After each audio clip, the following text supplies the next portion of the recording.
Tsunagakur. Ryoma, Jonin. Initial details were discussed, then a proper briefing was scheduled to get everyone together. Half an hour later, Ryoma was standing in a group of 4 in the Kazekage's office. Himself, Sub-Aim, Sato, and a man that he had exchanged words with on 2 occasions prior. A relatively short old man, with a gaunt face and long white mustache under steely grey eyes.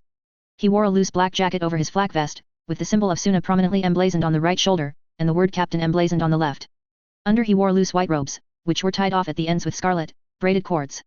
The massive iron wharfen on his back was a clear sign of his inter-village affiliation. Arata, captain of the Shiki Corps, and a much bigger deal than Ryoma was. Raza tapped upon a section of a paper map rolled out across his table, standing up and leaning forwards with a stick of Pocky half hanging out of his map. Captain Arata will be acting team leader for this 3-objective mission, Jonin Ryoma will be acting second. He trailed his finger along a river that traced itself down from the land of rain through Claw Country and ending in Wind Country. The mission will involve the destruction of 3 key locations.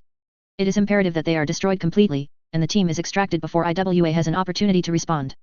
The Kazekage tapped 3 positions on the map, golden sands falling from his fingertips and forming into shapes as he did so. 2 bridges along the country-splitting river, and 1 trio of houses on the wind-facing side of the river. The destruction of Ginseng Bridge, B rank. The destruction of Pao Pao Bridge, B rank. The destruction of Nato Village, A rank. You will have until the end of next month to accomplish the mission, but do not overstay your welcome once you begin your attacks. The Kazekage leaned back and crossed his arms. The client wishes to remain anonymous, and has already forwarded the payment for mission completion. He withdrew a scroll from within a jacket sleeve, placing it on the tablet before them. Remaining details and objective intelligence are secured within, be prepared to destroy the document before allowing it to fall into enemy hands. Any questions? Ryoma glanced over to see if the Shiki Corps captain had anything to say, but the old man's arms were crossed and his eyes were closed. He didn't seem like he was ready to ask anything anytime soon. Ryoma nodded to bring attention to himself. Why specifically myself for this mission? Sub-Aim and Sato are along because I'm present, I know, but I'm fairly certain that Captain Arata is capable of completing this entire operation on his own. The Kazekage nodded with a stern frown. You are correct, Captain Arata is indeed entirely capable of completing this operation on his own. The concern arises from potential interference from either of Iwa's Jinchuriki. For this reason, if either Jinchuriki is suspected to be present on the field, you have preemptive authorization to employ the Kyojutsu to support Arata in a fighting retreat. Ryoma nodded slowly, brows furrowed. I see. He responded, thinking the matter over. One of the many compromises that arose from the development of the MK2, the Great Dragoon, was the concern over so many village secrets being invested into a single platform. If it were to be secured by the enemy, then it would be a village-wide breach of Jutsu secrets, which would obviously be a very bad thing. For this reason, the actual deployment of the MK2 was a careful, deliberate affair. Ryoma had to receive explicit permission either from the Kazekage himself or the acting team leader to summon it into the field, and summoning it without said permission would require very good justification on his part. If Ryoma was acting team leader, he could give himself permission to deploy it, but he's refrained from doing so thus far. That would go against the spirit of the rule. All in all, in the 2.5 years since the MK2 was completed, it had been summoned into the field all of twice. Both occasions being supervised and guarded by several veteran teammates in case it left any survivors and thus leaked knowledge of its existence. As far as anyone in Suna was aware, the specifics of what exactly the Kyojutsu was and how it operated was still a secret. If the Kazekage was ready to preemptively authorize its deployment here, then this mission either had a very important client or it was considered critical for Suna's strategic goals. The Great Dragoon wasn't going to be taking out a Jinchuriki solo barring exceptional circumstances, but it would be enough to soak up time and attention for the captain to act freely, which is all it would really need to do. Is it all right for me to be here, Lord Kazekage? Sato asked with a distinctly worried and tense expression. I mean, I'm still just a genin. As was stated, Captain Arata is sufficient to complete this operation entirely on his own. The Kazekage stated bluntly. Jonin Ryoma is only present as insurance for an unlikely scenario. In other words, the other 2 people on the mission were totally superfluous to its expected completion. The Kazekage tilted his head slightly. I would advise taking the opportunity presented to hone your mission sense, Genin Sato. Yes, Lord Kazekage. Sato swallowed nervously, hands tense at his sides. Are there any secondary objectives in the region we should be aware of? Sub-Aim asked with her signature blank tone. If possible, conceal Suna's involvement in the destruction of these sites. Only if time and situation permits, however, do not allow secrecy to sabotage the primary objectives. The Kazekage answered with a firm nod. Any further objectives are left to the discretion of the team leader. What level of clearance to discuss mission details? She continued. A and BU level before mission completion and up to 1 month after. Jonin level for up to 1 year after. It will be declassified at some point in the future, you will be informed of the change when it happens. The Kazekage nodded. Any further questions? A moment of silence. Raza nodded again, sitting back down in his chair as the little golden symbols on the map dissolved. Dismissed. They agreed to meet at the gates of the village in another half hour, then depart for Claw Country immediately. Well, it was more like Captain Arata declared that they were going to do that, and as team leader they were obligated to follow his orders. Packing for a potentially month-long mission wasn't too hard, most of his supplies were already in his bulk storage scroll, and the only thing he really had to care about was grabbing his traveling cloak and traveling helmet. A large, concealing black coat that went completely over his Mk3 puppet armor, keeping the limbs covered all the way down to his ankles. Keeping his armor covered while he was traveling allowed him to pretend that it was a big secret he was keeping, a secret that was relatively easy to uncover ahead of time because he didn't wear the coat while walking around Tsunagakur itself. So when he revealed the armor in a fight, an enemy who has already spied on him will already know the secret and make plans to counter it. Meanwhile, Ryoma has already planned for them to uncover his secrets, keeping his knowledge of their knowledge of his secrets a secret, and thus able to prepare a counter for their counters to his basic puppet armor. Meanwhile the real secrets were the things he could attach to his puppet armor and summon in if he really needed to. Prep work for ninja combat was confusing sometimes. The traveling helmet was designed to look like a concealing but relatively normal head. A conical metal straw hat ringed with tiny eyes with a concealing veil and wrapping that covered everything except his actual eyes, which were in turn covered by desert goggle lenses. This veil concealed a solid, enclosing helmet underneath. All of this was very hot in a desert. That's why he had the air convection jutsu. His large frame and concealing coat drew eyes as he stood at the gates of Tsunagakur, waiting out the last few minutes with Tsubaime and Sato standing next to him. Tsubaime wore her own somewhat concealing clothes, baggy sleeves, and pants keeping her limbs mostly concealed beneath but open in the middle to let her torso breathe beneath a flak vest. An unslung bow was carried across her lower back, along with a series of large scrolls. Sato, proving himself a fan of the reliable standard, wore a loose tan coat over a white shirt and dark blue pants tied off at the ends. A white hat with sun-blocking flaps and open-toed sandals completed the look.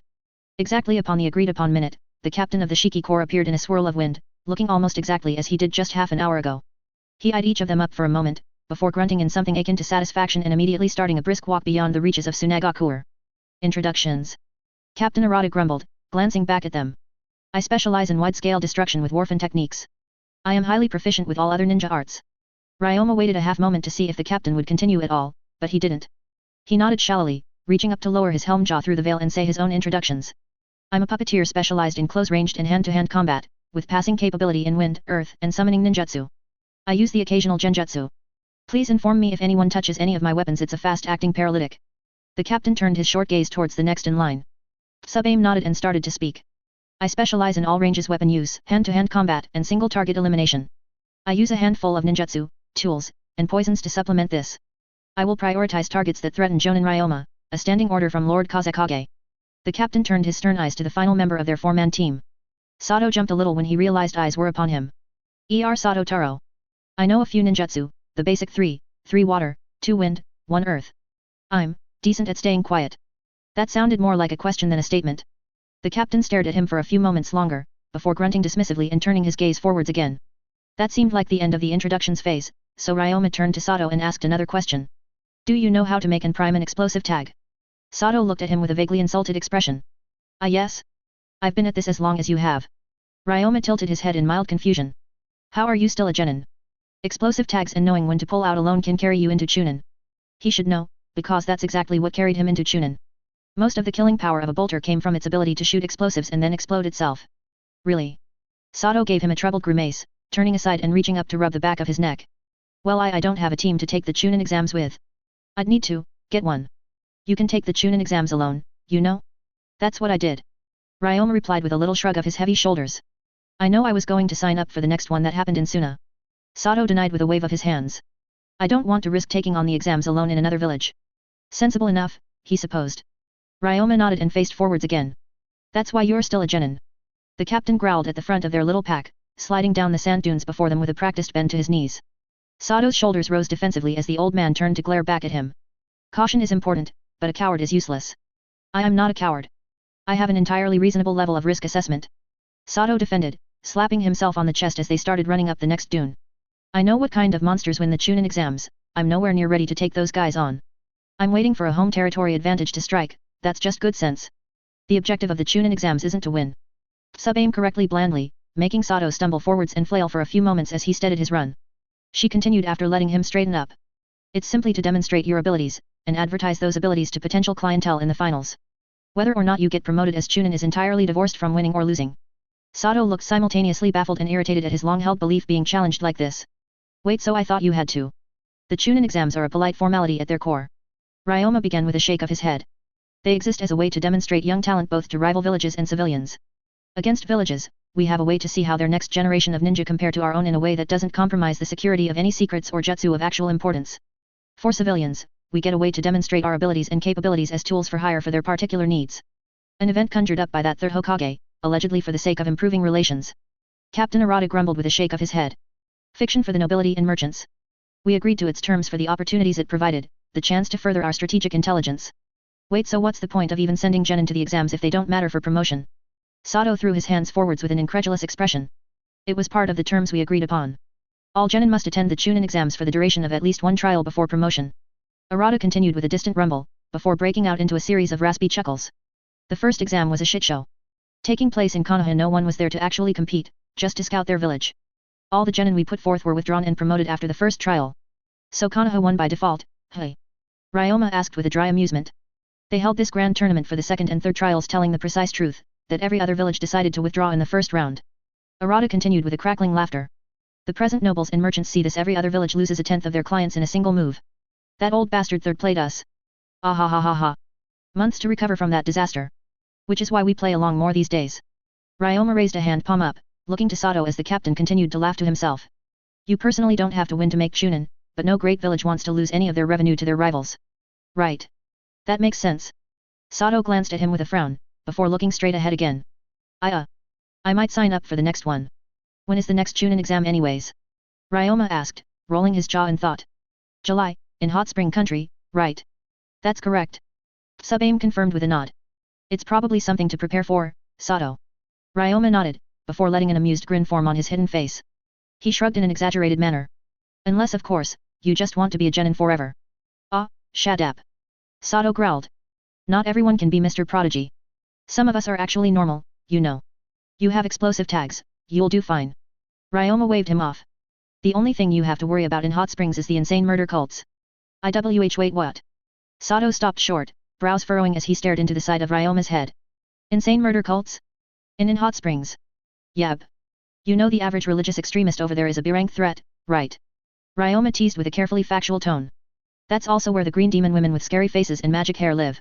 You ass. I was believing you for a moment there. Sato growled, shaking a fist at him. Ryoma let out a rolling, amused snort at his anger. Don't get me worked up like that, I was starting to worry about nothing. They jumped over a few more dunes, Sato growling at him and Ryoma letting out the occasional chuckle the whole while.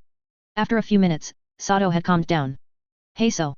Sato began with a slightly puzzled tone. What was that kyojutsu that the Lord Kazekage mentioned? Above your clearance, genin. Captain Arata, one of the many contributors to the project, answered immediately. He glanced back with a serious gleam in his eye and scowl on his face. You are permitted to know of its classification and nothing more. If you witness it at any point during this mission, you are to pretend that you saw and heard nothing. Do you understand? Sato raised his hands and leaned back, eyes wide. I understand. I won't say anything. Not a peep from me.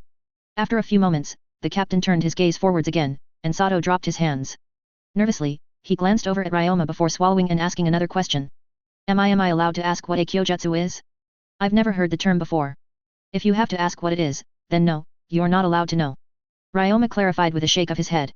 It was impossible to keep things a secret forever, much like every other top-level scary jutsu, it would eventually become known or it would stop being used entirely.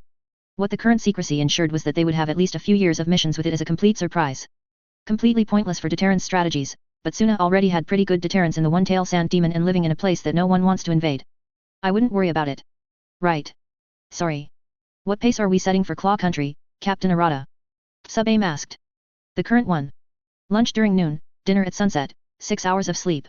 The old captain declared from the front, hopping up a dune without disturbing the grains beneath his feet. We will arrive in 3 days, scout each location, then destroy them and return. The mission will be complete within 2 weeks. Ryoma was glad he brought extra chakra pills, he was pretty sure Sato was going to need them from the look of despair on his face. Tsunagakur. Ryoma, Jonin. I wonder why the village decided to accept this one. Sato mused, rubbing his chin on the second day of their travel.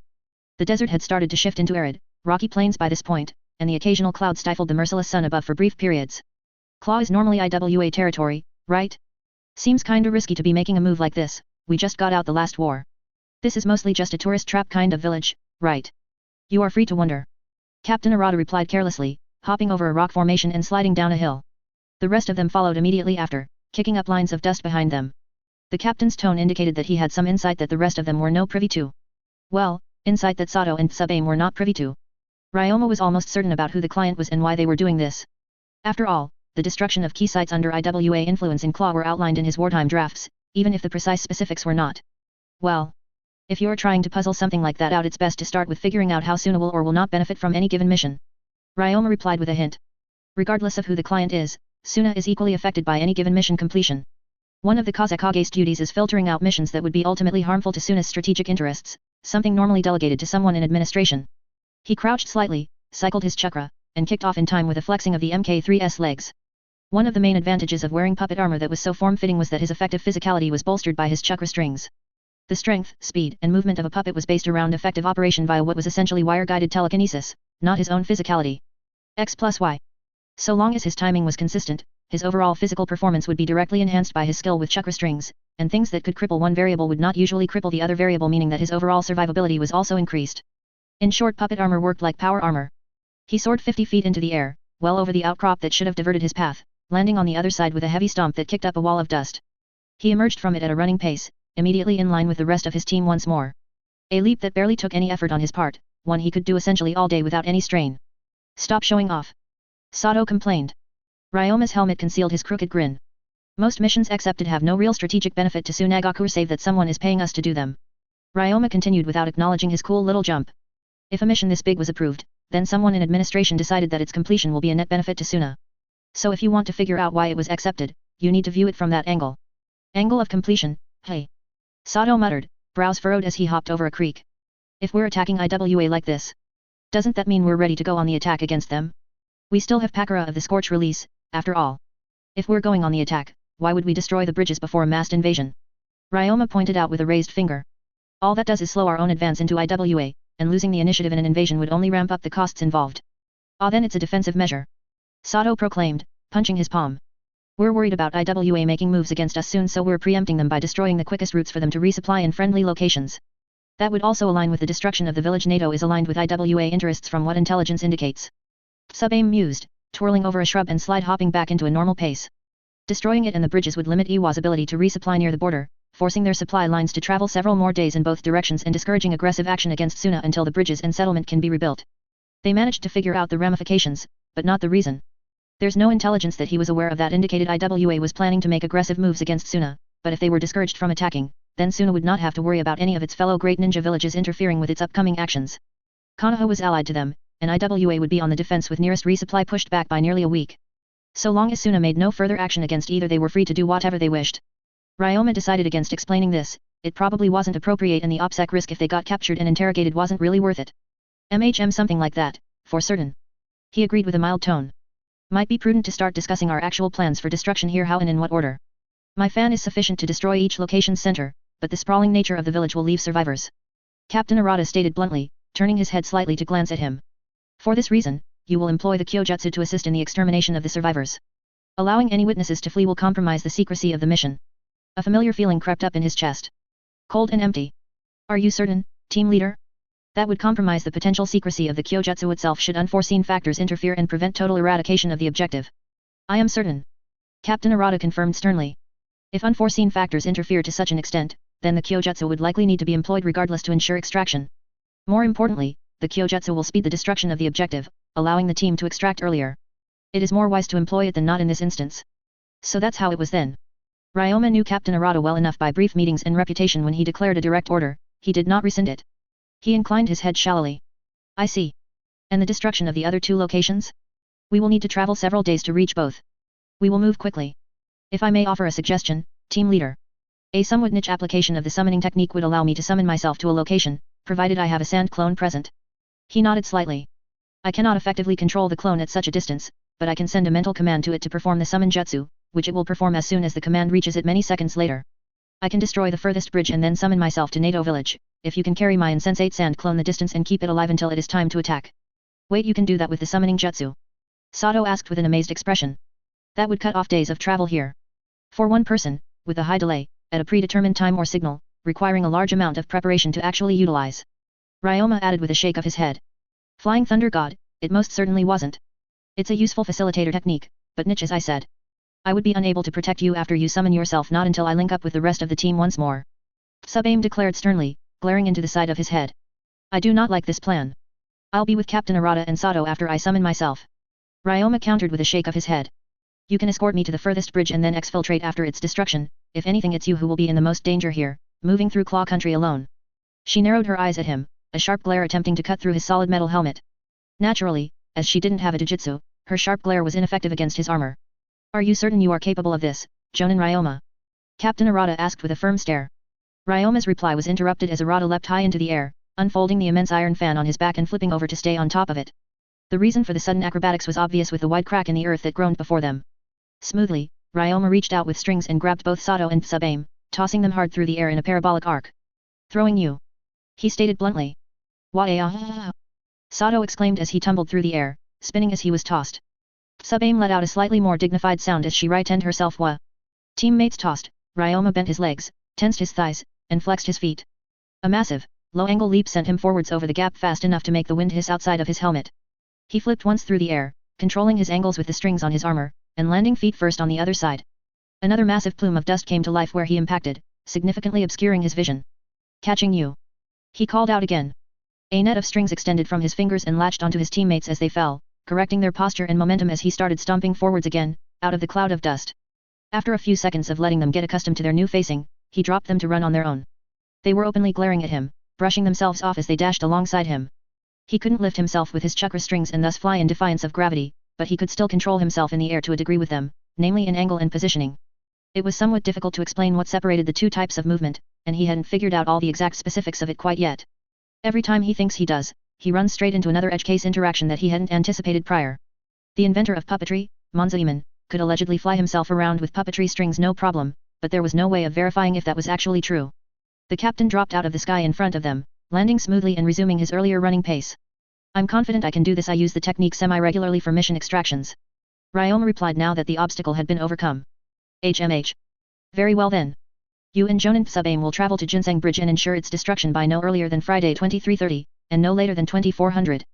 At 2400 exactly, command your clone to summon yourself to NATO and be prepared to reinforce my attack.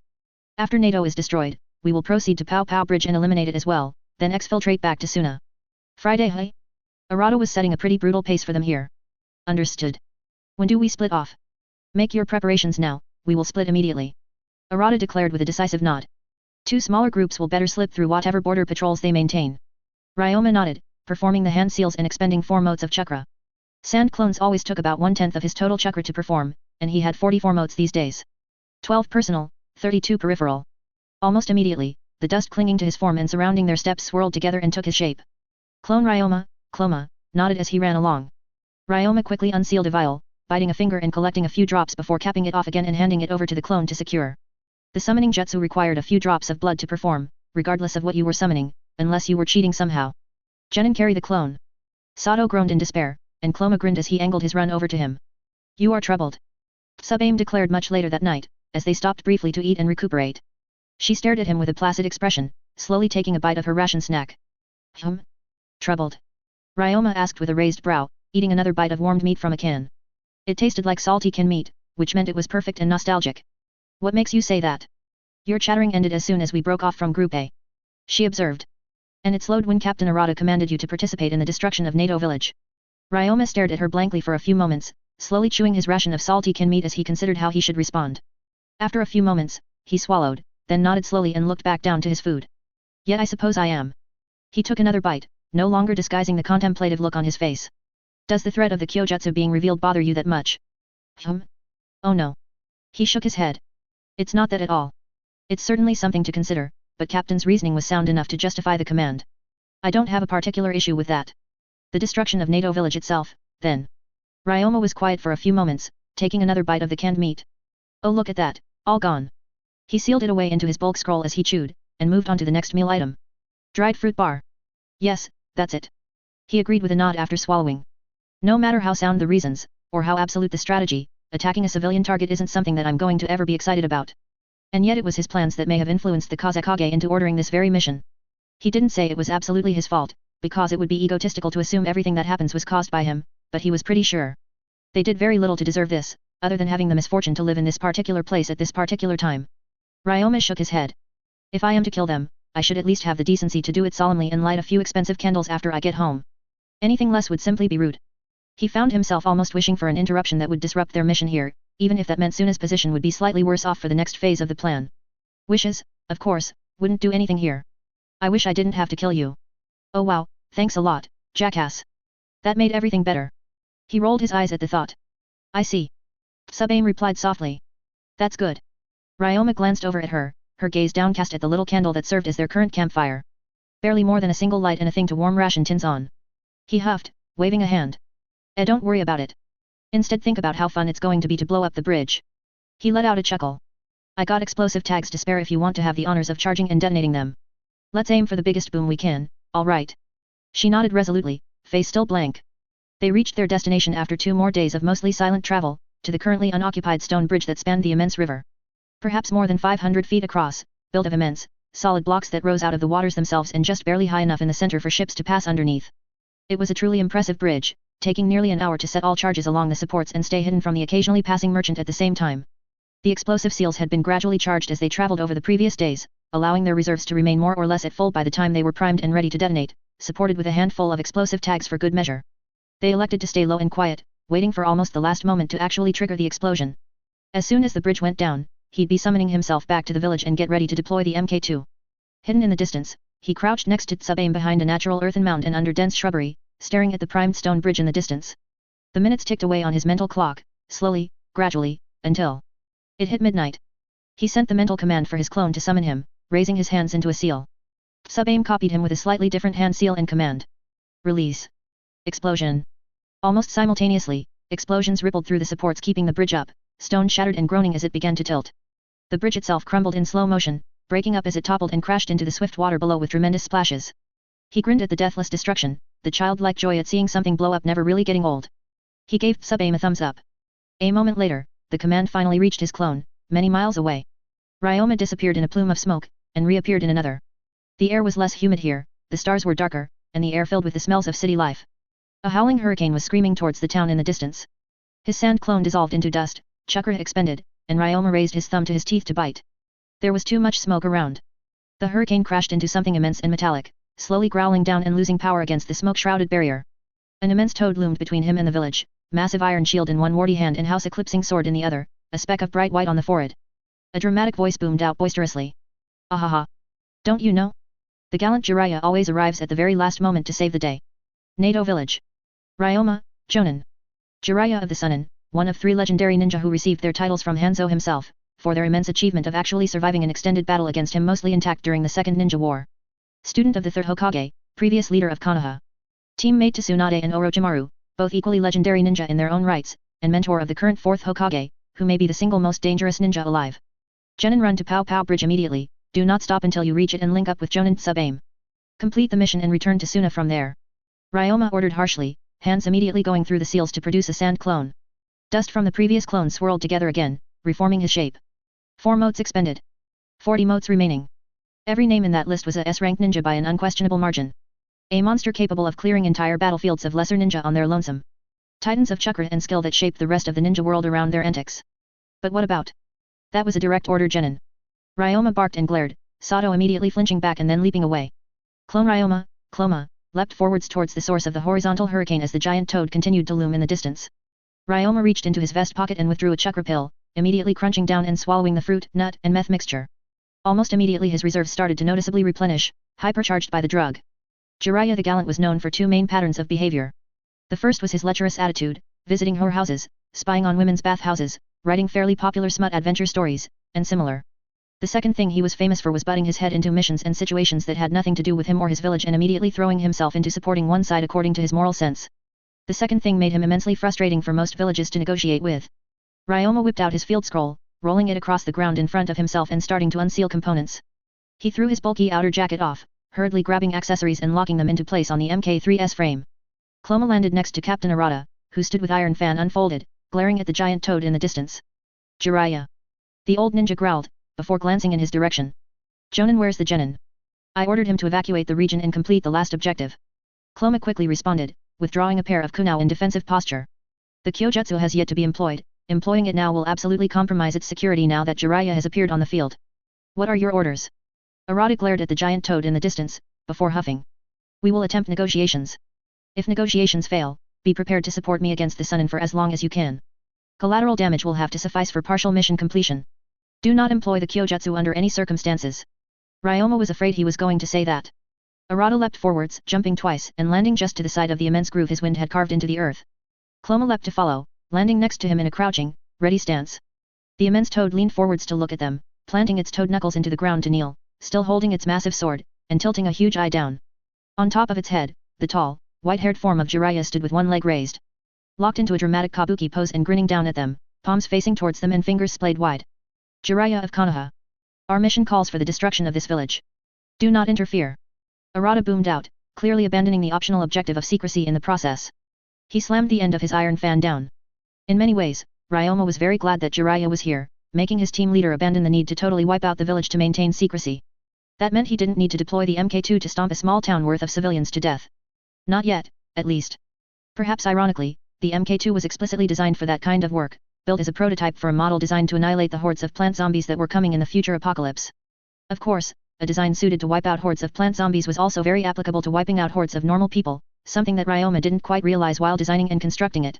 Shame on him for not picking up on the fact that a giant puppet built to stomp armies to death and break through fortified lines would be useful for other things too. Jiraiya being here meant he could avoid at least one more instance of that in his lifetime. Unfortunately, it also meant that they were likely about to get their teeth kicked in by one of the most legendary ninja to ever live. Hey-ah! Jiraiya boomed back, leaning forwards on the toad's head and raising a hand to his ear. Is that Arata the typhoon I hear down there? I thought that crusty old bastard would have died drinking his morning tea by now. Interference in our mission can only damage the alliance made between our villages. Arata continued with a booming rumble in his voice. Are you prepared for that? The legendary ninja pretended to consider that for a few moments, rubbing his chin with one hand. After several moments, he nodded firmly and shouted back. I'll swing by Suna and apologize to your Kazekage afterwards, but this village has some really beautiful women. There's no way I can let you destroy it. Then, the white-haired legend swiped his hands in a brushing motion down at them. Run off and do something else, will ya? That declaration that he would apologize afterwards could very easily be taken as a direct threat. Arata's face was already hardened into a stony countenance. Assist me, Jonin. He declared, pulling his fan back. Wind release. Cloma dropped his kunao and flashed through hand seals. Fire release. Jiraiya tapped a foot against the giant toad's brow. Gamabushi water please. Storm God's sword. Arata roared out as he swung his fan, an immense, howling tornado immediately twisting to lift and speeding forwards, deepening the immense groove in the earth as it tore its way forwards. Fireball. Cloma called out, spitting a relatively modest ball of fire from his mouth and towards the massive, destructive tornado speeding towards the giant toad. Wind chakra strengthened fire chakra. Immediately the tornado was set alight, turning into a twisting column of fire that went from earth to sky and illuminating the world like a miniature sun. Immediately, Arata leapt to the side, sticking to the shadows as he moved to flank around the giant toad. Jonin with me. He hissed out lowly, Cloma following immediately. The immense, burning tornado continued to race forwards, tearing a burning line in the earth beneath it. The cheeks of the giant toad bulged momentarily. Slightly muffled by the mouthful, the immense voice of the toad rumbled over the sound of the scorching tornado. Water bullet. A bolt of water, hundreds of thousands of gallons of it, was spat out by the toad, colliding with the bulk of the burning tornado. Almost immediately the world exploded into steam, both the burning tornado and the burst of water destructively cancelling each other out and shrouding the earth in their wake. Exceptionally good concealment for any ninja to operate it. With a new vantage point, Arata twisted to swing his fan again. He twisted again, leaping back and away as Jiraiya's sandaled foot smashed down on the rock he was just standing on. The boulder cracked loudly at the impact, slowly sliding apart as the legendary ninja rose back to his full and rather intimidating height before them. Gamabushi. Jiraiya called out, tilting his head slightly to the side but gaze locked on them. Prepare to intercept any jutsu that might hit the village, please. HMH. That is the way of the warrior. The massive toad responded, voice booming and earth shaking as it took several massive steps through the field of steam. I will not resent a request such as that, Jiraiya Bushi. I'd really just suggest retreating. He continued, nodding towards them. I'll kill you if I have to, but there's no need for anyone to die today. I'm sure this mission isn't worth your lives. This mission is critical to secure Tsunagakure's future. Arata countered plainly. For the sake of our future, I am more than ready to lay down my life. Something somewhere went seriously sideways if your future depends on killing a bunch of bystanding civilians and tempting another war. Jiraiya shot back with a deep frown and grumble in his voice. What's going on over in Wind Country that something like this got approved? Arata responded with a much shallower wave of his fan, sending a buffeting wave of wind forwards. Cloma dashed to the side, tossing a handful of shuriken as he moved to flank. Jiraiya leapt over the wave of twisting winds, hands flashing through seals as he spun into a kick to bounce the shuriken away. Earth release, underworld swamp. Cloma's eyes widened, and he immediately jumped as far up and away as he could. Arata did the same, rising high above the steam and twisting his fan beneath himself. Beneath them, for hundreds of feet in all directions, the ground turned into noxious, bubbling mud. Trees and rocks almost immediately sank into the newborn swamp, the landscape itself clearing out into smooth and trackless bog. There was nowhere for him to land. Arata caught his hand as he began to fall, swinging him up and around to stand on the fan as they glided over the immense black stretch of earth. A battlefield reshaped completely in a single jutsu. Cloma performed a long series of hand seals, kneeling down on the fan and staring down at the shock of white hair on the field below. Jiraiya was standing on a lone pillar of rock, staring up at them with an unreadable expression from this distance, illuminated by the bright moon. After an 11th seal, he called out his jutsu. Earth Release, Practice Brick Technique. A D-rank jutsu he had learned to diversify his lineup of techniques. The very simple jutsu took a section of earth within a fairly generous distance near the user and raised it in relatively fragile rectangular sections. Normally it was used to make walls for quick cover.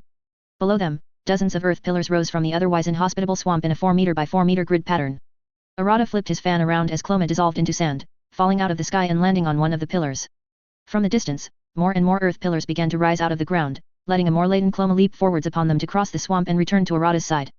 One hand burdened by a bulky gauntlet and the other occupied with carrying a trio of bolters in the air over his head. Toad oil bullet. Like an improvised artillery piece, the legendary ninja leaned back and began to shoot massive globs of oil out of his mouth, which arced through the air in a pattern that would saturate their position entirely. Cloma's gauntlet folded back and his bolters dropped out of the air, biting a thumb and flashing through hand seals. Summoning, Rashomon. 3 motes expended, Clone had 1 mote left. Immediately they were engulfed in smoke, a massive earth wall appearing before them and rising 30 meters high. The wall was, in truth, an immense stone gate with its face carved into the shape of a demon's grimace. Something Ryoma made in mimicry of the real Rashomon gates through the use of practice brick technique and a whole lot of time. Using the jutsu to make a barrier this big would be massively expensive in the moment, to the point that summoning it in was tremendously cheaper. And once he had decided to summon in a giant stone wall, he decided he might as well blatantly copy the real deal with his design. The real Rashomon gates were either built or found by the first Hokage of Konoha, and Ryoma had no idea how to get his hands on a contract for those. Fortunately for his purposes, a fake Rashomon was basically as good as a real Rashomon. Oil bombs crashed into the outlet face of the massive stone gate, even as the gate began to slowly sink into the dark swamp below. Keeping the splash zone on the outer face like this would prevent Jiraiya from using it to set their scant safe terrain on fire. He caught his bolters before they fell into the mud, bringing them back up over his head and letting the gauntlet fold forwards again. The objective is looking fairly untenable at the moment, Captain. Cloma grunted, eyes dating between the top and the side of the fake Rashomon as it slowly slid into the earth. Where was he going to attack from? He's utilized several high-ranking jutsu already. Arata grunted, eyes narrow and body still as he watched the top and other side. The longer this battle goes on, the greater the advantage grows in our favor. Simply endure. Ryoma really didn't think they were going to outpace Jiraiya the Toad Sage on chakra capacity anytime soon, even if they weren't using as many expensive jutsu as he was. Any further talk was cut off as a shape leapt over the top of the Rashomon gate, towards them. A hail of bolter fire filled the target with poisoned needles, making it burst into smoke and reveal itself to be a rapidly burning sphere of some kind. Arata swung a fan, a wave of wind carrying the sphere up and away just in time for it to explode violently in the air. A blurring shape appeared around the side of the gate, holding a violently spiraling orb of chakra and shooting towards Arata's side. Arata fell back on his earth spire, barely avoiding the intimidatingly purring ball of condensed energy and swinging up and around, folding his fan as he did so.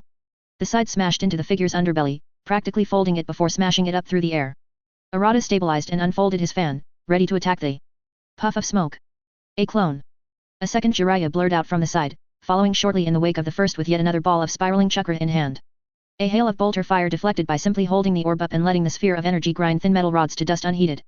Arata swiftly leapt back, the spiraling ball smashing into the earth pillar he once stood upon and shredding it immediately, a wave of dust covering their little battlefield and obscuring them once more. Cloma fired bolters into the position until they ran empty, chasing the blurs in the dust and then sending the 3 disposable puppets forwards to explode. A sound behind him.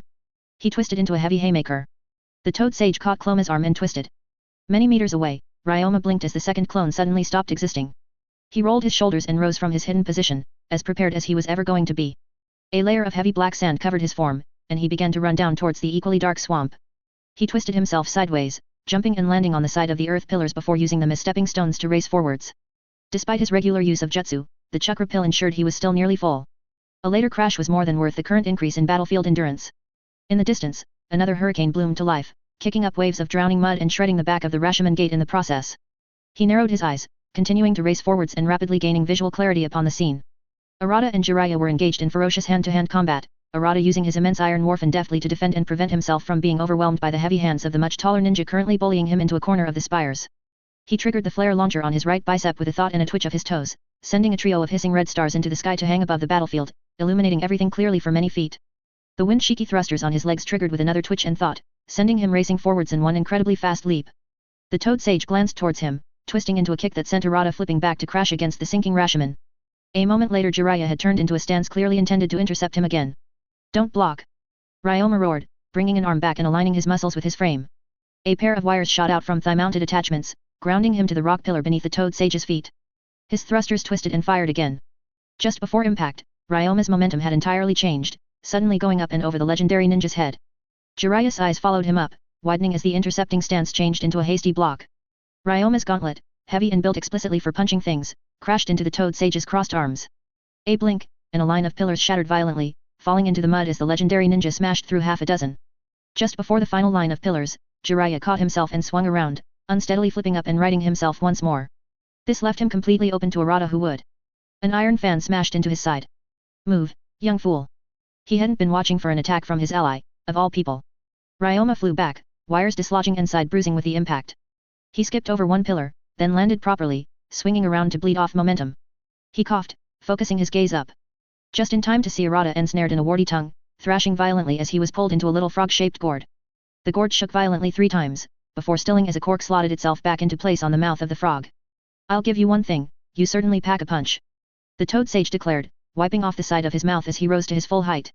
Ryoma barely turned his head to face him, keeping his gaze firmly on the frog gourd through the puppet eyes that lined the side of his hat. Your leader is currently stuck in my toad gourd prison, however, and there's no way out of that from the inside. Ryoma breathed out slowly, the distinct feeling of sweat on his temple and nerves in his gut as he rose again. New mission parameters, retrieve the toad gourd containing his team leader and extract immediately. I'd offer to set him free, but I feel like that'll just start this fight over again. The Toad Sage continued with a grim look on his face. And you, I'll be frank, don't seem strong enough to get through me and free him. No, you're entirely correct. Ryoma replied, rolling his shoulders and cracking his neck. I'm not strong enough for that. I am, however, obligated to try. Jiraiya stared at him for a couple seconds longer, before sighing and shaking his head, raising his fists. I guess that's just how it is, hey. I do, however, have to thank you. Ryoma continued, mind racing with ideas for how the fuck he was going to achieve this. For what? For changing the parameters of my mission so thoroughly. I really wasn't excited by the order to kill civilians, so you showing up was pretty nice that way. Ryoma raised his own fists, slowly debating on if he had time to pull some bolters out. Now, I just have to retrieve my team leader and extract as fast as possible. Jiraiya narrowed his eyes, before letting a rueful smile cross his face. I'll try not to beat you too badly, kid. Ryoma had the feeling he was about to be beaten very badly. Nato Village. Jiraiya of the Sunin, Jonin of Konohagakuer. Ryoma the Braggart. Jonin of Sunagakuer, suspected ANBU. Participated in the Third Ninja War in a frontline position immediately after graduation, utilizing a wide variety of ninja techniques native to Suna including puppets, poisons, explosives, and ninjutsu. Key participant in the Golden Tea Affair, and one-time messenger of critical strategic intelligence to Konoha. Jiraiya kept his fists raised, even as he slowly stepped across the wide gaps between the earth pillars. Smart of the kid to counter his underworld swamp in such a way.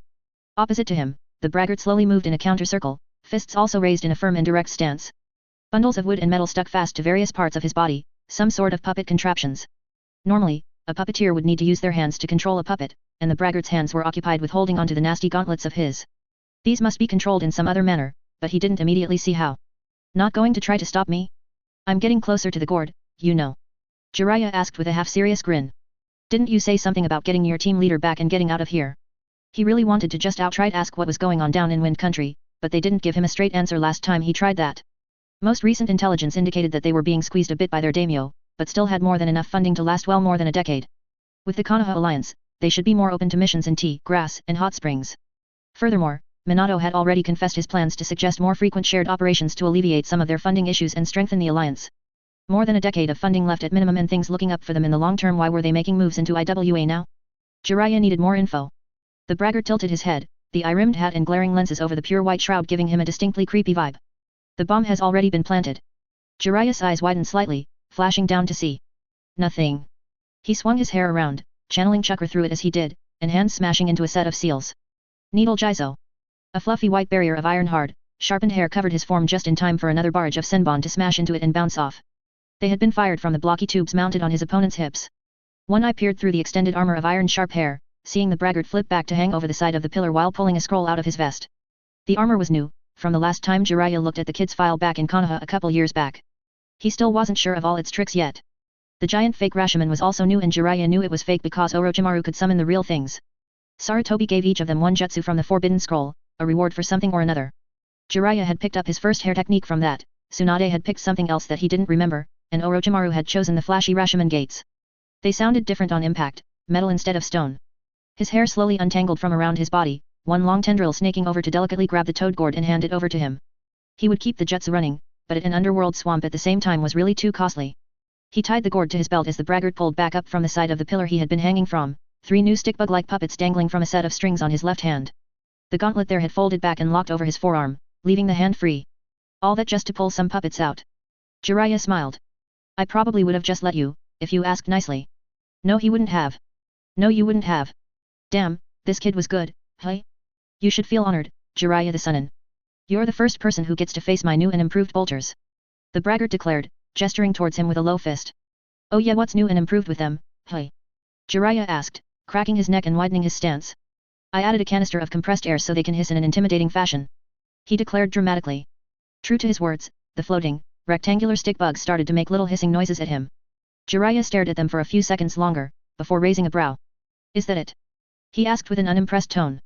You'd be surprised how much mileage I've been getting out of it. The braggart confessed, returning to a combat stance. Ninja get jumpy when something hisses near their ears. The fact that he was telling Jiraiya this could mean 2 things. Either the statement was pure truth and the compressed air didn't actually do anything, or the compressed air was actually dangerous in some way. Either way, Jiraiya was going to be forced to treat it as a serious threat just in case it actually was. Yet, he could see how one could get some serious work out of that. So I'm not the first one to face it, hey. You're right, I lied. Unexpectedly, the braggart twisted slightly, dodging the shadow clone swinging up behind him with a kunai. An unexpectedly swift turn spun him around before the clone could adjust its aim, and a gauntlet fist smashed into the side of its head. Instantly, the shadow clone dispelled, shrouding the braggart in its residual smoke. Jiraiya wasn't really surprised by that part. His arms were still feeling fuzzy from the hit the kid got in earlier. Like Tsunade handing out little baby love taps, the kid hit hard. No, the surprising part was that he noticed the shadow clone's approach at all. He hadn't earlier. What had changed? Jiraiya jumped to the side, avoiding the handful of kunai that whizzed towards him, tags on their handles burning in the red flare light. A moment later, they impacted the pillar he had been standing on and went off explosively. He was forced to keep moving, as a rain of kunai laden with explosive seals followed him from 3 wide angles on the other side of the arena of rock pillars. The hissing of compressed air barely audible over the chain of explosions following his steps. If he remembered right, they liked to explode after someone got close. He reached up to pluck a handful of white hairs, stiffening and sharpening them with chakra as he flipped over another line of exploding shots. His ears were beginning to ring from all the booms the braggart was throwing around. A quick toss, and a burst of improvised needles hissed through the night, smashing into the side and back of one bolter. Just enough chakra and damage to disrupt the storage seal at the back. It stopped firing kunai at him immediately. He checked around the area as he flipped, spotting a glimpse of another braggart clinging to the side of the pillars opposite to him. That must be how he reacted to the shadow clone earlier, an extra set of eyes from an unexpected angle. Another flip and 2 more tosses of plucked hair disabled the other 2. The entire outer edge of the pillars had been destroyed in the process of avoiding the explosive rain, shrinking their area and forcing them closer to one another. The braggart let the bolters slowly descend, settling them down gently on top of their respective pillars with a long and low hiss. Kid had a flair for the dramatics, hey? Jiraiya made a note to avoid those pillars. What exactly were you trying to accomplish there, kid? All you did was shrink the area. Jiraiya grinned, crouching slightly and getting prepared to move again. Shrinking the area. The braggart replied plainly, getting into a running stance faced directly towards him. Jiraiya smirked, matching the pose. So he wanted to engage in a little bit of taijutsu, hey? You sure you want to get into a brawl with me, kid? If he got up close, Jiraiya would just need a single opening to trap him with his hair or toss him over the side, either would end the fight entirely. He would need to be careful of those haymakers though. They stared at each other silently for a few long seconds, the flares finally about to touch the swamp. Once they hit, the night would return to its previous level of darkness. 5 meters. 3 meters. 1 meter. The red light disappeared. They met in the middle of the area, fists smashing into forearms as they struck and blocked simultaneously. A burst of chakra through his knuckles shattered the gauntlet and cracked the armor beneath, a technique that Tsunade could do much better than him. A raised Nan would have just taken the limb off entirely, but that was a bit much right now. He grit his teeth, feeling the impact against his own forearm, even through the layer of mesh and padding, needing to stick himself to the pillar below just to hold himself in place from the force. The braggart was way stronger than a kid his age should be. He twisted his hand around to grab the braggart's wrist. The braggart chopped the hand down and up to smash his knuckles into the crook of Jiraiya's arm. Jiraiya's arm bent and his fingers extended, hooking onto the arm as he pulled back and raised a knee. The braggart collapsed forwards at the waist as Jiraiya's knee met his stomach. Jiraiya pulled back too. The braggart's hand clutched around his wrist. In defiance of any momentum, the braggart rapidly spun on his heel, carrying Jiraiya around and twisting down. Jiraiya grunted as his back shattered through a pillar, smashing through layer of packed earth with his spine. He threw himself forwards into a handstand and up his wooden sandals, smashing against the braggart's helmet with a heavy boom. He flipped over in the air as he rose, readying a sweeping kick as he turned. Head knocked back, the braggart was unable to avoid the kick, and immediately twisted, impossibly changing his momentum to avoid the kick and smashing his own heel into Jiraiya's side. Jiraiya wheezed as he flew to the side, rolling through the air as he did, breath knocked from his lungs. The puppeteer was somehow puppeteering himself via that armor, changing his momentum and positioning almost in an instant. It was throwing off all the normal rules of hand-to-hand combat that Jiraiya was familiar with. It was a pretty nasty trick. He grabbed the wire before it could pull the toad gourd away from his belt, twisting around and landing on his feet at the edge of the area, grinning as he did. A few pillars away, the braggart's upper face exposed from the kick Jiraiya had just landed, having torn away his hat and goggles to reveal the hair, eyes, and bridge of the nose. About half a blood-stained face stared at him, hair and brow soaked in sweat and a gush of blood covering one eye. Jiraiya narrowed his eyes. Have we met before? You look familiar, kid. He could have sworn he's seen this face before. The kid's eyes were pretty expressive, blinking at him confusedly. Where had he seen this face before? I don't think so. Maybe during the Third War I was told you killed my sensei at some point. A flash of regret shot through him, followed by mild confusion. Did I? He wasn't all that active on the Konohasuna front during the Third War. Well, I'm sorry about that, in any case. It was a war and we were on opposite sides. The kid shrugged slightly. I probably killed someone close to you at some point during it. I'd be a hypocrite to get upset. Man, what the hell were they teaching those kids down in Suna? That kind of apathy. He was glad the kid wasn't mad at him for it, but the kid should be mad at him for something like that. Anyways. I'm about to win, in case you wanted to just hand over the gourd so I can run away first. The braggart declared, raising a finger and pointing at him. Jiraiya raised an unimpressed eyebrow. I've known about your sand clone down near the pillars for a while now, kid. He tugged on the wire connected to the kid's thigh-mounted contraption. He was more than ready to deal with it. Oh. The kid's eyes narrowed smugly. Layers of sand began to slough off his body. Jiraiya's eyes widened. Then do you know about the poison gas that the bolters have been releasing this whole time too? The apparently real braggart jumped up from the side, hands flashing through seals and chest expanding. Poison? He hadn't noticed any change in his performance so far. He took a quick sniff, immediately fixating his attention on the air around himself. But he hasn't been anywhere near the... When he was smashed through the pillar. He ripped the wire towards him, attempting to snap it off the mounting. The distinct scent of... That wasn't poison. That was gas. Like a bog swamp ready to blow, he hadn't noticed the sharper scent before thanks to his own underworld swamp already stinking up the place. Fire release. Kid had turned the region of the pillars into a gas bomb. Jiraiya gave a little smile, letting go of the gourd to free up both hands. The kid immediately started to reel the gourd in, leaning back and unzipping his flak vest. Fireball. Jiraiya finished his hand seals before the kid did, despite starting later. A hot fireball came from the second braggart's lips, racing down to the area near the first discarded puppet. Immediately after, it dissolved into free-falling sand. A bluff there. How was the kid going to protect himself in the middle of the blast? Needle Jizo. A shield of white needles completely surrounded him, closing in an impenetrable barrier. Just as it closed around his eyes, he saw the fireball set the air ablaze, and a seal revealed on the kid's chest. Dharma-style dualistic fire nature-aligned chakra storage seal. One of those fire eaters the kid had developed. Jiraiya smirked as he was completely engulfed. A moment later, a deafening boom and sweltering heat enveloped him. A few seconds later, his hair slowly pulled away from around him, massive scorched clumps of it falling out and into the swamp below. He was alone on the pillar, the other pillars blackened and scorched. The kid was. Jiraiya cast his gaze around, listening carefully. There he was, running away from the battlefield about as fast as he could, armor crumbling and jumps unsteady. Jiraiya briefly considered dismissing the toad gourd, allowing it to return to Mount Myaboku and thus maintain his hold over the prisoner, but dismissed the idea after a moment. His goal was mostly just to protect the village, not capture or hurt either of them. He'd let the gourd dismiss itself once it was empty again. He stopped maintaining the underworld swamp, thus ending its sticky properties and letting it return to being normal earth again. Behind him, the immense fake Rashomon disappeared in a massive burst of smoke, half-eaten by the chakra-rich swamp and leaving an immense space in the earth. A space that was rapidly refilled with surrounding soil. Not a bad performance for a kid, Gamabushi. Jiraiya called out, shaking out his arms and hopping across the shattered pillars over to the spectating toad. His limbs still ached from the beating they had taken, and he probably needed to invest in slightly more armor. Maybe another layer of mesh and thick kimono for the torso? The puppet suit there, it increased the kid's mobility, so it stood to reason that it could increase the braggart's physical strength as well. That must be why he was hitting so hard. Jiraiya was actually being punched by a jonin and a puppet at the same time. Indeed, Jiraiya Bushi. He will be a fine warrior in time. The immense toad rumbled, bringing a hand down and allowing him to jump up onto it. The toad croaked as he brought the hand up, letting Jiraiya jump across and sit on his head again. Still, an attack like this is really troublesome. Jiraiya muttered to himself, rubbing at his chin. I need to head over to Wind and ask around some, after this. What changed to make them so aggressive against IWA here? The hot winds of change, flows over sands and sunsets, shattering the earth. The old toad rumbled, planting the tip of his sword in the earth and slowly turning his head to spot any further attackers. Jiraiya chuckled. Right back to the haiku, Egamabushi. It is the way of the warrior, Cra Roke, Cra Roke. He laughed, leaning back on the toad's head and taking several deep breaths, filling his lungs with non-toxic air. As far back as, the very first moment, really that's when the kid started setting up that final trap. Most ninja couldn't think that far ahead in the moment, it was a credit to his tactical ability to pull something like that off at all. He frowned, crossing his legs, propping an elbow on his knee, and resting his chin on his palm. He had seen that face before, but where? We'll remain vigilant over the village until IWA Ninja arrive to start defending it, alright Gamabushi. He called out, reaching down to give the toad's head some heavy pats. It'll probably be a few days, so sorry about that. No need, Jiraiyabushi. This too, is the way of the warrior. CRA Rogue. Good old reliable Gamabushi. Always ready to spend days defending something with him. Claw Country. Ryoma, Jonin. Left arm gauntlet shattered, panopticon helmet shattered, front torso armor cracked. He was pretty sure that he was suffering fractures in all of those areas as well, but the chakra pill made it hard to tell at the moment. He jumped again, leaping over a broad expanse of terrain and wincing at the sharp pain in his ribs and arm when he landed.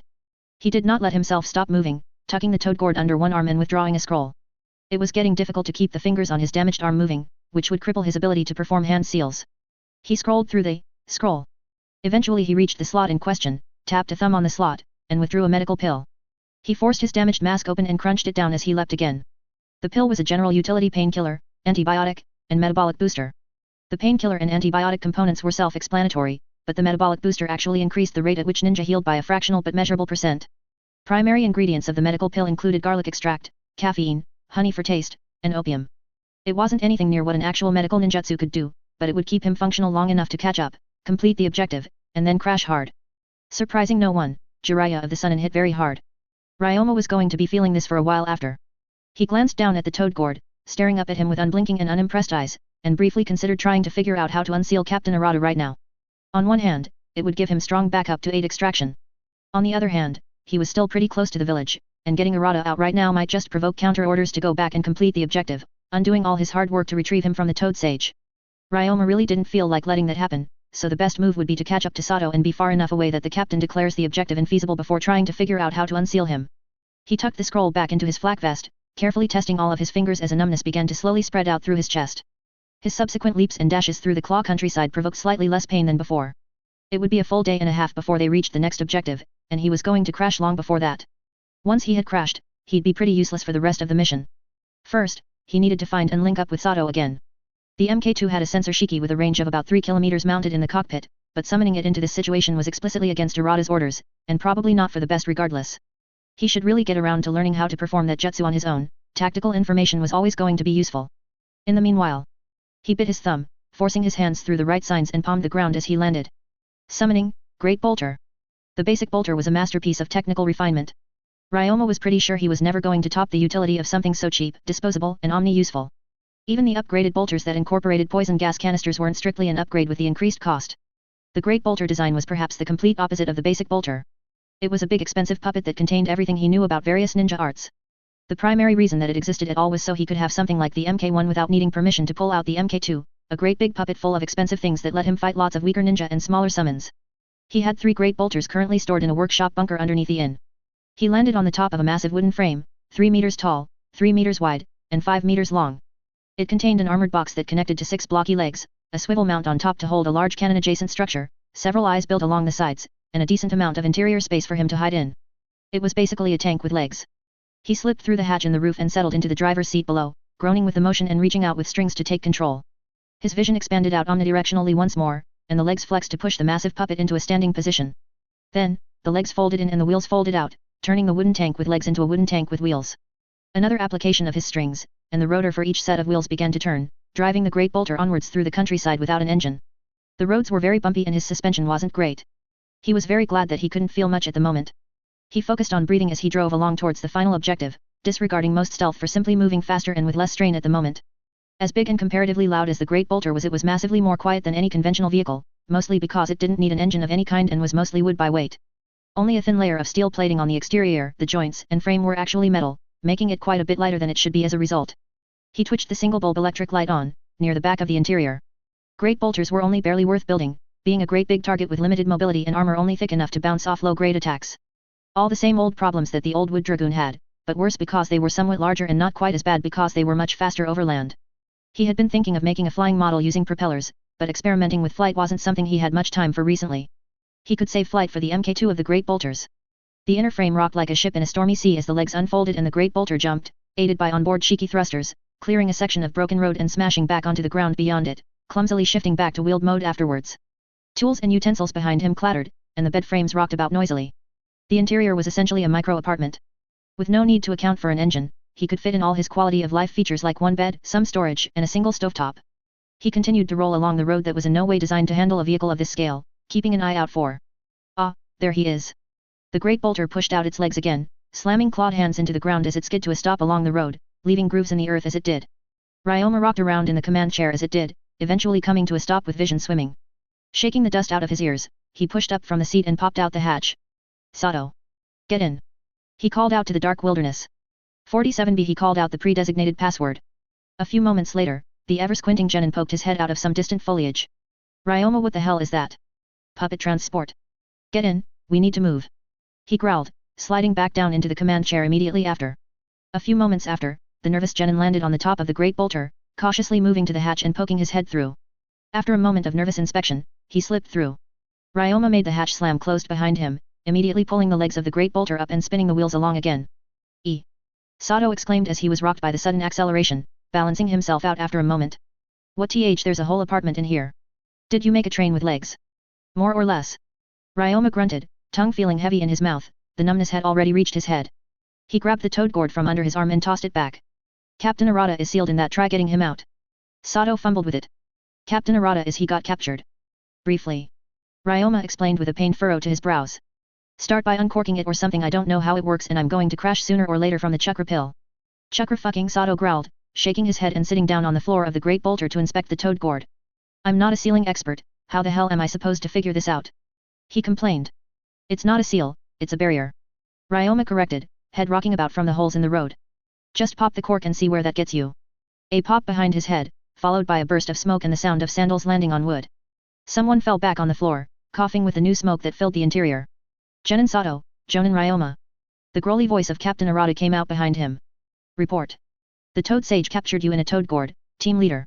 After a brief skirmish, I was able to retrieve the gourd and escape, whereupon I summoned the great bolter for transportation.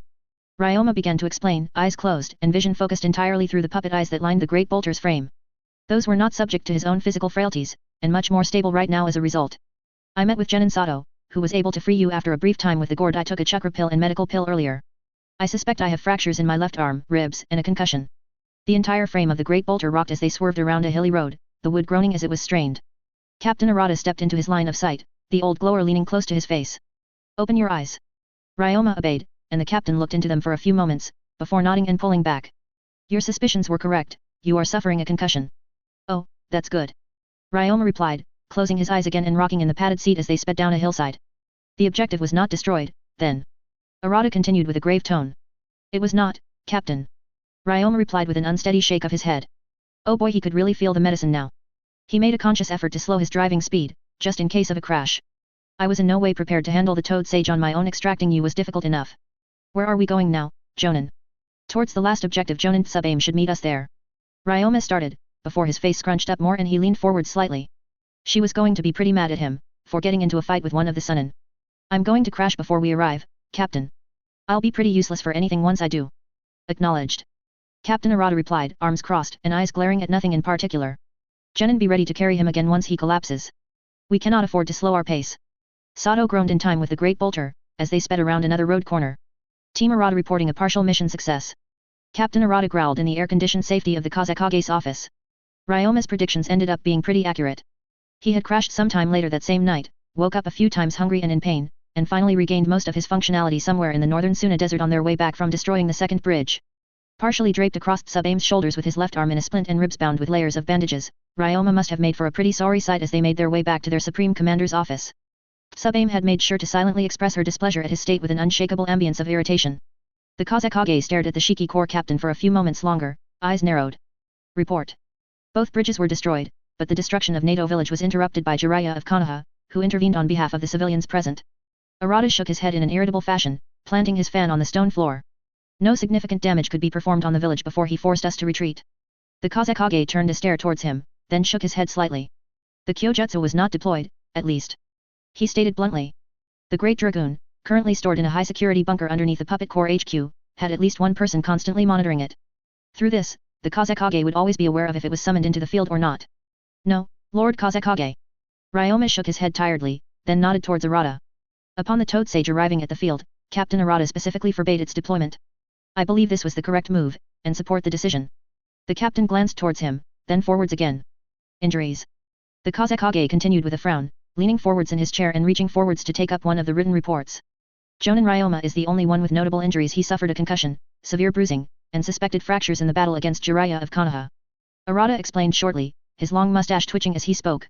Several days with the medical corps is my estimation. The Kazekage silently read through the first written report, before closing his eyes and furrowing his brow. I see. After a few moments of slightly awkward silence, the Kazekage opened his eyes again and reached down into his desk, withdrawing several slips of paper. They're payment slips, accounting notes to hand off to the banking office in the logistics division. Completion of 2 B-rank missions, therefore 230,000 ryo divided 4 ways. The Kazekage paused for a moment to do the division, then wrote down a sum on the 4 otherwise identical notes. 57,500 each. With that, he pushed the slips forwards and then leaned back in his chair, withdrawing a box of Pocky, shaking out a stick, and setting it between his lips with a deep frown. Dismissed. Thank you, Lord Kazekage. Captain Arata spoke respectfully. They took their slips and left the office behind them, door closing on the troubled visage of the Kazekage. Glad that's over, at least. Sato groaned, rubbing the side of his head. Ryoma almost told him it's not over yet, but decided to refrain this time. With his injuries being what they were, he was certainly going to miss the first few days of what was about to happen. Which was good, in one sense. I need to get to the medical corps. He grumbled. I will escort you there. Sub-Aim said immediately, turning directions and moving away from the other two. Ryoma waved to them lamely in goodbye, as he was half-dragged through the hall, down the stairs, and out into the shaded streets of Suna. With the bridges destroyed but not the village, the site would serve as a limited cache of extra supplies to sustain a rapid low-stamina counterattack from IWA, if they so chose. That was problematic for Suna, because it meant they wouldn't be able to deploy all the units they would prefer to the upcoming campaign, and would need to reserve some for a worst-case scenario counterattack. That meant that. Hey sensei! Are you hurt? A young voice called out, drawing Ryoma's gaze towards it. A bit away in the shaded streets was a pair of ninja, a male and a female, both with flak vests. The female carried a long black sword and had pink hair, and the male had a sword on his belt and blonde hair. Ryoma didn't really recognize either of them. He gave a little nod. Yo. He is. Sub-Aim replied shortly, staring at the pair. I am escorting him to the medical corps HQ. The blonde ninja raised his hands and laughed awkwardly. Aha, well, don't let us slow you down. The pink-haired girl nodded seriously. We can say hello later. We'll visit you while you're there, sensei. Ryoma still wasn't sure who they were, but they were familiar. Probably one of the remedial classes he taught, but there were a lot of kids in those classes. Jin and Mio, or something like that. That's probably fine. He gave a vague shrug, before nodding forwards. Sub-Aim resumed her half-carry towards the Suna equivalent of the hospital. Have fun on your date. He waved behind himself. The sputtering from both was amusing to listen to. Jan and Mia. He eventually dropped the mystery as they arrived at the doors of the medical corps HQ. Half medical ninjutsu, half drug lab, all a bunch of people that everyone wanted on their side. Sub-Aim pushed the doors open as Ryoma waved at the guard outside. Hello, checking in. A man at the front desk asked with a polite smile. If it wouldn't be an issue. Ryoma nodded. Suspected fractures on arm and ribs and a concussion, all field treated a few days ago. I see. The man replied, making a note of something on a pad. If you follow me, I'll take you to the operating theater. No need, I'll see the scamp. A woman called out with a grin in her voice. The voice was raspy and aged, but the woman who spoke was flawlessly youthful, walking towards him from around a corner. The Kazekage called over before you showed up told me to get someone ready for your treatment. Brown hair tied back in an elegantly lazy bun, white robes covered by a red sash, and skin bearing absolutely no trace of human imperfection. All except the eyes, which were almost unnervingly human when set in the otherwise flawless face. Medical Corps Captain Aoi, who had thoroughly interrogated Ryoma about full-body replacement puppetry once, and seemed to be doing well for herself with it since. Gaiha, I'll take care of you, boyo. Thanks. Ryoma replied blandly.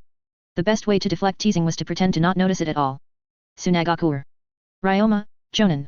He had been expecting a few days off, but instead he had been woken up and escorted to another secret meeting in the early hours of the morning. He had to go much slower than normal, accounting for the damages he still sustained, but soon enough he was walking through the doors leading into one of the many sealed chambers below the Kazekage's office. The white-veiled gentleman who escorted him stayed at the door, along with Sub-Aim, while gesturing for him to go inside. Ryoma nodded tiredly at the pair before pushing the doors open and stepping through. Inside the room was a large circular sandstone table unencumbered by chairs. The walls were equally blank slabs of polished sandstone, with an image projector mounted in the center of the table and pointed at the far wall. Very much the classic image of a conference or presentation room, with how few people comforts were present. Ryoma. The calm boom of Captain Gentai rang out, drawing his gaze. The massive man was standing on the left of the room, right next to the Vice Captain Nichibatsu, with one hand raised in greeting. Ryoma raised his own hand as he gingerly walked over, arm in a sling and head and ribs thoroughly wrapped. Glancing around the room, he could see that nearly every corps captain and vice captain was present at whatever the secret meeting was, along with the Kazekage at the far wall, the ANBU captain, and the logistics division captain. Captain Arata was over there, Captain Aoi a few spaces over, Vice Captain Pakura a little ways away. Lots of pretty important people in this room. Ryoma felt a bit out of his depth here. Captain, Vice Captain. Looking a little banged up there, ahead. Nichibatsu laughed and leaned forwards with a nod. Someone get through your armor last mission or something. Something like that. Ryoma shook his head. I'd be worse off if I wasn't wearing it. Every hit broke something on me. How what have I been telling you, hey? You need a good shield, kid. Nothing gets past a puppet shield. Nichibatsu wiggled his fingers at him, and Ryoma gave a rueful sigh and shake of his head. Jonin Ryoma. Thank you for providing the strategic and technical outline of the bolters to Toyoko. She tells me that the genin are most thankful for your generous distribution of such information. Gentai rumbled as quietly as he could, which was still a bit louder than most people talked. I'm surprised it took this long for anyone to ask. Ryoma replied, reaching up to scratch the side of his head. Nothing about them is secret or difficult. I expected to see copycats years ago, really. It would be terribly rude of them to mimic your signature puppets without explicit permission, Jonin Ryoma. Gentai nodded genially, face locked into his signature glare and scowl. He chopped a hand down at him in a matter-of-fact manner. Well, if any of them ask in the future, tell them they're free to do so. Ryoma waved it off. Calling the bolters his signature style felt mildly insulting, but not really inaccurate. He elected to just accept it and move along. They're the perfect puppet for a beginner. There's nothing complex or expensive about them, and they help with many basic. I see that everyone is present. The Kazekage called out from the far end of the room, drawing the various smaller conversations to a close nigh instantly. The rust-haired man looked around for a few seconds, before nodding in satisfaction. Yura, raise the barrier. A man with a goatee near one of the corners of the room nodded, performing a handful of seals and slapping the wall. Immediately a pale purple sheen came over the walls, ceiling, and floor, glowing brightly before fading gently again. What is discussed in the meeting to follow will never be declassified. The Kazekage began with a sharp and stare, black rings forming around his eyes as he spoke. The image projector on the table whirred to life at command of an unseen hand. Dissemination of the contents of this meeting to any unauthorized subject in an unauthorized location will be punished in accordance to the severity of the leak, up to and including execution. Ryoma already knew exactly what this meeting was going to contain. It was pretty obvious to him. Having said that, if you are present in this meeting, then your loyalty to Tsunagakure and reliability is already considered exceptional. You shouldn't have anything to worry about. The Kazekage shook his head slightly as an image was projected onto the immense sandstone wall behind him. So long as you continue to be loyal was left unsaid. It was honestly pretty polite as far as ninja go. The Kazekage glanced back at it, eyes narrowing as the image slightly adjusted itself to be more even against the wall, then turning back to address the 20 or so ninja in the room. The contents of this meeting will not be distributed to the wider Tsunagakure ninja force. If pressed to answer, such as through torture or blackmail, you are to answer that this meeting was held to discuss an ultimately discarded plot to assassinate and replace the Wind Daimyo. Oh good, they already had a pre-planned excuse for the planning meeting. There were a few sharp inhales at that, younger ninja reacting to the implication that a plot to kill their patron lord was somehow less damning than whatever was about to be discussed. Or maybe they just really liked the Wind Daimyo, that was possible too. As you all know, the Wind Daimyo has stopped delivering high-profile missions to Tsunagakure in the wake of the Third Ninja War. This reduced our overall funding by a noticeable but not insurmountable degree. The Kazekage spoke as the white box flashed and was replaced by a basic timeline of financial events and records. Ryoma had to squint to see everything on the list, a lot of it was boring record-keeping showing a steady but very slight decline in the treasury over the last few years. While the loss of these high-profile missions was troublesome, it was not catastrophic. The Kazekage paused for a moment, letting the financial timeline flip to the next slide. A continuation of the previous timeline, now projected forward several years with predictions about how the new budget cuts were going to affect them. 2 weeks prior, the financial office of the Wind Daimyo forwarded an official declaration of decreased spending. The image spoke for itself. And we're not assassinating the Wind Daimyo. The harsh, sarcastic drawl of the vice captain of the weapons corps rolled over the room. The Wind Daimyo is currently being guarded by a delegation of 6 elite Konoha Jonin, in the capacity that Tsunagakure ninja once performed, along with a full kumi of samurai guards. The Kazekage began simply. While it is highly feasible that an alpha strike of our Warfens would be able to demolish his palaces, such a strike sends a clear message to all other daimyo that Tsunagakure is willing to perform hostile action against the high nobility. We will be unlikely to receive any more regular high-level missions with such an attack, even if the attack proves successful. His head tilted forward slightly. Should the Wind Daimyo suffer any manner of unusual or unexpected death anytime soon, Tsunagakure will be the first and primary suspect. Assassination of the Wind Daimyo is an attractive but poisoned solution to our looming financial crisis, and has been dismissed on such grounds. So, what will we be doing, Lord Kazekage? The captain of the Genjutsu Corps asked with a tone that indicated she knew something that the rest of the people in the room didn't. The Kazekage nodded, then turned back to the screen, flipping through several slides with a thought and arriving at a generalized map of the surrounding countries. Several plans were proposed, outlined, and debated in abstract over the last few years, ordered in a cost and risk to benefit ratio list. Then, with the advice of Elder Ebizo, I selected a winner amongst the candidate plans. We have been preparing for it specifically over the last 2 weeks. The next slide flipped. On top of the image, detailed in bold red lettering, was a title. Operation, Catching Swan. Not the name he would have chosen. The image detailed the land of rivers as it currently stood, a series of petty states divided by rivers and mountain ranges in a state of constant low-level warfare.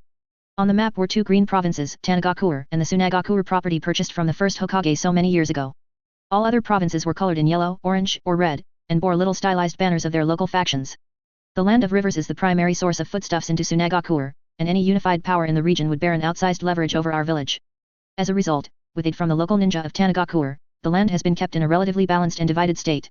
The low-level conflict that this divided state incentivizes keeps our allies in Tanagakuer consistently employed while ensuring no one faction has the power to threaten Tsunagakuer directly.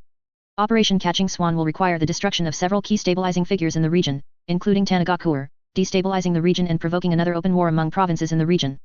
The room got very loud for a few moments, as gathered ninjas spoke up or out against the idea. Ryoma stayed quiet, simply staring at the screen with a little frown and a heavy furrow to his brow. Lord Kazekage, to provoke a war is one thing, but to betray our allies in Tani as well. Lord Kazekage, sure, we don't have to do that, they'll support us in this if we ask.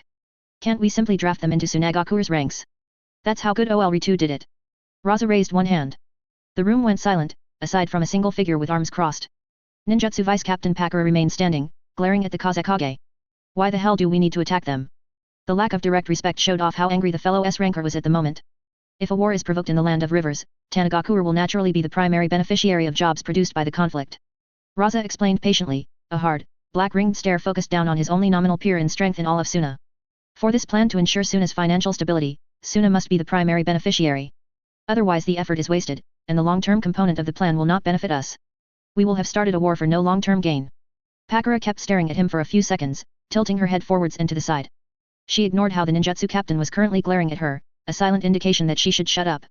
And why we aren't pulling a Ritu here? We are, indeed, pulling a Ritu. That made her stop short. The Kazekage's face was passive as he continued to speak. On several occasions, when confronted with clans too mighty and too well entrenched for him to easily absorb, Lord First would employ his greatest weapon, the one-tailed sand demon. Raza's head tilted back disdainfully. After their home was devastated by the rampage of the sand demon, Ritu would arrive and beat the demon back with his heavenly iron spheres.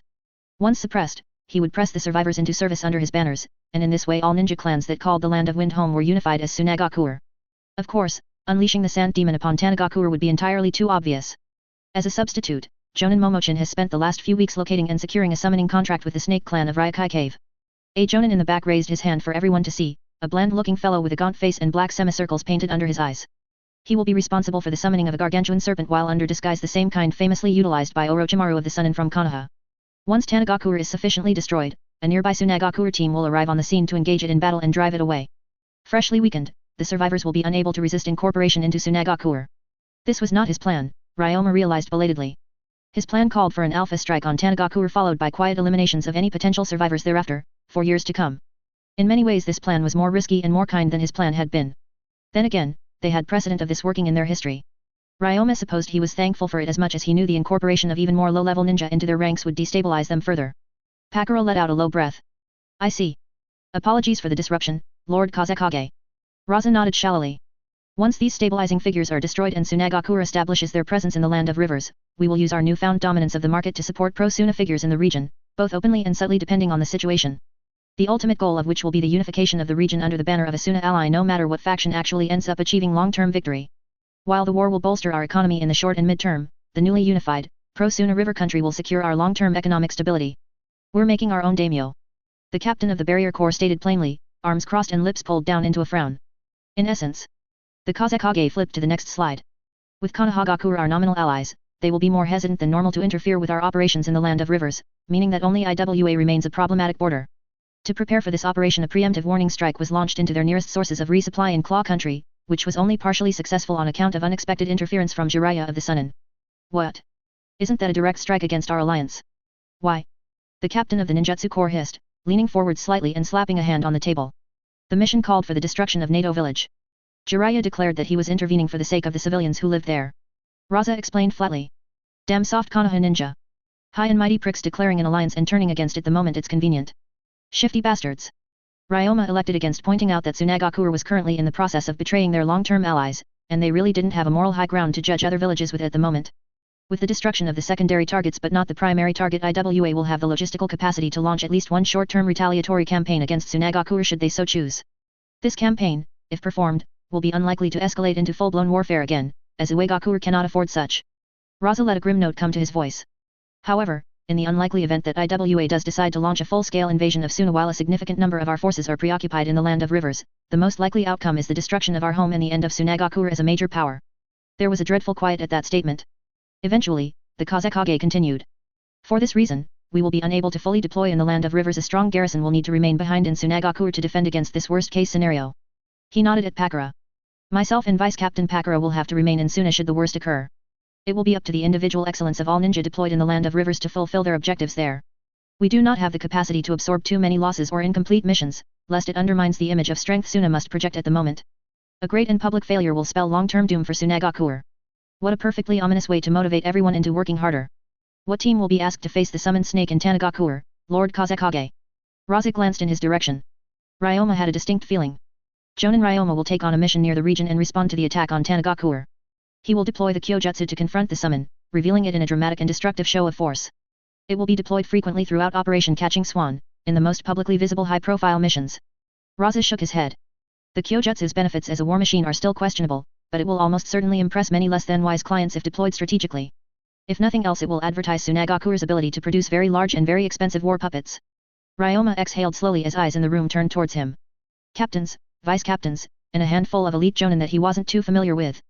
How soon do I get ready, Lord Kazekage? If the claw mission had been fully successful, they'd have much more of a buffer period to relax with. As it stood, however, you will begin to prepare yourself as soon as this meeting is concluded. Your current injuries are unlikely to seriously impair your ability to operate the Kyojutsu. Take care to not strain them further despite that. Yeah, that sounded about right. Ryoma wanted to respond, to say that he really didn't feel qualified for this, but that was blatantly false in this particular situation. The Great Dragoon was his specialty as a puppet. There was no one more qualified for this than himself. He was an open warfare specialist, after all. This kind of work was what he was good at. Yes, Lord Kazekage. Will I be assigned a team? You will. Well, that was good, at least. Tsunagakuer. Ryoma, Jonin. Can't this wait till you're recovered? His friendly former supervisor asked with a grouchy tone and glaring face, a bag slung over her shoulders and glaring up at him. Ryoma glanced down from his current perch atop the great bolter, chakra strings stretching from one hand and loading supplies into the interior of the big wood and steel box. This was the third unit of Great Bolter, the most recently built and designed using all of the lessons learned from the previous two. Iterative improvements, mostly, not any substantial overhaul of the actual design, not enough to call it a proper mark upgrade to the previous. Ryoma kept the other two around for spare parts, slowly dismantling them when he needed to repair this one. Do you have any idea what I can do with Senjo wood? Ryoma drawled, handing another set of bags to Tsubame on the other side of the hatch. The immediately usable stuff would go in bags, and if that wasn't enough, he could always just summon the bulk storage seal MK2 over and get most anything he needed out. No, but I don't think you need to risk your health by rushing to get it either. Toyoko sassied up at him, hands on her hips. Well, I don't know either. He replied, ignoring the second half of her sentence. But I do know it doesn't go up for sale that often and that I'm going to personally thank Tanagakuer with 1,000,000 ryo for the delivery. Paying. You're paying them 1,000,000. And I'm going to be very grateful when I hand the scroll over. Ryoma corrected with a waggled finger. Now load your stuff up, Sassy-chan. We'll be rolling out as soon as Hataru is done showering and actually gets down here. TCH. She uttered with a scowl and shake of her head, walking forwards and then up the side of the great bolter, hands flashing down to cover her thighs as she did. Ryoma handed another bag to Tsubame, who was staring up at him in a very unimpressed fashion. Nice thighs, shorty. You weren't even looking, liar. Toyoko growled at him as she stepped over to the hatch and politely handed her bag over to Tsubame. I was watching your eyes. He could have looked with the puppet eyes mounted all the way around the great bolter, but that seemed like a lot of effort for a really mild amount of thrill. Hataru. Ryoma called out flatly towards the building they were in the shadows of, hand raised to his mouth. Get a move on. Somewhere in the inn, he heard a distant I'm sorry. I'm sorry, muffled by the stone walls and coming from somewhere on the second floor. He reached up to scratch the side of his head, lips tugging down beneath his veil. Not the quickest, hey. He muttered, before rolling his neck and doing his best to stretch under the medical bindings. Why did you ask for us on this mission anyways, hey? 3 ladies all to yourself in a box. Toyoko growled in a very cute manner at him. What are you up to?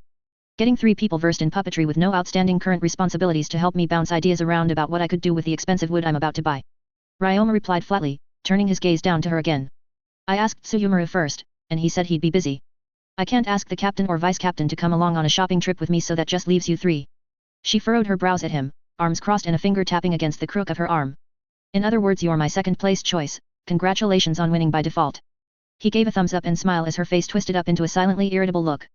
Like a rabbit deeply offended to be offered an unsatisfactory type of carrot. He maintained the gaze for a second, before giving an amused scoff and leaning down slightly. Oh, my bad, I meant actually yes, I'm luring you away from the village so I can do all manner of nefarious and lewd things to you, definitely. Kaya. Sub-Aim interjected emotionlessly. My body is in danger. Oh no. Toyoko let out a frustrated sigh. He doesn't need your help to mock me, Jonan. Sub-Aim. The opportunity was too convenient. Sub-Aim explained blankly. At about that moment, the door to the inn was flung open and Hotaru stumbled out, laden with a large box strapped to her back and a pair of bags. Her hair was still thoroughly soaked, and she smelled faintly of some fruity nonsense. I'm sorry. She wailed, stumbling forwards. I didn't mean to be late. You're not late, we haven't left yet. Ryoma shrugged, stepping over to the hatch and gently lowering himself inside, pausing briefly as Sub-Aim caught his feet like a human stepladder. He raised a brow before ducking to go lower, slipping inside and moving over to the piloting seat. Get in and get comfortable, we're in for a long ride. Sub-Aim stepped back, letting Toyoko poke her head through and then drop in, little boots clacking against the floor plate as she inspected the interior. Revised again? She asked with a snooty little raised nose. Third unit, yet. Ryoma explained briefly, leaning back and resting his head on the newly installed extra cushioning. He raised a hand, letting the strings connect to the frame and waking up the eyes. It always took a moment or two to get used to omnidirectional vision again, blurry all around except in certain cones where he had layered multiple eyes together to focus, namely the front and the turret. The puppet eye technique wasn't affected by material quality at all, as far as anyone could tell. Wood, glass, stone, everything had roughly the same level of vision quality. The only exception was actual, biological eyes, which were much clearer, but that meant he'd have to replace them constantly or deal with the smell of formaldehyde all the time. So instead he just put multiple eyes in the same direction. The quality increase still wasn't as good as his actual eyes, but it was a noticeable improvement from before. He could actually read large lettering through a quintet of linked eyes pointed at the same thing. He was pretty sure this is what Sasori laughed at him about all those years ago. He had already figured this out, and it was a pretty obvious answer in hindsight. Why else would all his secondary puppets like Crow, Black Ant, and Salamander all have 3 eyes instead of 1 or 2? More eyes help you see better. Whoa, what an amazingly esoteric answer. Ryoma was still slightly annoyed at himself about it. Hotaru dropped through the hatch hesitantly, glancing around nervously. Hey. Hi. Sorry. What are you apologizing for? Ryoma tilted his head back to give her a confused look. He shook his head and faced forwards again. Close the hatch behind you, we don't want sand getting inside the cabin. Right. She exclaimed, bouncing in place slightly and reaching up to fumble with the lid. Right. Pull down and twist clockwise. Toyoko grunted, plopping down in one of the chairs in the back, looking at the little mirror slots that showed the outside indirectly. Ryoma had been thinking about buying and installing live feed cameras to put in for the passengers instead, but they were too big, too bulky, and drew entirely too much power for him to consider it. Instead, the back contained 2 systems for other people to monitor the outside world. A slot in the roof that lets you physically peer through, and a pair of angled mirrors to peer through indirectly, and that's about it. Again, he needed to figure out one of those sensor jutsu so he could install a proper monitor, but that project kept getting delayed again and again. Sub-Aim glared through the upper hatch like it was trying to sneak up on her, and Hotaru hesitated as she looked for a place to sit. Eventually she just settled down on the floor where she was standing, hair soaking her shoulders and staring at nothing in particular. The great bolter shook slightly, limbs pulling together under its main bulk before rising into the air. The legs twisted, the wheels extended, and Ryoma slowly pulled up to speed, leading away from the inn. The frame bucked and shook as he moved over dunes, then towards the main road, which was less of a road and more of a stretch of particularly hard and therefore mostly flat sand. This stretch of sand would continue for quite a ways, then they'd go over another few dunes, then finally hit the old packed stone road that led along the coast from the wind capital up to the land of rivers. Was it stealthy? Absolutely not, which was the point of him going through there and being very obvious with his movements. Both so other people could verify that he had indeed been in that location, and because if he was doing something sneaky, he wouldn't be so obvious about it. The attack was in 6 days, 11 hours. So what are we going to get? Hotaru asked suddenly, hair dry and rear end rooted to the center of the cabin. No one replied for a moment, as the rest of them processed the breach in the comfortable quiet of the road. Were you not listening when I explained it earlier? Ryoma asked with a raised brow. No. Hotaru responded after a moment, ducking her head shamefully. Tanagaku recently seized a shipment of smuggled wood from a senjo tree, and offered to sell it to us if anyone wanted it. Ryoma explained, stretching his legs out as they rumbled over another dune. Meaning sell it to someone from the puppet corps, because no one else would care about luxury wood. Senjo wood is the trees grown by the first Hokage and his wood release, right? Hotaru asked with increasing confidence, leaning forward slightly. Yeah, one of those trees. Ryoma rolled a hand. Konoha occasionally cuts one down and processes the wood for things like super expensive furniture. It's the strongest wood in the world, according to legend. Strong enough to bind even the greatest of the tailed demons. Toyoko exposited, arms crossed, and nodding in an official manner. Tanny says they have a desk-sized block on hand and Captain Gentai offered me dibs on buying it, which was nice of him. Ryoma pointed a thumb back at his head. I think I'm going to use it to make a new set of puppet armor, replace the damaged components of the old Mk3 here first and then see what I can do with the rest. Do not make a bolter with it. Toyoko growled at him. I wasn't going to waste super durable wood on something designed to explode. Ryoma rolled his eyes. I'm rolling my eyes at you, in case you couldn't tell. I could. Although it would be really funny. Ryoma muttered with amusing tone. Ryoma. He chuckled and adjusted the legs to smoothly glide over a bump in the road. More seriously, I want ideas here. I think I'm going to use it to iterate on my armor, but I'm not sure what I'd do with the rest of it after. Are you going to densify the material? Toyoko asked with a curious air and a thoughtful tone. I'm not sure, densification is pretty wasteful in terms of raw material to finished product. Ryoma pressed his lips together, considering the idea. If I do that, I might not have enough material to make a complete set of puppet armor out of it. I'm definitely going to collect the sawdust, use it to create the usually shaped components with some resin or epoxy. Make sure you test your process on a standard block of equivalent size first. Toyoko continued with a helpful sort of nagging. Lest you waste any of it. It's expensive, right? Hotaru asked for clarification. Otherwise we'd be using it more, if it's better than normal wood. I'm paying for a rectangular block about the size of an office desk. Ryoma began to explain in a casual sort of manner. My starting offer is going to be 1 million ryo and I'm prepared to go up to 10 million for it. There was some sputtered coughing behind him at the price mentioned. Toyoko sighed. Can you even afford this? No, but the Kazekage had given him a scroll full of golden bars for the occasion. They had to make sure his cover story was more or less airtight here. That meant weird favors and additional funding to cover the costs of a convenient deal with Tanny. Just plausible enough that no one would blink at the circumstances of his little trip over to the land of rivers. Slightly more durable puppets was already a thing achievable with densified wood or metal. The benefits of Senju wood specifically didn't really outweigh the costs of getting a hold of some, and so most puppeteers wouldn't even bother. Ryoma wasn't really sure how much more protection he was going to get out of the material, considering his body under the armor was just as squishy and padded as before, but there wasn't much else to use it for. Bolters would be a waste, and there wasn't enough to make anything else, so armor it was. You can't, can you? Toyoko asked with a long-suffering sigh. I can cover it. Ryoma replied, returning to the moment. I got distracted thinking about how cute you are. You're a damn liar, is what you are. Toyoko growled. He is. Sub-aim supported like a stealthy sledgehammer, unexpected and blunt. And you're clingy. Ryoma shot back. I am not clingy. I maintain an appropriate amount of distance from you at all times. I tried to piss before we left and you tried to get in the bathroom with me. She what? Toyoko shot up, slapping a palm against the side of the wall and clenching a fist. Hotaru coughed, falling back and pushing up against the side wall, getting out of the way of Toyoko's sudden, flaring anger.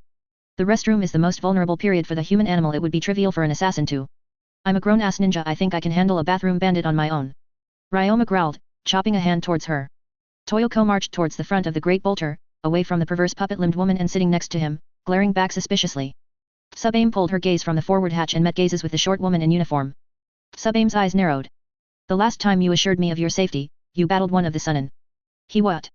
This time, Toyoko growled at him instead. Is that what those injuries are from? Ryoma sighed in no small amount of frustration. You idiot, why were you fighting one of the Sunin? It was going to be a long trip, hey? 6 days later, they were stomping along the river road leading towards Tanagakuer. Stomping, because the road had gotten a bit too small and bumpy for the wheels to be of good use, and this was still pretty fast. His wrappings were still on but his arm was out of the sling and his head felt much better.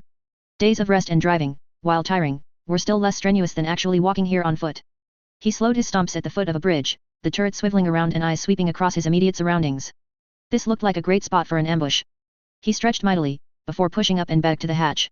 What are you doing? Sub-aim asked quickly, stepping forwards with narrowed eyes. Saying hello. He replied, opening the hatch and pulling himself up and out, sitting on the rim. He raised his hands to his mouth and called out. Yo. Tanny. He gave this a 50% chance of working. After a few seconds, a figure crawled out from underneath the bridge. A mostly nude male with outrageous musculature barely covered by a combination of swimwear, fishnets, and a flak jacket. The distinctive V-shape of Tanagaku were boldly displayed on his headband. The Tanny ninja greeted with a massive and slightly provocative stretch, followed by a crack of something in his spine and a relaxed slump. Yo, Suna. He said, raising a hand and leaning against the side of the bridge. What brings you around in that big boat on legs, Mr. Sailor? Heard you guys were selling some special wood. I'm here for the pickup and payment. Ryoma ignored the sudden sputtering from Hotaru below him. She did that a lot. I got myself, and 3 others inside a full team. Tanninen replied with a raised brow. Getting some wood, hey? Sounds like a party. I'm not sure if your big OL thing there will fit through this poor mud road though. Ryoma nodded, sliding his legs up and patting the top of the great bolter. You heard the guy, everyone up and out, and bring your stuff too. We're going the rest of the way on foot. They were unusually quiet as they rose up out of the hatch and slid off the great bolter, tossing bags out as they went. Ryoma hefted his own bag, a small one slung over his shoulder, and stared at the great bolter for a few moments. He turned to glance back at the Tanninen. Do you have somewhere I can store this thing? It's too big to seal. The male blinked at him, before frowning at the giant puppet. I can watch it. A female voice came from under the bridge. Another scantily dressed Taninin almost slipped her way up, black hair hanging over her face and legs hanging over the edge. If you want, Danny. Ryoma nodded, opening his mouth to thank her. He was cut off by an ear-shattering, bone-rumbling noise. A hiss that was too loud and low-pitched to be a hiss. A roar that was too long and sharp to be a roar. Exactly the sound he imagined a giant snake would make coming from just over the hill. Exactly on schedule. What was that? It came from the village. Let's go. Ryoma declared authoritatively, thumb twitching as he did. The Taninin glanced towards him, before nodding sharply and leaping away. Ryoma followed before Tsubame could protest. Rapid leaps brought him up along the muddy roar, each leap interspersed by another roar, hiss and human screams made faint with distance. 1, 2, 5, 10. 30 powerful leaps before he finally crested the edge of the hill, some secondary entrance into the village, and looked out across the village hidden in the valleys. And the massive red and gold snake that writhed within, screaming vitriol as elemental ninjutsu bounced off its scaled hide and its jaws ripped through houses. Scale-less things. Wretched scale-less things. Less than dragons, less than snakes, less than worms. Know the honor of dying by my teeth. Its tail flicked, smashing through a walkway and sending its fragments out like immense shrapnel. Its jaws clicked once, sparks flaring in its teeth, then a spray of fluid flame washed over a district before it. Hundreds of feet of wooden and brick buildings set alight in an instant as its maw dragged through the air. The tiny ninja he was beside stumbled at the sight, gasping in horror at the destruction unfolding. A great burst of smoke billowed out on the far side of the village, a massive white bird bursting forth and smashing a clawed foot into the side of the snake's head. A heron of some variety about half the size of the snake itself. The snake twisted, a bare bleeding scratch forming on the side of its head. The heron looked distinctly disturbed and worried at that as it fluttered back to avoid a retaliatory strike. Showtime. Ryoma's bleeding palm slammed into the ground. Summoning. Great Dragoon.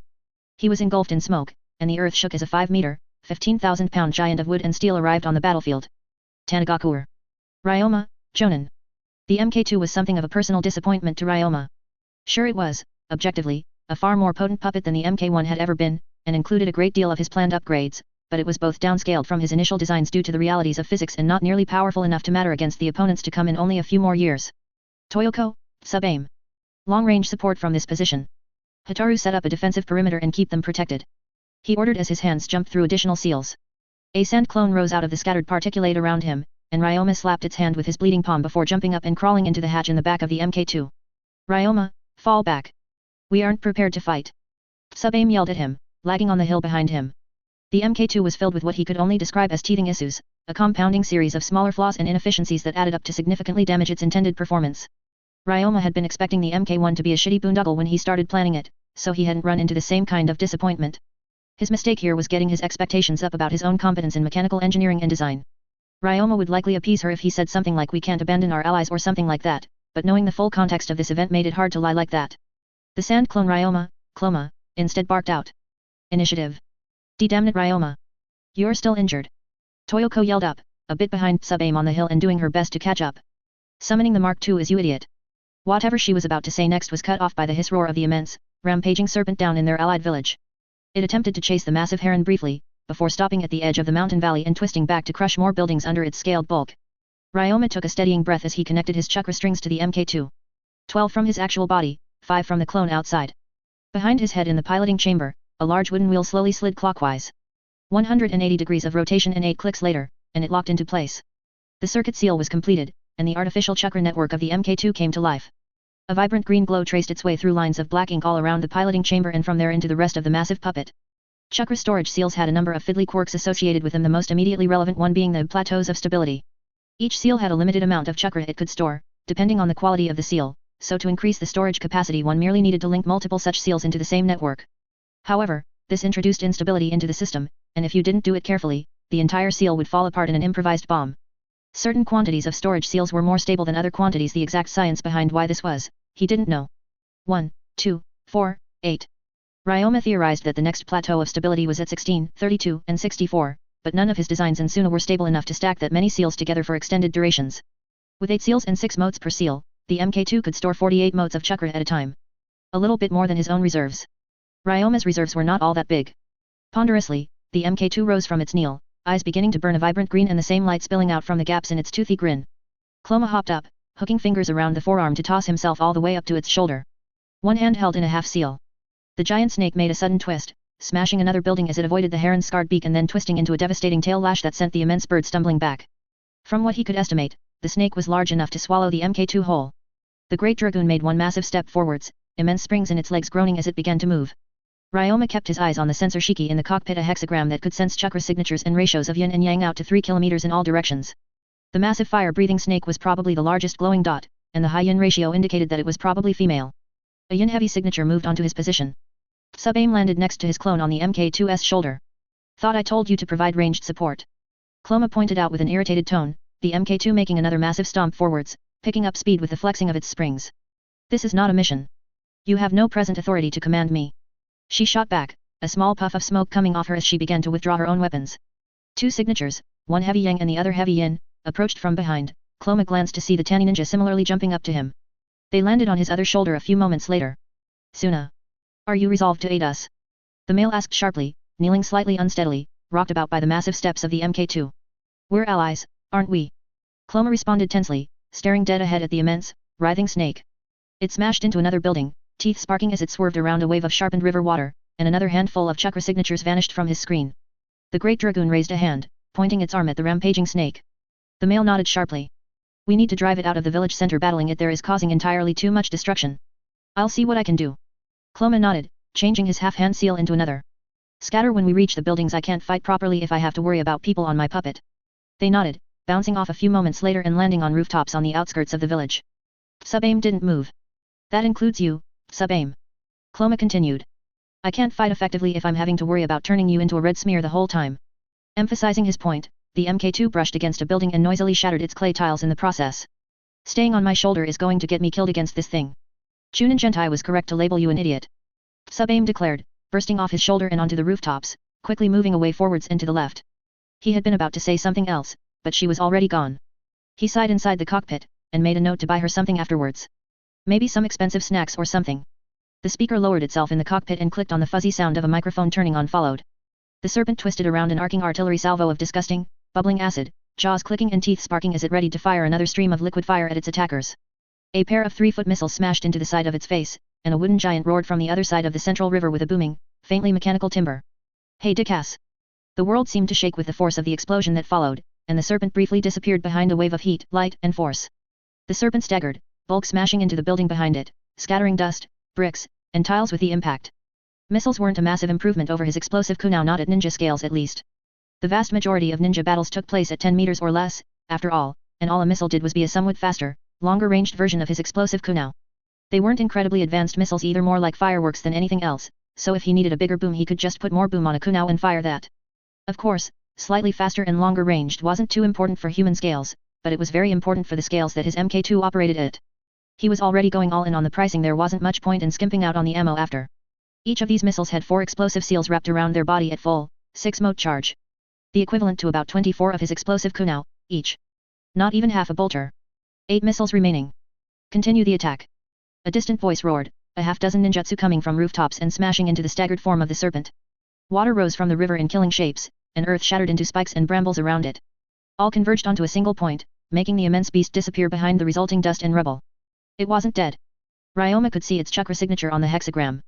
The dot moved rapidly towards him, but he couldn't see the snake anywhere, it was underground. Cloma leapt off and onto the nearby rooftops, raising both hands and connecting a full set of strings to the Great Dragoon. Hold ninjutsu! The same voice from earlier called out. Did we get it? A feminine voice yelled out a question of her own. The signature was on his position. Cloma ripped its hands to the side as Ryoma took a step, turned the heavy torso of the Mk2, and pulled its arms back. The Mk2 smashed into the side of a building, barely avoiding the immense serpentine head as it exploded from the street below him, sand scattering around them as it burst forth. From this close, Ryoma could confirm that it was large enough to swallow the Mk2. In slow motion, Ryoma could faintly see its slitted eye turn to lock onto him. The Great Dragoon grinned so that Ryoma didn't have to. Its palm slammed into the side of the serpent's scaled bulk. Vibrant green light spilled its way down the arms as the shiki mounted on the end roared to life. 2 instances of Great Breakthrough activated. 6 motes expended. 42 motes remaining. Demon tosses dragon. The Great Dragoon roared as twin hurricane force winds exploded out of its hands. The serpent, already on an upwards velocity, had no grounding to push against. It flew, smashing into a building on the next street over, then sliding for a way to destroy another line of village houses, then thrashing to collapse a shrine as it rose furiously. 1 dot on his hexagram blinked out of existence. Burn. The serpent clicked its teeth as it rose, a wave of liquid fire rushing towards him and dominating his view. The Mk2 raised its shield calmly, a large plate carved in the shape of a 3-eyed ogre and mounted on the left forearm. Fire-eating seal. A spiral of green light issued out of the left eye of the shield, crashing against the wave of fire and forcing it to twist, slowly sucking a wave of hateful flame into the eye and leaving the Mk2 unscathed. The heavy left brow slid down, over the eye and closing the seal. The buildings around him were engulfed in a brand new layer of flame. The great dragoon's jaw clicked open, revealing another shiki behind its teeth, glowing a vibrant green. Air bullets. A 3-shot salvo of spiraling wind fired from its mouth, smashing through distant buildings as the snake writhed out of the way. The great dragoon's jaw clicked closed. 3 motes expended. 39 motes remaining. Cloma jumped forwards across the rooftops, the great dragoon following ponderously on the streets below him. The serpent coiled up to leap only for the immense clawed feet of the heron to smash down into its face from above. The head crashed into the street below, cratering it with the force of impact and shattering nearby windows. Vile snake! The heron called down at it, flapping a pair of immense wings and dragging the serpent towards the edge of the village. The serpent writhed and coiled as it was pulled towards a more exposed slope and away from the village center. You should not have come. The snake went limp for a moment, then twisted suddenly. Its bulk rose up and slammed into the heron from behind, tossing it forwards with an earth-shaking crash to the ground, and allowing the serpent to press down upon it. They carved a groove through the earth for another dozen feet, sliding along with the immense momentum of their passing motions. I go where I please, meal.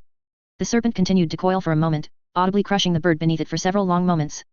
The great dragoon moved as fast it could through the thin streets, smashing apart awnings and shattering the road with its slightly bouncy pace.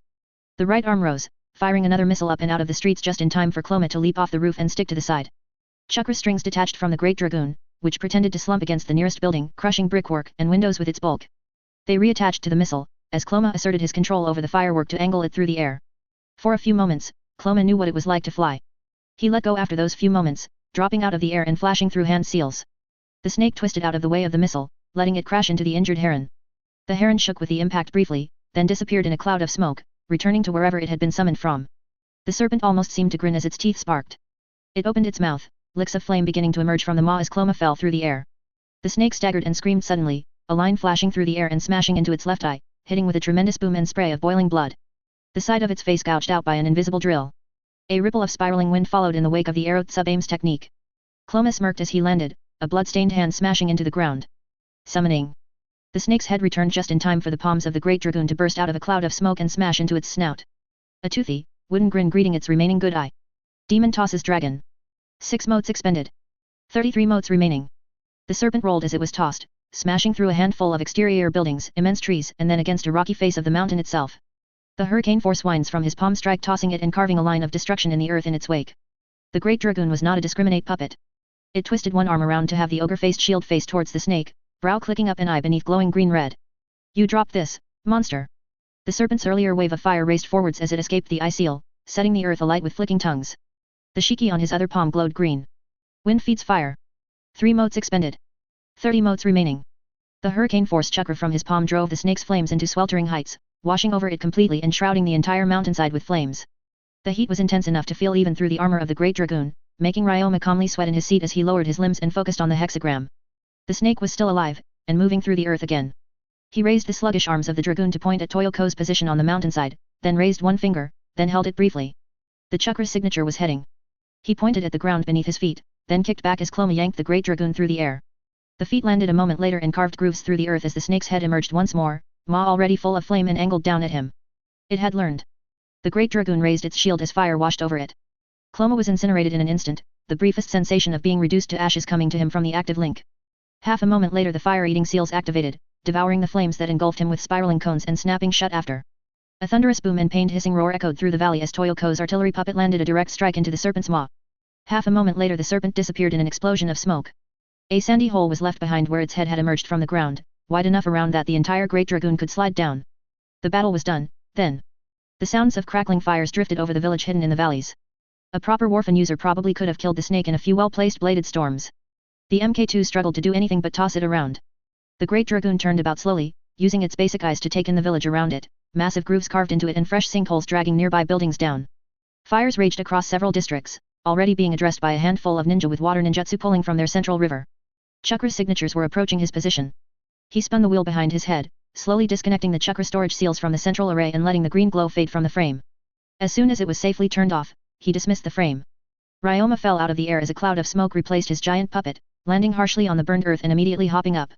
The earth was very, very hot at the moment. He hopped on alternating feet as he moved out of the smoke. Not the most dignified way to meet with the handful of elite ninja of Tanagakuer, Ryoma had to admit, as he hopped out of the cloud of smoke and towards unburned, lower temperature ground. Tanagakur. Ryoma, Jonin. Condition. As usual, Sub-Aim was quick to get worked up over nothing in particular. No further damage, chakra reserves at 80%, currently hot and sweaty. He left out that the MK2 was probably covered in scorch marks and abrasions from colliding with the buildings on several occasions, he could fix those later. Good. Her slightly spiteful glare made him confused if she was expressing relief that his condition was good or joy that he was uncomfortable. He sent a bewildered glance towards the woman before rolling his eyes and waving a hand towards Toyoko's position, indicating that they should approach. That done, he returned his gaze to the ash-choked village and the fires that continued to rage across several districts. They wouldn't have had any warning about this attack, and if their deployment rates were anywhere similar to Suna, a great deal of their mid and high-ranking ninja would have been out of the village, performing missions. That left only their garrison of highest-ranking ninja and low-level ninja in the village, in addition to a handful of off-duty middle roaders. Suna had about 11,000 ninja from last he checked, plus or minus about 5%. Tanny, from the estimate provided at the secret briefing, had perhaps 1,000 ninja, plus or minus 10%. Ryoma didn't know precisely how many could have died in something like this, but probably not more than 100. The problem for Tanny would be how many elites they lost in this. A pair of Tanny ninja landed before them, one male clad in their signature fishnets and the female clad in what looked like a pair of sauna towels in a bad mood. Several broad swathes of their skin was covered in nasty but superficial burning. Suna. The male greeted with a sharp nod and frown. Thank you for the assistance, why are you here? The bare minimum of courtesy followed by a blunt demand for motivation. Ninja paranoia was always heightened after a sudden and unexpected issue cropped up. Ryoma didn't blame them. Well, I was here to buy something from your village that Senjo Wood Tanny passed along a message about a little while ago. He stopped, then glanced around at the destruction. I got a little sidetracked, looks like. The black-haired male narrowed his eyes suspiciously, before exchanging a glance with the female. She shook her head around in a confused manner, before turning her gaze back to him, hand holding up her towel. The Senjo Wood? The last time we picked up something like that was, a year ago. Ryoma stared blankly at her for a few moments. Oh. He replied somewhat lamely, reaching up to scratch the side of his eyes. They didn't tell me that. You do not have the material we traveled all the way from Suna and battled a great snake for. Despite her somewhat accusatory tone, Sub-Aim's eyes were fixed squarely on the side of his head, and not at the Tanny ninja. What a disaster, what a mistake, perhaps someone should have verified how recent the information was before we left. That would have been wise and prudent. Ryoma purposefully did not look at Sub-Aim as she elaborated. Do you have any left? He tried with a slightly awkward tone, reaching back to rub the flexible mesh that protected his neck. And can I use the services of your messenger hawks? I should probably send a message to Lord Kazekage about this.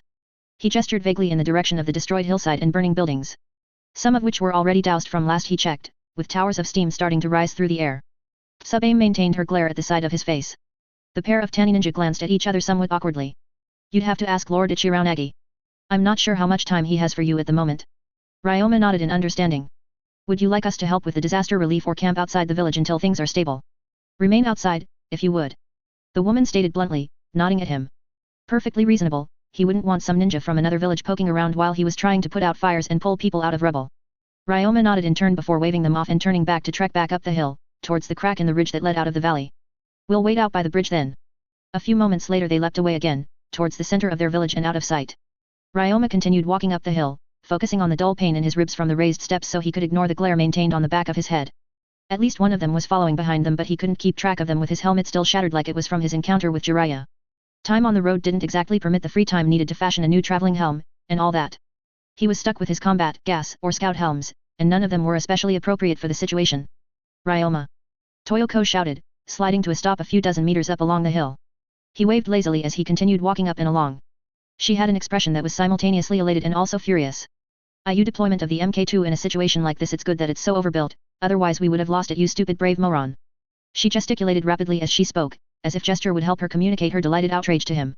She was one of the few already read in on the MK2 and how secret it was, and had been at the previous test deployments. Stomping 2 bandit camps into the ground while escorted by 2 full teams wasn't exactly the same as deploying the MK2 suddenly and against a giant snake, even if Ryoma already knew to expect one. He stayed quiet as he approached, letting her vent her frustrations and giddiness on her own time.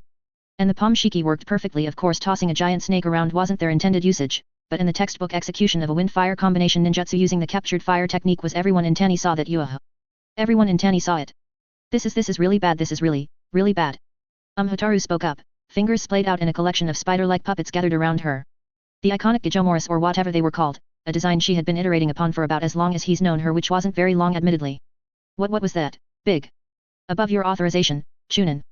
Ryoma stated quickly and bluntly, gazing a glance towards her. She almost immediately jumped, flinching back and raising her arms in a protective fashion in front of herself. I'm sorry. Toyoko also went quiet, clamping and glancing nervously at the slightly taller woman. She was perhaps realizing that she shouldn't be talking too much about the capabilities of the MK2 while Hotaru was present. No worries. Ryoma waved off, walking past them casually. You didn't know you saw it, you know that it exists, but don't ask anything about it until we get approval from the higher-ups, alright. He gave a little smile, not that his lower face was visible, and a thumbs up towards the sufficiently intimidated woman. Okay. Hotaru quickly replied, staring at him like he was a dangerous creature through the gaps in her arms, then flinching back from sub-aim as she passed by. This was why he brought Hotaru, a non-suspicious actor, to be involved who absolutely wasn't cleared to know anything about the MK2, and thus let him avoid explaining why he had deployed it in this circumstance long enough to be back in the village and thus subject to whatever punishment the Kazekage would subject him to. And once the Kazekage had interrogated him about it, Sub-Aim and Toyoko wouldn't have any actual reason to ask any more except their own curiosity. Tanny doesn't want us around the village while they're getting things fixed up, so we'll be camping out near the bridge for the night. Ryoma explained casually, gesturing for them to follow behind him. I'll see if they'll let me use one of their hawks tomorrow to send a message about this to the Kazekage. I can summon a hawk. Ryoma kept walking for a few moments, before slowing down and looking back at the aloof face of Toyoko. You can summon hawks? He asked with a slightly stunned tone. Since when? Since the Third War. Toyoko replied with a raised brow, catching up to him now that he had paused. A robust and effective communications network is vital for the regular operation of a modern military force, Ryoma. Well, I agree with that much, but I didn't know you could summon hawks. Ryoma shook his head and kept walking. Not hawks. Hawk. Toyoko clarified with a frown. My father purchased a lifetime contract with the hawks as a graduation gift, after I expressed interest in it. So long as I live and maintain proper protocol with them, the hawks are obligated to provide one dedicated retainer to transport my messages, and replace them if they die and the contract is not broken. I forgot how mercenary the hawks were. Ryoma muttered, rubbing at his lower mask. Hawks were something of a constant in communications, there wasn't a state in the modern world that didn't rely upon them as messengers in some capacity. He was pretty sure their official contract was actually held by the Fire Daimyo, but the Fire Daimyo didn't interfere with their side contracts as a rule. He knew that most ninja villages maintained a roster of long-term hawks to transport their messages, but hearing that an individual could buy such a contract was news to him. How much did that contract cost? Do you know? He asked directly, tapping a finger on his mask. I would have to ask my father. I do know that the hawks only trade in talents. Toyoko answered with a shake of her head. A talent was the older, more traditional currency used in the 5 great nations. A remnant of the old imperial financial system and the largest denomination of such, being about 75 pounds of material in the form of a large stamped plate. Only trading in talents meant that the hawks were fucking pricey. Ryoma huffed and nodded. I see, thank you. Summoning your contracted hawk would be helpful, yes. I will as soon as we reach the Great Bolter. She confirmed with a nod. Did you ask about the Senjo wood? His news is outdated by a year. Sub-Aim immediately interjected without giving him a chance to speak. Ryoma sighed as Toyoko let out an outraged squawk and Hotaru flinched. Thank you, Sub-Aim, he needed this lecture. Hey, if it isn't Mr. Sunanin himself. A familiar face and lazy wave greeted them at the edge of their little camp. Ryoma regarded her with a blank gaze for a few moments, mostly at the extensive layer of bandages that crept up along her left leg and onto her midriff, and the scent of medical gauze and burn treatment creams. It was the same ninja from Tanny that he met on the mission to Tea Country some 3 years ago, looking much the same as she did then save the clear burn wounds. Oh hey. He snapped his fingers idly, pushing up from his seat near the little campfire and the fried fish on skewers. It's you, miss whatever your name was. Sub-Aim was staring at the woman with a steady eye, while Toyoko blearily glared back and forth between himself and the Tanny nin. A morning person she was not. Hotaru hadn't slept, he could tell by the bags under her eyes and the distinct scent of someone who had been fiddling with something for many hours when they should have been resting. It was kind of like old sweat. Ah, you can call me Oni-san. The Tanny ninja gave a little salute and cocked her hips to the side. I'm not going to do that. Ryoma replied bluntly. Are you here to escort us to your head ninja? She nodded in a slow and somewhat oblivious manner, turning around with a distracting sway and a curled finger. Come on in, Mr. Sunanin. It doesn't work when I know what you're doing. Ryoma rolled his eyes. It also didn't work because he kept glancing at her bandages instead of her butt. It was a very nice butt, but he wasn't in the mood to get worked up about it. Come in, let's go see if they still have it. He reached down, taking up the mostly cooked fish skewer and taking an experimental bite under his veil. Sure enough, it burned his mouth. Do you know this woman, Ryoma? Toyoko asked with a tone of suspicion. She's Miss Sexual Harassment. Ryoma lied with a casual nod, making the Tanninin stumble in her sexy strut. She starred in 2 Isekai novels and is well known for her inability to keep a long-term boyfriend. You're quick to lie about our special nights together. Sunanin. Tanninin swayed about, clasping her hands and resting her cheeks against them. After we got each other all hot and sloppy. Fighting against an empowered laughing smoke, yes. Ryoma continued without skipping a beat. How have you been, Miss Sexual Harassment? Better, I suppose. It could have been worse if it wasn't for Mr. Suna pounding with his big wooden thing. His mask was good for hiding the sudden downward twitch in his lips. I don't need the services of your resident hawks. One of us turned out to have a private contract. Ryoma shrugged as he changed the topic. I sent it last night. Taninin glanced back at him, eyes narrowing slightly before her head tilted. A message, hey? Is it classified or anything? Telling the Lord Kazekage that our long-term allies were attacked by a giant snake. Ryoma replied in deadpan thick enough to bury whatever else he was feeling at the moment. That seems important to do, don't you think? She gave a little nod in acquiescence. I see, I see. That makes sense to me. She waved them on and twirled on her uninjured leg to face away from him again. Well, come along, Lord Ichiranagi has time to see you now. They crested over the ridgeline once more, getting a more clear view of what the damages were. Tani was covered in the shadow of the mountain, cast by the morning sun, and immense grooves and holes riddled its bulk like some immense sword had cut and stabbed through it a dozen times. What regions of the village that were not stabbed and cut were instead burned, entire blocks reduced to mountains of ash surrounded by blackened buildings and streets.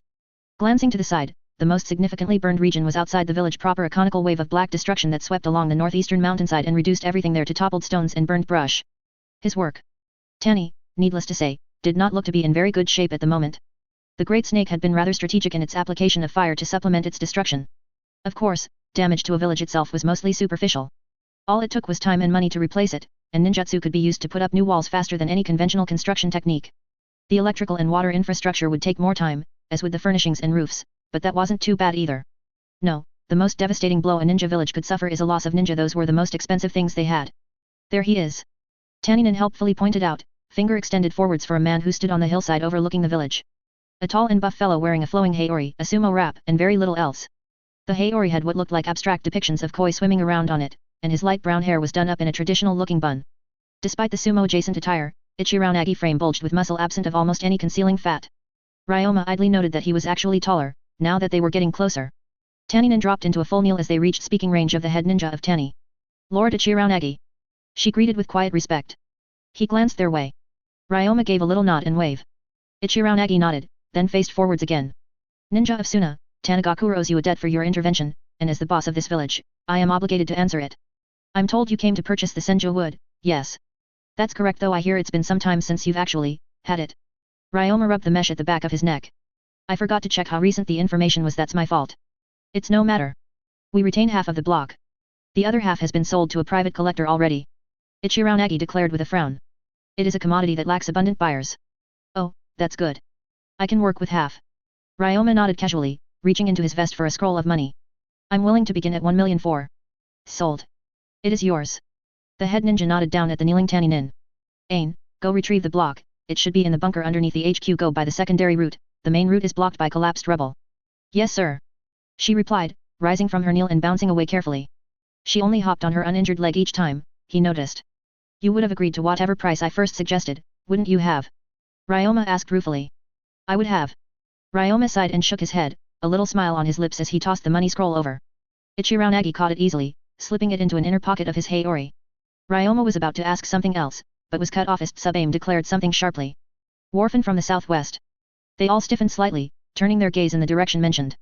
Sure enough, there in the sky was a lone wharfen of the same type used by the Shiki Corps, gliding rapidly towards them. Eventually it got close enough for two figures to be visible upon its frame, standing aloft the lone wing and looking down at the half-destroyed village. It circled once, more and more ninja of Tanagaku were stopping their work as they noticed the wharfen above, attitudes tense with the recent attack. Eventually, the wharfen began a downward circling pattern, and one of the figures stepped off. Plummeting to the ground rapidly was a black-robed man with rusty red hair, gently caught up a thin arm of golden sand that rose from the earth and then settled into a shadow as his sandaled feet touched the ground. The Lord Kazekage stood slightly above them on the slope, staring down at the damaged Tanagaku with furrowed brows and frown. A few moments later, Captain Arata fell out of the sky and landed next to him, folding the massive wharfen and sheathing it on his back as he landed. Raza. Ichiranagi greeted tensely after several long moments of silence. Ichiranagi. Raza greeted in turn, but saying nothing more, keeping an evaluating glare on the village. After a few moments, he stepped down the hill to approach them. Jonin, I have need of your headband. Raza pointed at him. Ryoma blinked before nodding, reaching up to his bicep to untie his symbol of Suna allegiance and toss it over. Raza caught it, inspected it briefly, then took another step. You'll need this.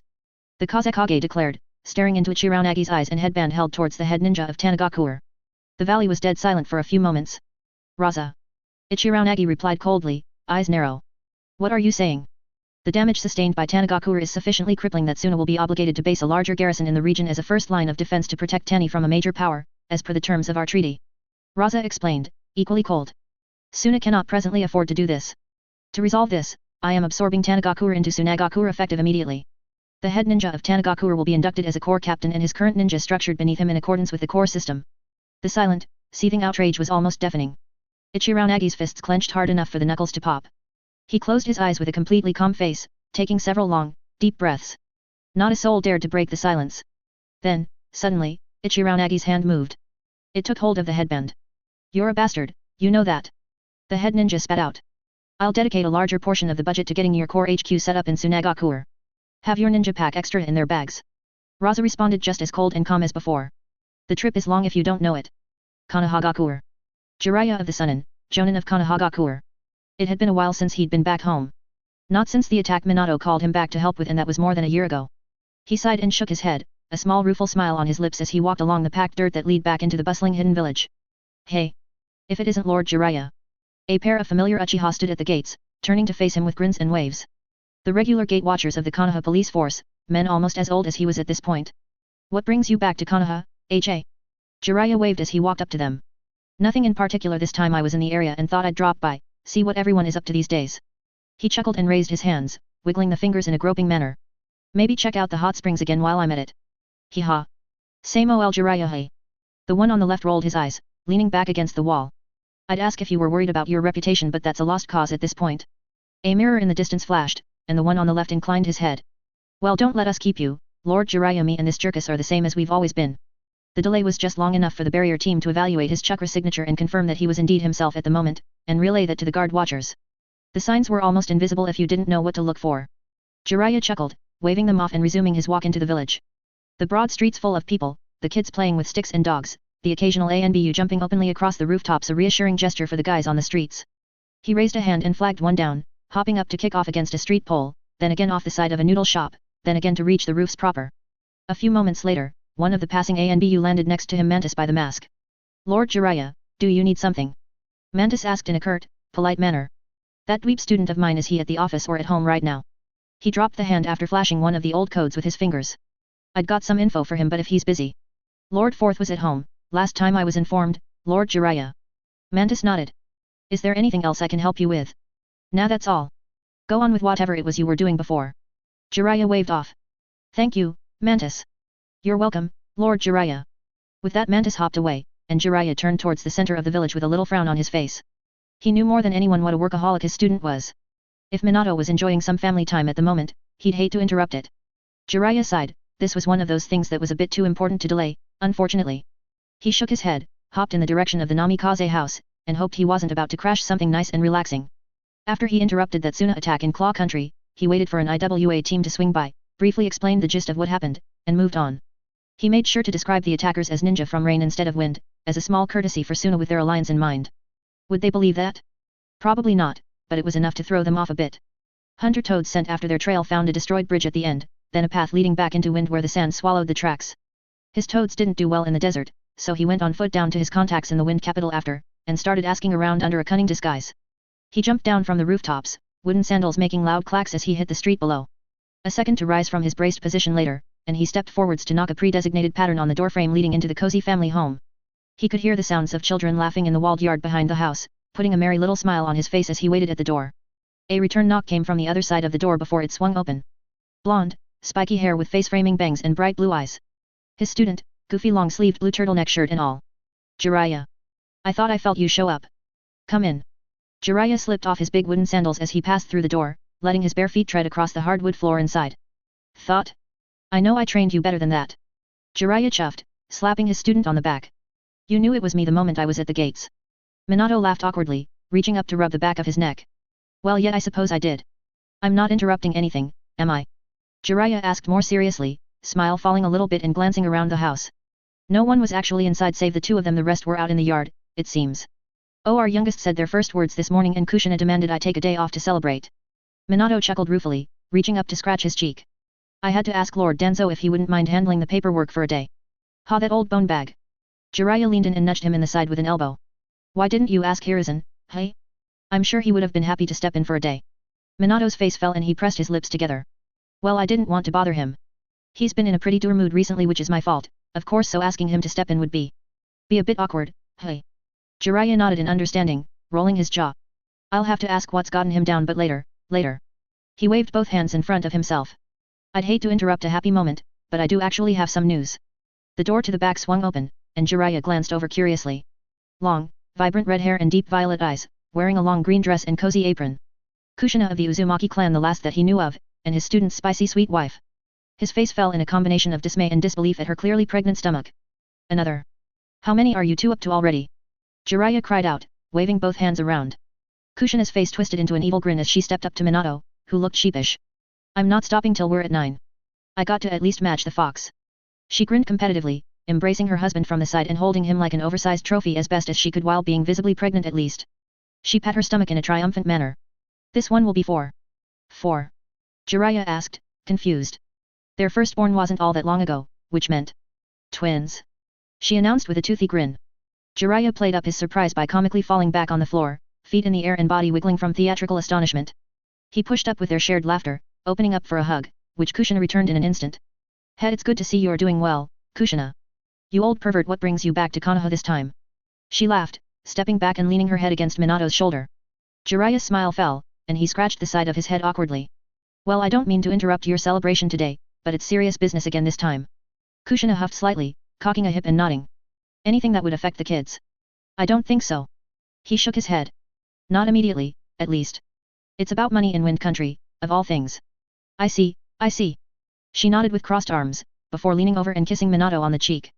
Tell me if there's anything serious, and don't let this old perv keep you too long, alright? I want you back by dinner at least. Minato smiled and nodded, tapping his forehead against hers. I wouldn't miss it for the world. He pulled back, and Kushina waggled a finger as she returned to the backyard. You better not. With that, the door closed, and they were left alone in the house again. Minato's smile fell into a somewhat more focused expression as he turned back to Jiraiya. Money in Wind Country? He asked, stepping over to the kitchen to retrieve a bottle and 2 trays of sake. Jiraiya followed him to the table, taking a chair opposite to him and accepting the poured saucer. What's the most recent estimate for Suna's financial troubles? About 13 years before disaster. Jiraiya began after a long sip. 10 on the spot now. The daimyo recently cut their yearly budget by about 20%. Minato shook his head. I suppose you found out on your own about it. It was pretty recent and you haven't been back until now. Recently, a team of Suna ninja including Typhoon Arata tried to attack and destroy a Claw Country village friendly to IWA. Jiraiya took another sip, Minato's eyes sharp and focused at the sudden reveal of information. I was there to stop them. No damage was done to the village, and I lied to the IWA team when they showed up demanding to know who had tried attacking, said it looked like a group from Rain. That's good, at least. Minato frowned, taking another sip with furrowed brows. It's gonna be troublesome to deal with that though. Suna is probably going to want something in return for the interference. And if they're attacking Claw Country, do you know why? No, but they also destroyed at least one bridge before leaving, which tells me they probably aren't pulling an offense here. Jiraiya nodded confidently. Otherwise, why destroy your route deeper into the country? Minato spoke the obvious question as he nodded in understanding. Accepting a mission like this, the Kazekage isn't stupid, they'd know what it would mean for relations with IWA. Do you think they're trying to provoke a later attack? Jiraiya pressed his lips. I'm not sure.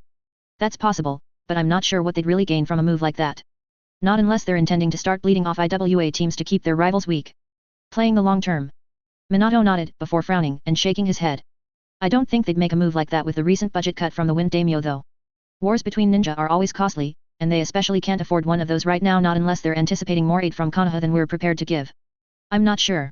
Jiraiya muttered, chewing on his thumbnail. That Wind Daimyo, he's convinced that his alliances with the other great countries means he doesn't need to have such a large military anymore. He's been cutting spending down to invest in large shipping fleets and reduced taxes. It's noble, but word from the capital is that he doesn't understand that you can't simply downsize a military like he's wanting. I'd heard something like that. Minato muttered, taking another sip. Lord Danzo keeps suggesting that we have him killed and frame Kirigakure for the act to put increased pressure on them with their recent instability, and I keep having to politely tell him no. Yeah, that sounds like him. Jiraiya shook his head. Whatever their plans were, they were interrupted by an attack on their allies in Tani. I learned about it while traveling back from the Wind Capital. An attack on Tanagakure. Minato frowned seriously. So not a Konoha-sanctioned mission, from the looks of it. A giant snake rampaged briefly through their village. Jiraiya frowned back. Anything more is conjecture and rumor, but there's already blame being assigned to Orochimaru. I'm not sure if this was just a random attack or it's someone trying to frame him here, but we'll need to investigate further. I'll see if he can ask the snakes if they've formed any recent new contracts. Minato's face was stony, slowly he set down his sake dish. Jiraiya frowned back. You don't think it was actually Orochimaru who did this, did you? No, I'm almost certain it wasn't Orochimaru who did this. Minato shook his head before staring him straight in the eye. Jiraiya. I was looking for an opportunity to tell you in person, but Orochimaru has been dead for several months. Jiraiya blinked, then almost dropped his dish. He reared back in surprise, setting the saucer down and putting both hands on the table. He's dead? He asked with a faint bewilderment. Orochimaru was entirely too strong, too slippery to just up and die. Jiraiya knew that man's snake better than almost anyone, he had backup plans for his backup plans and he didn't just jump into dangerous situations thoughtlessly. For him to have died meant a powerful and unexpected. Jiraiya's brows furrowed. Was it? Then he performed a hand seal one used to refer to the two subjects who attempted to attack during Kushina's first pregnancy a few years ago. Minato slowly shook his head. It wasn't I was the one who killed him. Jiraiya stared at his student for a few more moments, then slumped back in his chair. That's what got Hiruzen doer, isn't it? He stopped, licked his lips, and looked down at the table to collect his thoughts. Why? He asked with a baffled expression. It was about the only thing he could think of at the moment, repeating over and over in his head uselessly. Why did his student kill his old friend? He knew Minato well enough that he wouldn't have just done it for no good reason. We uncovered one of his labs. Minato began slowly, fingers folded together and elbows on the table. He attempted to escape when I asked him to come in for questioning, and then turned aggressive when I cornered him. Minato reached down, pulling up his shirt to expose his torso. And the hideous, warped, twisting knot of scar tissue that dominated his lower right abdomen. I was unable to subdue him non-lethally. Minato's voice was somber. To survive his poison I had to quickly remove the envenomed region. One of his labs. Jiraiya repeated dumbly, staring at the ugly wound with a sickened curiosity. What the hell was Orochimaru hiding that warranted such a reaction? Minato nodded, dropping the shirt. An experimental facility he requested and was granted access to for the sake of replicating the first Hokage's would release. Orochimaru claimed that he might be able to force an artificial cell division on dead tissue samples to replicate Hashirama Senju's specific biological markers in lab conditions, and through doing so recreate a user of Mokuton through deliberate gene administrations. I don't really get it. Jiraiya muttered. Minato reached back to rub his neck again. To be honest, I didn't really get what he was talking about either. Medicine has never been my strong suit. Okay, so the lab? Jiraiya asked, leaning forwards. What was the issue? Minato's face darkened. Several orphan subjects were removed from their homes and brought to the facility. I followed up on the investigation. Jiraiya felt a creeping, horrible dread rise in his gut. Of the 60 subjects found in his facility, there was one survivor. Minato continued, looking down. The survivor did display the appropriate affinity for wood release, but... 60. Jiraiya repeated with a horrified expression. After his death, his other laboratories were raided, all evidence gathered, and returned to Konoha for analysis. The number of expended test subjects located was, significantly more than 60. Minato shook his head, then nodded. We found his apprentice in a lab in the land of sea, delirious, sick, and branded with a strange type of seal. There was no reference to it in any of his recorded notes. I was planning on asking you to check on it when you returned. A type of seal? Jiraiya asked, mind sharpening and focusing around his area of focus. What do you know about it so far? It's definitely not Fuinjutsu or any kind of shiki I'm familiar with. As one of the foremost masters of sealing and jutsu shiki in the world, hearing his students say that was deeply concerning. I think it may be a Juinjutsu of some type. A cursed seal technique. What the hell was Orochimaru playing with before he died? Jiraiya pushed up from the table with a heavy brow and deep frown. Show me. Minato nodded calmly, pushing up from the chair and stepping over to the door leading to the outside. He cracked it open and then called out. Jiraiya and I have to run to the office for a moment. I thought you left already. Kushina called back distantly. Ah, don't pull mommy's hair, you brat. Jiraiya's lips twitched up at the sounds of childish giggles, before falling sharply again. We'll be back soon. By dinner, mister. Minato closed the door and nodded at him, stepping over to slip on shoes at the door. Jiraiya did the same before laying a hand on his student's shoulder. A moment later, with a flash of light, they were in the Hokage's office. An old man absolutely covered in bandages blinked over at them, holding a stamp above a document. His hair was dark and messy, pushed up by the layer of wrapping that covered the man's forehead and right eye. An X-shaped scar across his chin made the old man very recognizable. Lord Hokage, Lord Jiraiya. Danzo greeted calmly, setting the stamp to the side and pushing up out of the chair. Important business, I presume. He took up a cane and stepped to the side, vacating the seat for Minato and bowing as best as his old spine was able. I'm afraid so. I just need to show Jiraiya the brand. Ah. Yes, that would make sense. Danzo nodded slowly, walking towards the door. I will vacate the room for you, then I'll make myself busy with the lounge room tea, I think. Thank you, Lord Danzo. Minato nodded, walking over to his desk and reaching into the desk. 2 layers of unlocking and unsealing layer, and a small scroll was in his hands. As soon as Danzo had left the room, Minato called out.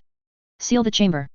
The ANBU disguised as a potted plant unveiled himself in a puff of smoke, flashing through hand seals and putting up a glowing barrier around the room.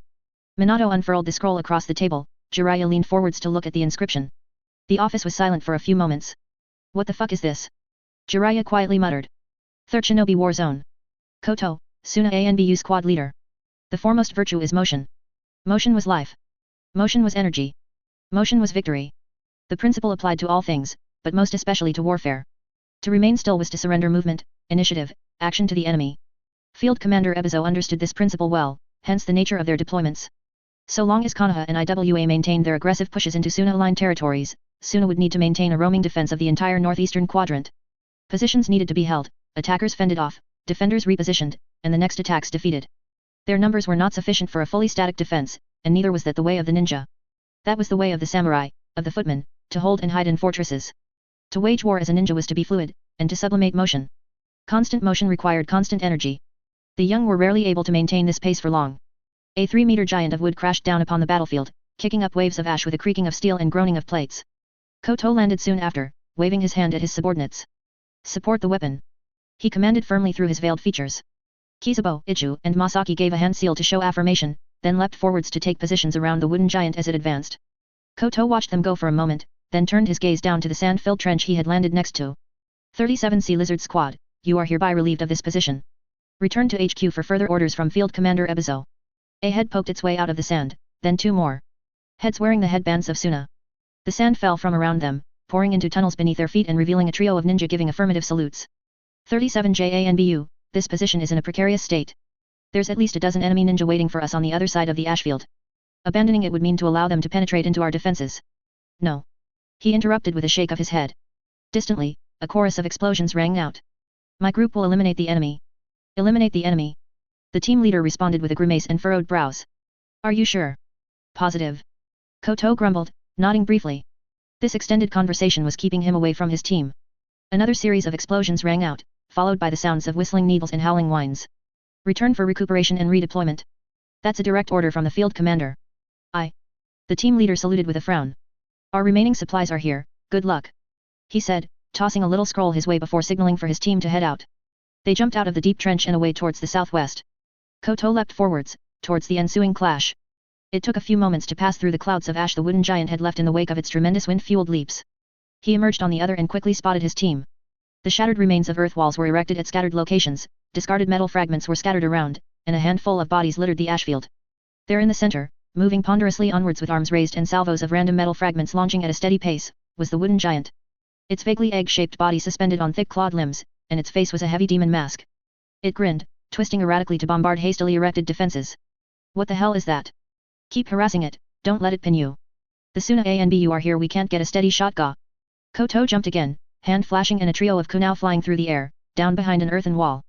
The pair of Konoha ninja behind said cover were competent enough to notice and leap away. Exposing themselves in front of the wooden giant was their last mistake. A 4-stream salvo of random metal shrapnel came flying out. Before they had even landed they were forced to defend themselves again, kunaos raised to block. Wind release, air cutter. Masaki calmly finished her hand seals, a wave of slicing wind catching both of the exposed and pinned Konoha ninja. The blade bifurcated them, sending their halves down to the ground. A moment later, the halves burst into smoke to reveal chopped wooden logs. A substitution. Fire release, great fireball. A roar came from their flank, a ninja of Konoha with black hair exhaling a great wave of incinerating flame. They wouldn't have time to counter normally, forcing them to dodge. They wouldn't need to. Koto lined up an attack, sheathing a kunao in violent wind chakras, and allowed the fireball to draw closer. A soft voice called out from inside the wooden giant, barely audible over the violence of the battlefield. Fire Eater Seal. A conical spiral of bright green chakra exploded out from the wooden giant's eyes, catching the incoming fireball and drinking it, fire rapidly diminishing as it was sucked into a pair of glowing seals in the giant's pupils. What the black-haired enemy didn't have time to finish, as Koto's hurled kunao punched through his neck and sailed into the distance. He staggered, falling limp with the severing of his spine, making a puff of ash with his fall. The eyes of the wooden giant slid closed as the last of the fire was devoured within. It can negate our fire ninjutsu. Retrieve the bodies and retreat. A strong voice called from the hazy distance. The wooden giant turned to the noise, spinning on its pelvis. Its jaw clicked open, revealing a glimpse of a small figure inside, little hands flashing through seals. The Suna ANBU jumped up and back, away from the direction and defensively around the giant wooden puppet. Koto made his own hand seals. Wind release, great breakthrough. The small, soft voice forced out. A great column of wind poured out of the wooden giant's open maw and rushed towards the enemy. The eyes of the mask opened again. A torrent of flame spilled out, unleashed back at the enemy. The flame set the winds alight, and the strong, wide gust of wind was suddenly turned into a great beam of white flames. Koto finished his hand seals. Wind release, sandstorm wind wall. The beam of fire suddenly strengthened again, and widened considerably. A wall of blazing fire that made his front bake and his back frigid. Like opening a furnace door, the horizon before them turned into hot, hateful sunfire. The blaze roared loudly enough that the screams of dying enemies could scarcely be heard over it. They held their positions for a few long, stiff moments after. Silent and tense as they awaited any indication that the enemy was still alive. The fire died down slowly, revealing a wide, long section of ashfield that was simply charred slag. Clear. Masaki said from her side. Clear. Kizubo repeated. Clear. Ijo finished. Koto maintained his own watch for several tense seconds longer, before slowly nodding. Clear. Fan out and retrieve everything. His team scattered. He turned to the wooden giant and nodded towards it. Chunin, you are free to repair and rearm. The wooden giant fell back into a limp-seated position, maw still open, and the little figure crawled out.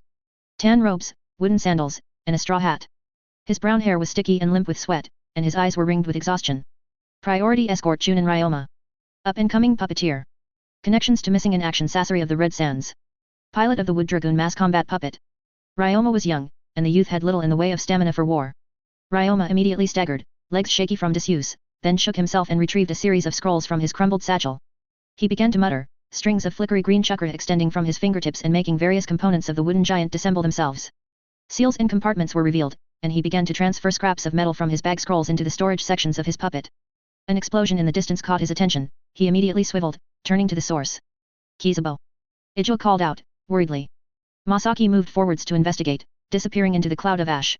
Koto held his position near the priority escort, Kunao raised defensively. Ryoma had flinched harshly, diving into cover behind the great frame of his wooden giant.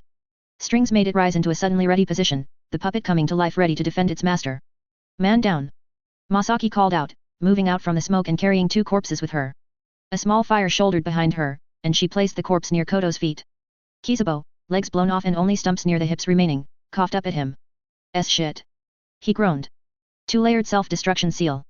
Koto crouched near him, eyes scanning to inspect the damages. High levels of heat-based damage all across the torso and arms, legs gone below the hips, bleeding already slowed, face undamaged. You'll survive. But my career is over, isn't it?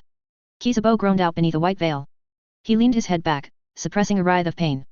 The stumps where his legs used to be rose up, holding an upwards position and staunching the bleeding further. That bastard, ugh. Koto nodded sadly. Kizubo looked up at him, squinting through the pain he was in, before glaring and growling to the sky above. Damn it. Losing at the very end, hey? What a cheap trick. You didn't lose. Koto declared, withdrawing a medical kit and crouching near the injured comrade. They're dead. You have achieved victory for Tsunagakura on this day. With that, he ripped away the slag that was Kizubo's old pants. Kizubo clenched his jaw in agony as his wounds were freshly opened, but his training let him hold in the screams. Exposed, bloody scraps of flesh clung erratically to the stumps. Koto layered his hand in cutting wind chakra, and got to work. Kizubo's jaw clenched the entire time, muffled screams and stifled thrashes as Koto cleaned and patched his wounds. I will be done in 10 minutes. We move out by then. Koto calmly ordered, turning to glance at Chunin Ryoma. His face was unreadable, distant, and entirely too tired. He was barely standing. Koto maintained the look for a few seconds, then turned back to the injured, slightly thrashing Kizubo. Masaki, you are to carry the priority escort to the next battlefield. Affirmative, Koto. Koto continued his work quietly, eventually coming to a satisfactory stopping point and pulling back, storing his medical supplies away again. As he did, he relayed orders to his injured comrade. Ninja Kizubo. We found you on the battlefield. You were not a member of the Tsunagakura ANBU at any point. You are to resume your normal identity effective immediately. It was the current official policy to minimize all losses suffered by the ANBU as thoroughly as possible. The staggeringly low number of reported deaths or injuries in their division helped to maintain morale for the common ninja. Kizubo let out a staggered wheeze, before nodding, reaching up to remove his white veil with a pained grin. Thanks for picking me up, ANBU. I'm glad our best haven't suffered any issues in this war. Masaki knelt, removing the white veil from his hands gently. Shame my squad didn't make it. We will avenge them, Chunin Ren. Koto replied with a calm and steady tone. Wounds patched, he hoisted the injured ninja up and slung him across his shoulders. He glanced over to Chunin Ryoma, who was being quietly ordered by Masaki to store his things again. The young ninja's tired mind went through the motions, and practically fell into her arms afterwards. He can sleep along the way. Koto muttered quietly, turning his attention to their next battlefield objective. Move gently. Ijo sealed away everything taken from the battlefield, turning to him and giving a slight nod. And with that, they leapt again, disappearing from one ash-covered killing field and heading for the next. Another enemy screamed as the wooden giant's clawed hand slammed into them, smashing both against a broad oak tree with a meaty, wet impact. The claw clamped down around the enemy's torso, immediately beginning to wind back and drag the target with it. A flash of white passed through, severing the line with one heavy chop and leaving away again as Shuriken chased. Another enemy saving the first from being reeled in and brutalized further. Don't let it pin you. Koto grit his teeth, Kunao crossed to block the heavy blade of his own enemy. A white masked figure with the symbol of IWA emblazoned across his vest. Their sword twisted and swiped again, forcing him to back up and adjust his block. All around him, the violence rang out in the night. A screaming red glare cast over the battlefield from the wooden giant's back-mounted launcher. Koto. Masaki called out, twisting around a sturdy oak to avoid her own attacker, a rolling tendril of rock following after her with hateful intent. Koto shifted, blocking another rapid swipe. He lashed out with a kick, smashing the enemy away and finally making space enough to call out an order. Dragoon. Deploy umbrella. The wooden giant shifted, whip-like cable twisting to swipe at the legs of a massive man. The man simply hopped, stance shifting to palm strike down at the massive puppet. The umbrella was deployed as ordered regardless, sending a spiraling fan high into the air above. Ijo smashed into the attacker's side with a furious tackle, sending both of them tumbling to the ground a short distance away. They wouldn't be able to dodge in time. Koto leapt back, disappearing behind a trunk just in time for waves of poison senbon to shower down upon the field. Everything within 100 feet of the wooden giant was perforated with dozens of foot-long needles, some of which were still dripping with strong poisons. Ijo and the hopping attacker were riddled with steel, and were motionless afterwards.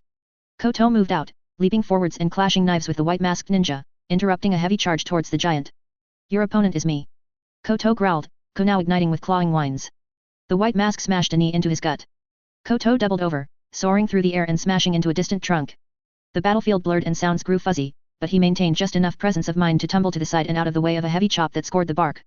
The white mask stepped forwards to swing, but was forced to abort his attack, sword flashing to side to send away a hail of steel fragments.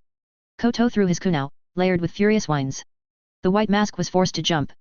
Another salvo of random metal fragments followed.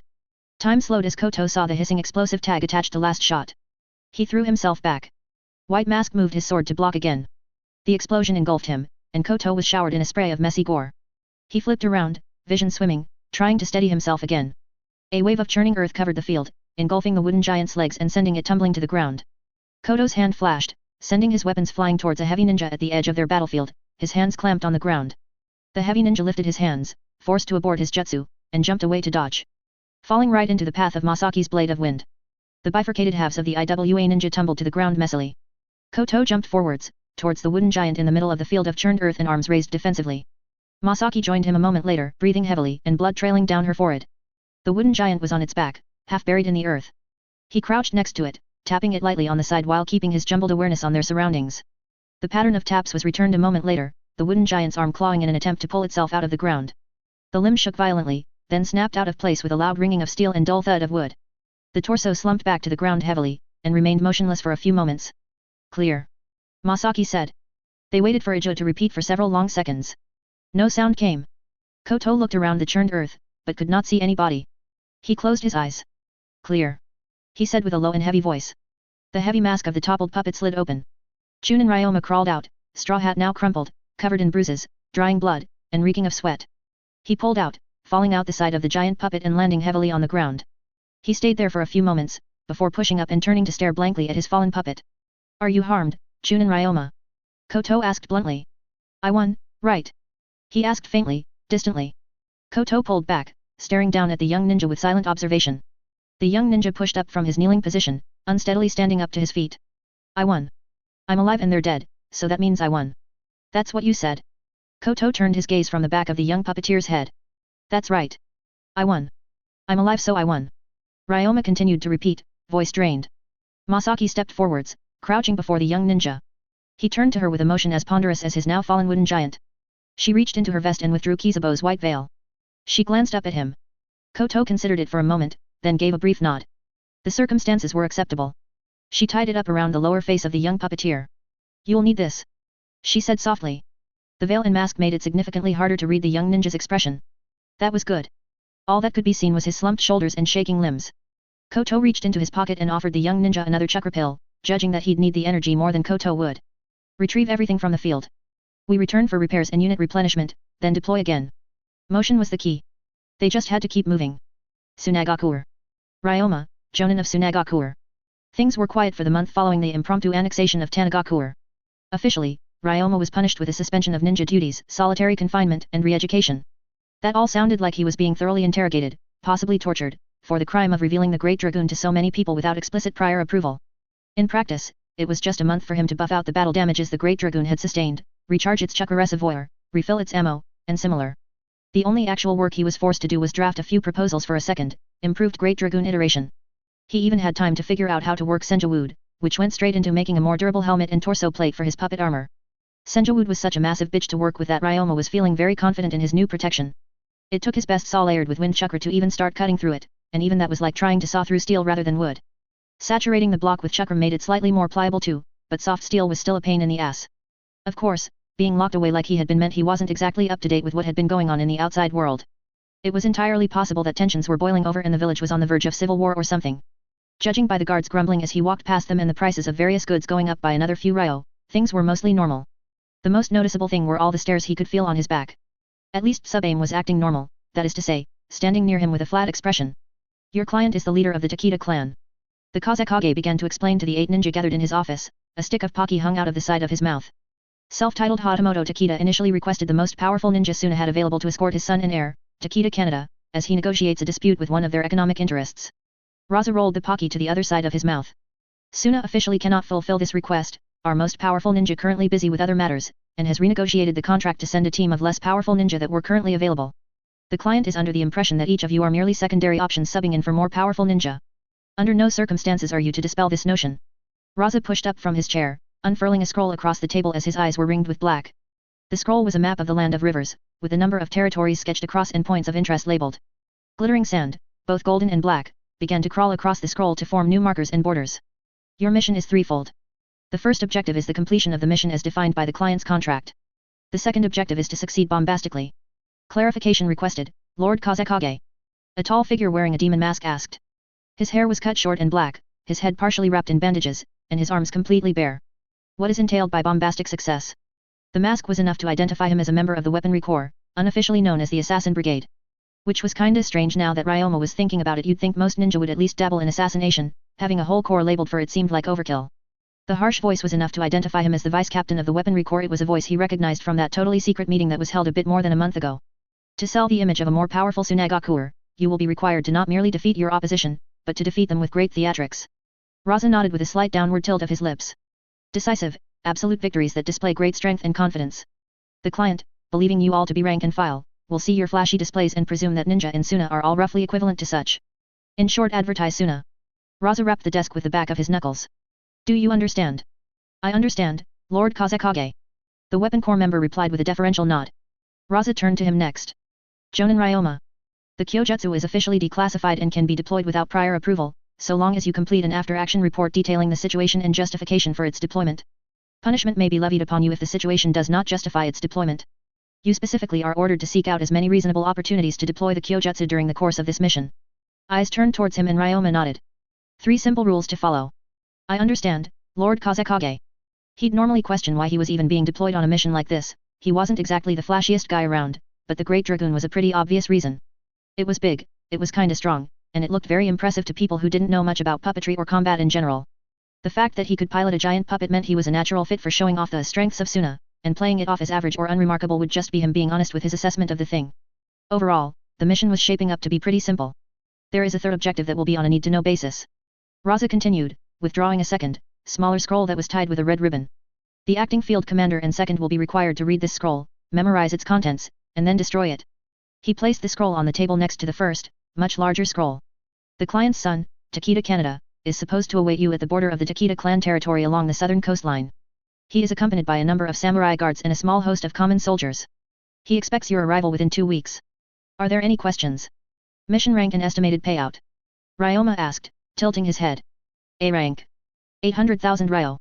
There were 8 ninja here, which meant that was around 100,000 per person. 1 koku of rice was 40,000 to 80,000 ryo depending on location. His payout for this mission would be 1 koku and change in the worst case. Ryoma nodded to show that he understood. 1 whole koku would bring some much needed liquidity to his bank account. It was pretty dry after that Senja would purchase in a month without missions. Raza nodded. Jonin Sho will be acting field commander. Jonin Ryoma will be acting second. You are dismissed. That was their cue to leave the room and do a bit of socialization. Which was important both for planning and for getting caught up with the familiar faces in the small crowd. Jonin Nagare. Ryoma gave a little wave as they entered the hallway. It's been a while. Jonin Ryoma. Nagare greeted with a nod, looking just as sharp and serious as he remembered. Tall with sandy blonde hair and fairly tanned skin. She was wearing her flak vest over something akin to a desert dress, headdress, and long thigh-slit skirt included. And, of course, her 2 absolutely massive jugs held up by strong leather straps. I heard what happened on your last mission. Are you doing fine? Ryoma ignored Sub-Aim's quietly judgmental stare beaming into the side of his head. As well as I can be, I suppose. He shook his head. More importantly, who are these guys with Hui? He gestured at the team of younger ninja that were currently following Nagare like baby ducks. One of which he knew. Pink-haired and with a long black sword on her back, it was one of the genin that he threw a few tips towards during those remedial lessons a few years back. I recognize Mao there. I suppose you ended up getting a genin team after all. That's right. Nagare replied with a short nod and a faint smile, gesturing towards the three behind her. Chunin Mao, Genin Benki, Genin Tsubasa. Benki and Tsubasa have been my team for 2 years now. One of the genin was male, stocky, and wore a little metal helmet. The other genin was female and grey-haired, carrying a warfin across her back. 2 years? Have they been to the Chunin exams? Another person that Ryoma wasn't familiar with asked. Tall and tanned with brown hair and expressive grey eyes, he was wearing mostly standard flak and a long coat with the kanji for medical corps emblazoned upon the back. That made him a pretty obvious target in the field. 2 times now, sir. Mao answered with a short and serious nod. I'm filling in for a third member on their team. Sensible. Sensible. The stranger responded, raising a hand up to his chest. Jonin Sugimoto. I'll be the medic for this mission, it looks like. Jonin Ryoma. Ryoma decided it was about time he properly introduced himself. Puppetry Corps. Open Warfare Specialist. Jonin Sub-Aim. Specialized in weaponry and hand-to-hand. I will support Jonin Ryoma throughout the mission. They paused in the office, lingering and looking on to the last individual. The member of the weaponry corps continued to look at the smaller scroll for a few long seconds, then nodded, rolled it up, and passed it to Ryoma. Ryoma took it, backed up slightly to be against the wall, and unfurled it to read as their field leader introduced himself. Jonin Sho. Weapons Corp. We'll go over everyone's abilities and organize into teams on the road. Well, that should be easy, shouldn't it? We have Jonin Nagare and her genin be one team, and the rest of us be the other team. The medical nin Sugimoto commented with a raised brow. Not necessarily. It will strongly depend on individual strengths and current mission conditions. Sho shook his head. We meet at the gate at 0600 and make our way to the mission location from there. Here everyone needs to review the mission scroll before we break for personal preparations. Ryoma wasn't surprised by what he saw on the hidden objective scroll. It was, ultimately, just a continuation of Operation Catching Swan. Objective 3. Extend and escalate conflict in the region by whatever means possible. Encourage Takeda expansionism. Eliminate regional rivals to Takeda expansion whenever they present themselves. That was actually 3 objectives pretending to be one, but sure Raza. It was pretty easy to see what they were angling for. He carefully rolled up the scroll and tied it off with the red ribbon again, handing it back to their field commander. The field commander took it silently, hand igniting with fire chakra flow and steadily consuming the scroll he clutched. After 10 long seconds of steady combustion, the scroll was entirely destroyed with only the pair of them knowing its contents. We'll be heading into the land of rivers for an extended period, so pack for wet environments. Jonin Sho commanded succinctly. The duration of the mission is currently unknown, so bring supplies for foraging, hunting, and cooking as well. Ryoma was handed the mission scroll at that point, Sub-Aim giving him a raised brow as his eyes scanned across the details within. Client name and residence, VIP details, meeting location and directions, mission payout. Are your genin prepared for an A-rank mission, Jonin Nagare? Sho asked, demon mask staring straight at the 2 genin in question. They straightened up under his masked gaze. They are. They have successfully aided me on an A-rank mission already, and performed competently in their roles. Nagare responded confidently. They are roughly equivalent to Chunin in overall capacity. Good. Sho nodded. I reiterate. 0600, front gates. Are there any group preparations before we scatter? Ryoma handed him the mission details scroll, and that was that. We'll be gone for a while. Ryoma mentioned offhandedly to his renters. Hataru looked at him with distinctly a worried and nervous expression, clutching a scroll in both hands. A-rank mission in river with an indeterminate time frame. He explained, chowing down on his meal of rice, curry, and sautéed vegetables. A quick and easy dinner overall. Ryoma approved of Sub-Aim's choice in dish. So soon? Hataru asked with furrowed brows behind her large glasses. After your She glanced around and then whispered the next word. Re-education. MHN. Ryoma nodded, chewing through a mouthful of food. He swallowed and replied. It was mostly just lectures and chores they had me doing, it wasn't that bad. He shook his head. Besides, my bank account is looking pretty dry at the moment. I have the rent here. Hataru declared, thrusting the scroll forwards with both hands. Sato he went on a mission to get rent money and he'll be back soon, he said. Oh, that's good. Ryoma took the scroll, tucking it into his vest. Remember to lock everything down when you leave, if you go on a mission while the rest of us are gone. GRK. Hataru choked on nothing, sitting back in her chair with her regular constipated expression. Ryoma raised a brow at her, lifting another mouthful of curry, rice, and vegetables to his mouth. Besides him, Sub-Aim set down her chopsticks, platter completely clean. I should have used more salt. She observed with a slight frown. He wasn't sure if he agreed, it was already a bit salty for what he was expecting curry to taste like. He raised the cut of tea to his lips, blowing briefly to cool it down, and then taking a sip. It was a new flavor he couldn't quite pin. He smacked his lips a few times. New tea? He turned to Sub-Aim to ask. She nodded. The jasmine finally bloomed while you were in confinement. Sub-Aim explained. I dried it out and ground it for the tea. Do you like it? It's not bad. Ryoma answered with a nod, taking another sip. He was about to say something else when the front door was loudly knocked upon, and a voice shouted from the outside. Ryoma. He raised his brow, setting the tea down and pushing up from the table. It sounds like Toyoko found out I was free again. He commented with an amused shake of his head. I'll let her in. I'll prepare another plate. Sub-Aim replied, pushing up and walking back over to the actual kitchen area of the room. Ryoma rounded the corner, heading down the hallway to the entrance and connecting a string to the eye mounted on the door. Sure enough, a blurry-looking black-haired shorty was standing on the other side with a highly impatient posture. He opened the door, immediately greeted with a flurry of short woman checking all over his form. Ryoma. What's your status? What's the status of the Kyojutsu? What punishment you were in re-education for? A month, yet. Ryoma answered, gently reaching up to put a hand on her shoulder and pushing her away. I'm fine Toyoko, thank you for asking. She stared up at him for a few long seconds, before gritting her teeth and making a frustrated noise. You're just going to act like nothing's wrong again, aren't you? She muttered, seemingly to herself. He raised a brow. It wasn't that bad, honestly speaking. She huffed, before reaching into her jacket and withdrawing a little box, offering it to him. He raised his other brow at the sight of a super luxury box of high-grade Pocky. It probably cost 2 or 3 times more than normal for a candy like this.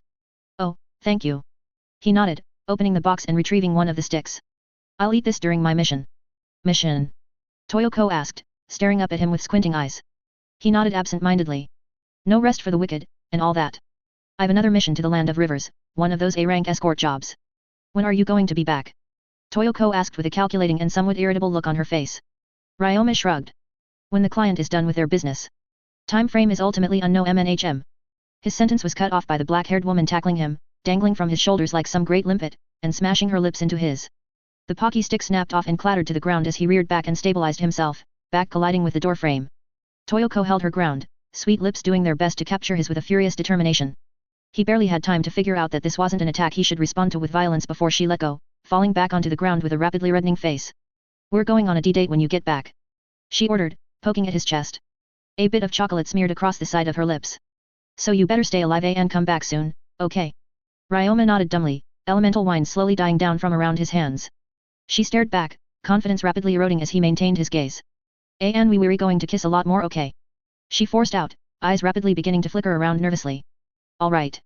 Ryoma eventually replied, glancing down. You made me drop my Pocky. He observed, feeling quite stupid at the moment. He looked up in time to see her flicker away in a gust of sand. Said sand immediately sprayed over his front and into his doorway. He pulled back, closing his eyes to wait out the sudden dust devil, and then rubbing sand from his eyes when it did. He stared where she stood for a few seconds longer, then glanced back into the house. Sub-Aim and Hotaru were peeking around the corner, staring at him with unreadable expressions. I have a date, it seems. He said. He was still trying to figure out how he felt about that. Have you ever been on a date before? Sub-Aim asked after a moment, face blank and eyes steely. Not in this life. Ryoma replied after a moment of consideration. I will have to coach you during the mission, it seems. Sub-Aim nodded seriously, stepping back and then down the hall. I will prepare additional supplies.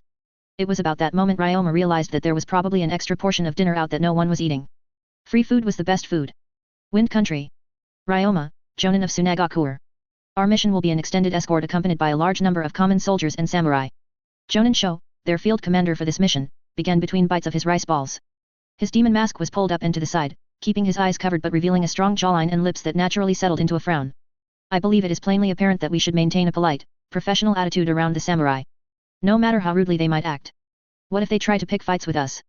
The medical ninja Sugimoto asked, chomping down upon his own snacking rations. Inform either second Ryoma or myself, we will handle it from there.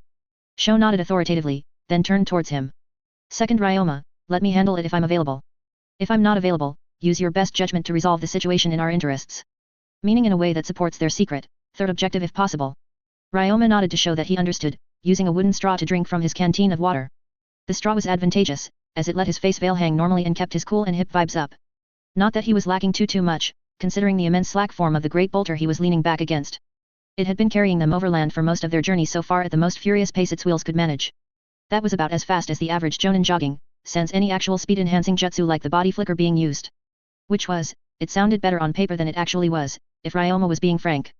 It was only about this fast over large stretches of open, mostly flat ground and the moment a Jonin bothered to start expending chakra they'd massively outpace it. It was still Ryoma's fastest puppet overall, and it kept all of them fresh for the trip. Jogging there on foot would take way more energy than riding on and inside the big wooden spider box. With that in mind, we'll decide on team structure now. Sho continued, taking another bite. One of the teams will have myself as its leader. The other team will have Jonin Ryoma as its leader. This will necessitate breaking up Team Nagare for the time being. Breaking up my team. Nagare replied with a small frown. MHN. Both teams will require an individual who knows of our third objective to lead them, in case the parameters for it present themselves over the course of the mission. Sho explained succinctly. With that in mind, we will need to organize these teams in accordance to what talents are available to each member. So this is the part of the mission where we list off our skills, Hui. Sugimoto commented with a wry smile, sitting cross-legged in the shadow of the great bolter. He shrugged, reaching back to tap his back. As you can see from my coat, I'm a medical corps member. I'm proficient in water-style medical ninjutsu specifically, and can handle myself in melee. I know a few genjutsu, but don't ask me to rely on them. Sho nodded. I am the vice captain of the weapon corps. Accordingly, I am the second most proficient expert of conventional ninja combat in the entire village, after Captain Buki. I have passable proficiency in fire and wind ninjutsu, as well as in puppetry strings, cloth sealing, hand-to-hand, and genjutsu. A pretty diverse set of skills for one man. Befitting of someone labeled vice captain. I am a member of the ninjutsu corps. I specialize in water-style ninjutsu, though I am proficient in wind, fire, and earth as well. Nagare started, leaning forward slightly as she spoke. I am passable in hand-to-hand and genjutsu as well. I'm not a member of any corps. The pink-haired chunin that was once part of his remedial lessons declared. Mao nodded firmly, looking much more serious and composed than he remembered her being. I specialize in using this sword, along with fire-style ninjutsu. I know a bit of hand-to-hand and genjutsu too. I'm a member of the Shiki corps. The grey-haired genin that Ryoma was pretty sure he had never seen before declared. I can use our signature Warfen fairly well. Nagare-sensei is teaching me some elemental ninjutsu to expand my repertoire. I'm a member of the Sealing Corps. The other genin, the slightly rotund young man with a helmet, said confidently with a wide frown on his face. I can perform the cloth binding seal in a handful of elemental ninjutsu, but I'm not a slouch in hand-to-hand either. None of these responses were filling him with confidence about their long-term survival. Ryoma figured it was about time for him to speak, but Sub-Aim started talking just as his mouth opened. I specialize in weapon use and close-ranged combat. She began flatly. Due to a long-term injury, I am incapable of performing most forms of ninjutsu. My long-term assignment from the Lord Kazekage is the escort and protection of Jonin Ryoma, and as such I will need to be a part of the team he leads during this mission. Ryoma glanced her way and raised a brow, checking to make sure she was done introducing herself. She returned the raised brow with one of her own. He turned back to the rest of the ninja present and nodded. I'm a member of the puppet corps. You're Ryoma the braggart. The rotund genin declared with a raised fist and a passionate gleam in his eye. The savior of the Tanagakuer ninja and a hero of the Third Ninja War. If by savior the genin meant one of the chief conspirators to destroy their independence, then sure. What an unexpectedly sharp barb to the chest. Being some kind of hero of the Third War was likewise news to him. That's a bit much, don't you think, kid? Ryoma asked dryly, making the young man flinch back and give an awkward huff. Right, I apologize. I let my enthusiasm get the better of my manners. Benki said with closed eyes and a deep frown. You know this guy, Benki? Subasa asked with a raised brow, pointing a thumb towards him. Benki hesitated, glancing at her then back to him. Ryoma gave a little wave of the hand and leaned back, curious about what the genin was about to say. Benki nodded and turned to his fellow genin to explain. You remember all those documents that got declassified last month? Wait, the ones about that secret weapon you wouldn't stop rambling about? Subasa asked, leaning forward slightly in recognition. Exactly. Benki snapped his fingers, then pointed at Ryoma firmly. Most of them revolved around its maker and user, the puppetry prodigy Ryoma, and his deployments of it. He was already a jonin for a year at our age, doing S-ranked missions to stop coups and save daimyos. It took a moment for Ryoma to figure out what the kid was talking about. It then hit him. You're talking about that mess over in T country? Ryoma asked with a dry exasperation. You really shouldn't take things out of context. Sorry again. Benki nodded his head. More importantly. Sho interrupted with a frown. Jonin Ryoma hasn't completed his skill outline. Ryoma nodded towards the vice-captain and continued with his self-assessment. I use a number of combat puppets, as you can see. He rapped his knuckles back against the hull of the great bolter. Almost everything they fire is either poisoned or explosive, so if you get nicked then make sure to tell someone about it. What kind of poison? Sugimoto asked with a raised brow. Suna standard paralytic 3. Ryoma replied, to which the medic nodded in understanding.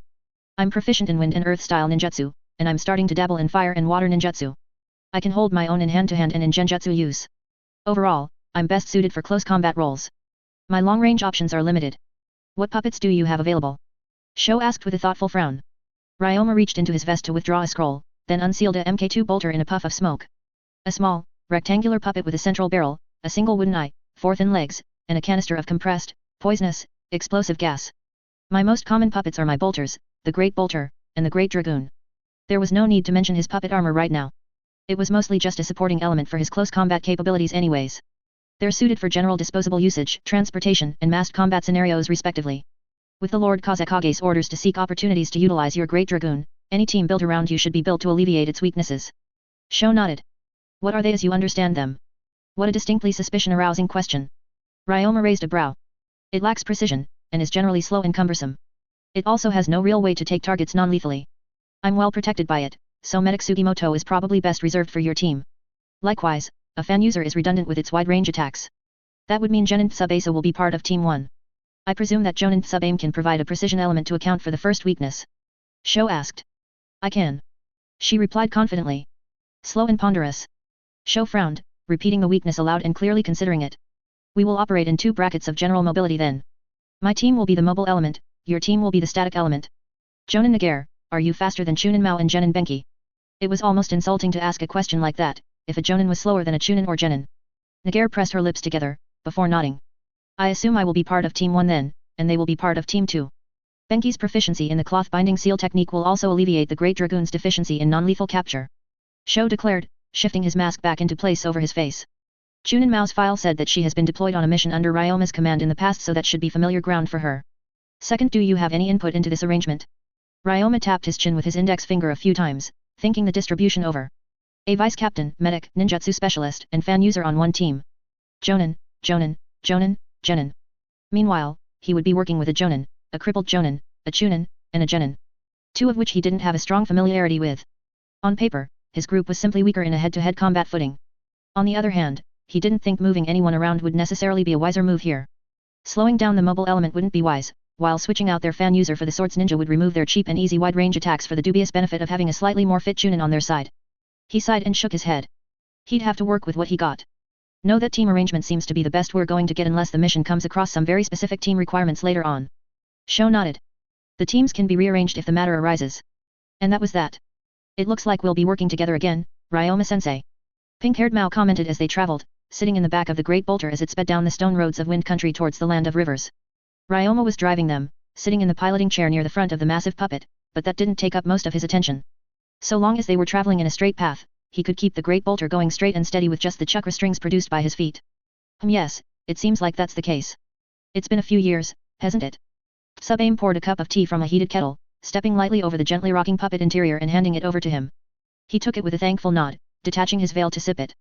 The back of his head was obscured by the back of his chair, so the 2 in the back couldn't see his face anyways at the moment. It has. Mao nodded, a little smile coming to her lips. Wait a minute. Sensei? Mao, was the braggart your Jonin?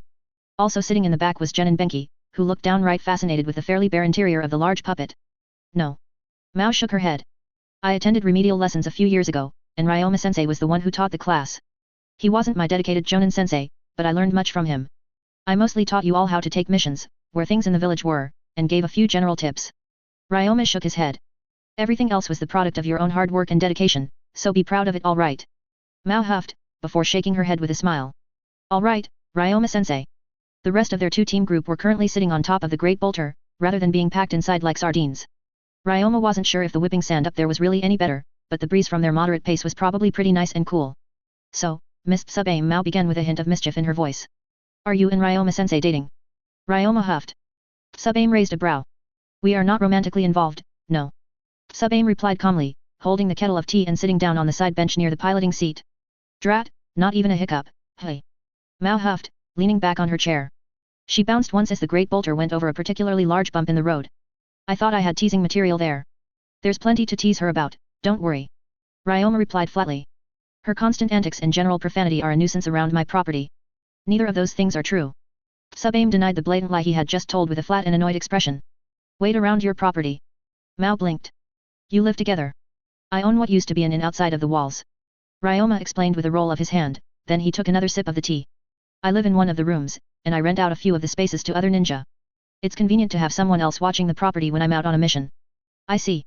Mao considered that, reaching up to cup her chin. If there's a room available and then rent isn't too bad, then it might be better than my current place. There's 8 rooms available if you are still interested after the mission. Ryoma shrugged. Rent is just enough to cover utilities plus 10% as insurance for damages. I might take you up on that offer, if it's all right. Benki declared with an excited chopping on his hand and an enthused frown. It was a strange expression. Yeah, it's fine. I wouldn't tell you there were rooms available if I minded you potentially moving in. Ryoma quickly dedicated a hand to the controls of the great bolter for a section of particularly damaged road, actively wiggling the legs to absorb the incoming shock effectively. So you live together, and she's been ordered by the Lord Kazekage to guard you. This is just the plot of Ika Ika, Hot Wind Blowing. Mao declared with a snap of her fingers and a triumphant smile. There's definitely something lovey-dovey going on there, I just know it. There better not be, otherwise I'd be cheating on my date. Ryoma finished off the tea, returning the veil to his lower face and handing the cup back to the blank-faced Sub-Aim. You haven't gone on a date with Chunin Yuki yet, technically. Sub-Aim reminded him, carrying the cup and kettle back to the back of the puppet interior. That's scheduled for your return. Wah, so you are dating someone, but it's not the woman you live with? Mao asked with a look of shock and despair. That's like spiritually cheating already. I actually live with 2 women, another rents a room from me. Ryoma pointed out. My old sensei is a playboy. Mao said in a panic, standing up and quickly starting to pace, hands on either side of her face. This is dangerous. What if he accidentally seduces the wrong noble lady and it makes our client jealous and endangers the mission? I'm fairly sure that's not happening. Ryoma began to reply with a dry and skeptical tone. Oh no. Mao interrupted, slapping her cheeks. What if he seduces Nagare-sensei and endangers the mission that way, compromising her ability to make objective judgment in the field and letting disaster slip through? I think you need to calm down. Ryoma actually turned now, leaning to the side of his chair to look back at her with his own eyes. You've been spending too much time reading unrealistic smut stories, and it's bleeding into your thought processes. Don't lie to me. You definitely find Nagare-sensei attractive. Mao declared in an accusatory manner, thrusting a finger towards him powerfully. No man could resist her huge jugs and charming weirdness. She likes Mayo way too much for any romance to work out between us. Ryoma declared, shaking his head firmly. I've seen the way she eats her fried fish, it's nauseating. I'm glad to know that you won't endanger the mission by seducing Jonin Nagare on account of her preference in condiments. Sub-Aim said in a flat and precise tone, clearly outlining just how ridiculous this entire line of conversation had become. That's one less woman to clutter your ever-growing harem, legendary playboy ninja Ryoma. Don't you start to. Ryoma replied with a grumble. The mirthful glint in her eyes told him that she was enjoying the chance to harass him. You live in my closet, you know exactly how empty my bedroom is. She lives in your closet. In hindsight, not the best thing to say in front of the pink-haired shipping menace. Land of Rivers.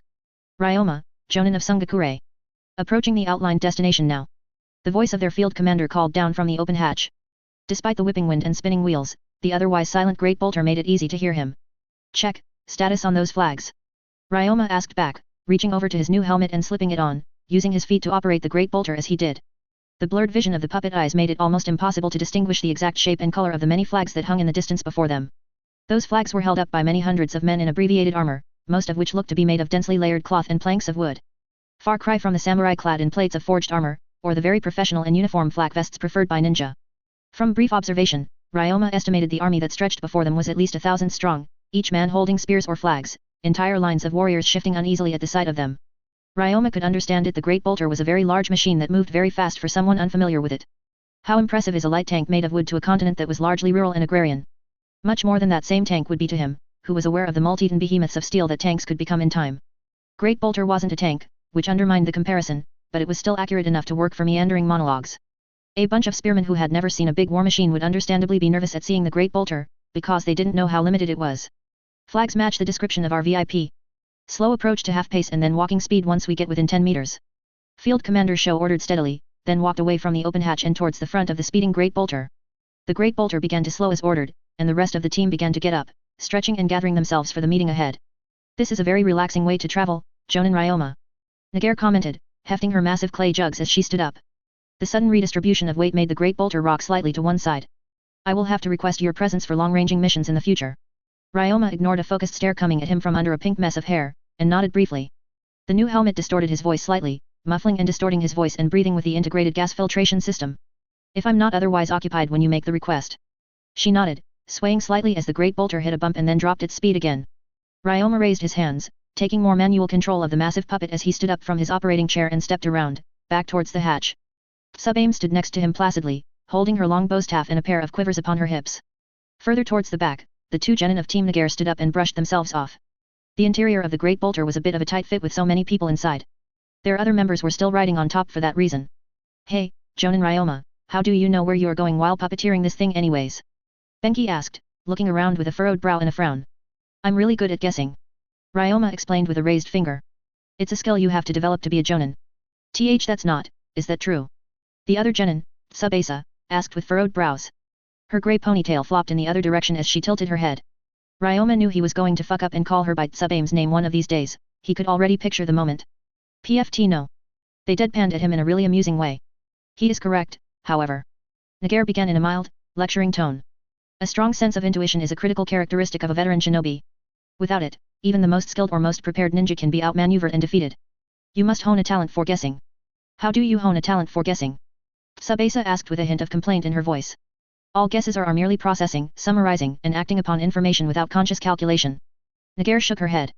You will naturally develop a strong sense of intuition over time, as you are faced with more problems and are forced to devise solutions to them in briefer and briefer periods of time. More than just intuition though.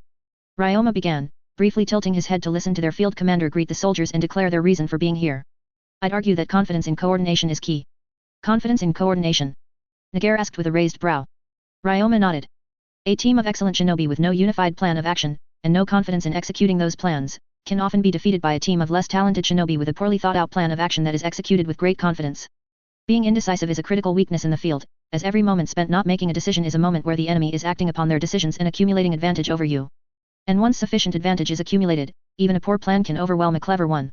Nagare extrapolated with a little nod, looking slightly thoughtful. I can see the wisdom in your philosophy, though it is not one I'd immediately agree with. Ryoma shrugged. It's worked well for me thus far. We've been granted permission to approach on foot. Field Commander Sho said from over the open hatch. All out. Jonin Ryoma, behind me. He pulled himself up and out, keeping one hand dedicated to the strings of the great bolter as he hauled himself up and out onto the deck of the massive puppet. A toe twitched, making the opaque lens coverings over his new helmet slide back, exposing his goggles and letting him look upon their surroundings with his own eyes. It was a feature he had installed with the Sharingan in mind. Their genjutsu relied upon visual awareness, as far as he was aware. He wasn't sure if they could affect him through the sight granted by puppet eyes or not, but it didn't hurt to try it anyway.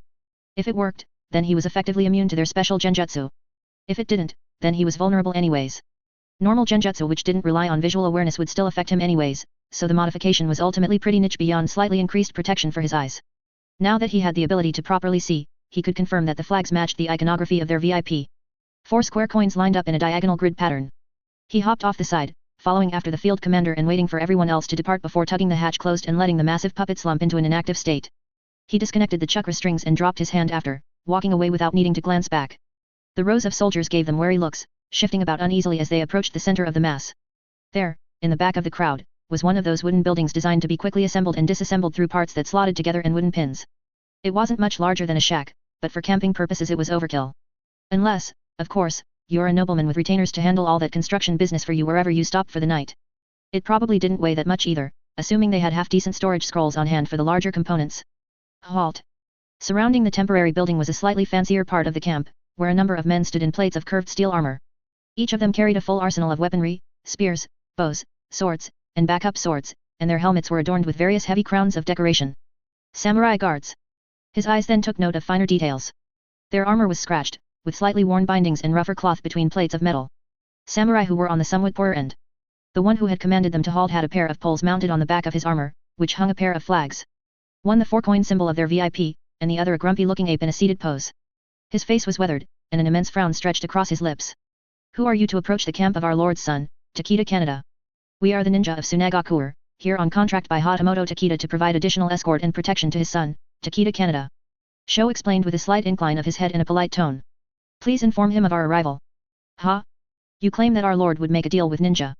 The samurai tilted his head with the bluster and long-standing irritation that could only come from necessary posturing. Are you saying that this is not the seal of his lordship? Sho asked, reaching into his vest and withdrawing their contract scroll, holding it up for the samurai to see but not handing it over to him. The samurai leaned forwards to peer at it for a long few seconds, then straightened up again. It appears to be. The samurai turned towards his neighbor and gestured towards the temporary structure. That samurai, a younger-looking man, headed over at once. Perhaps a retainer hired you on his lordship's behalf. All of this was just for a show. The army wouldn't even be here if they weren't waiting on their arrival, but samurai and ninja did not get along, so they were forced to endure posturing. They stayed silent, standing in formation among a sea of distrusting glares and staring ahead at nothing in particular as they waited for the VIP to show himself.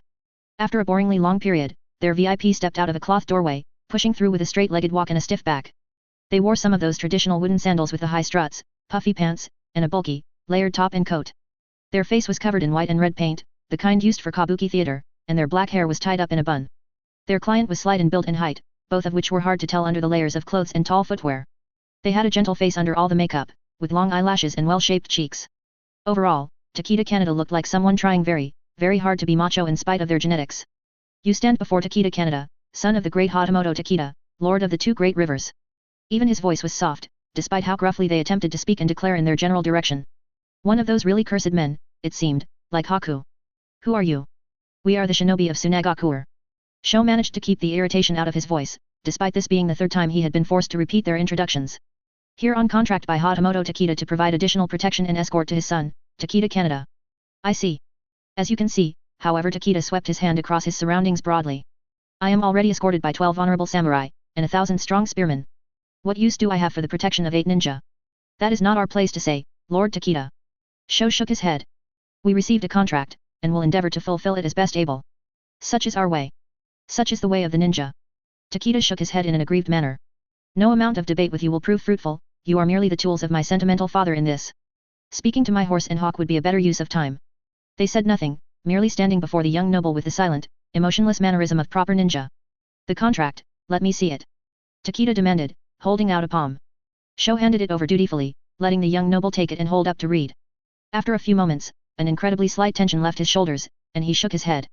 Handing back the scroll, the nobleman declared. Very well. You may travel with me, but you must supply yourselves along the journey. You will obey my orders and heed my temper, and I will be gracious towards your interruption of my tasks. Do you understand? We understand, Lord Takeda. Sho bowed, which the rest of them mimicked. We will do our best to be unobtrusive. That was an outright lie. They weren't here to be unobtrusive. They were here to be flashy, Kazekage's orders. What is this, contraption? Takeda said, gesturing towards the bulky form of the great bolter that stomped in their midst.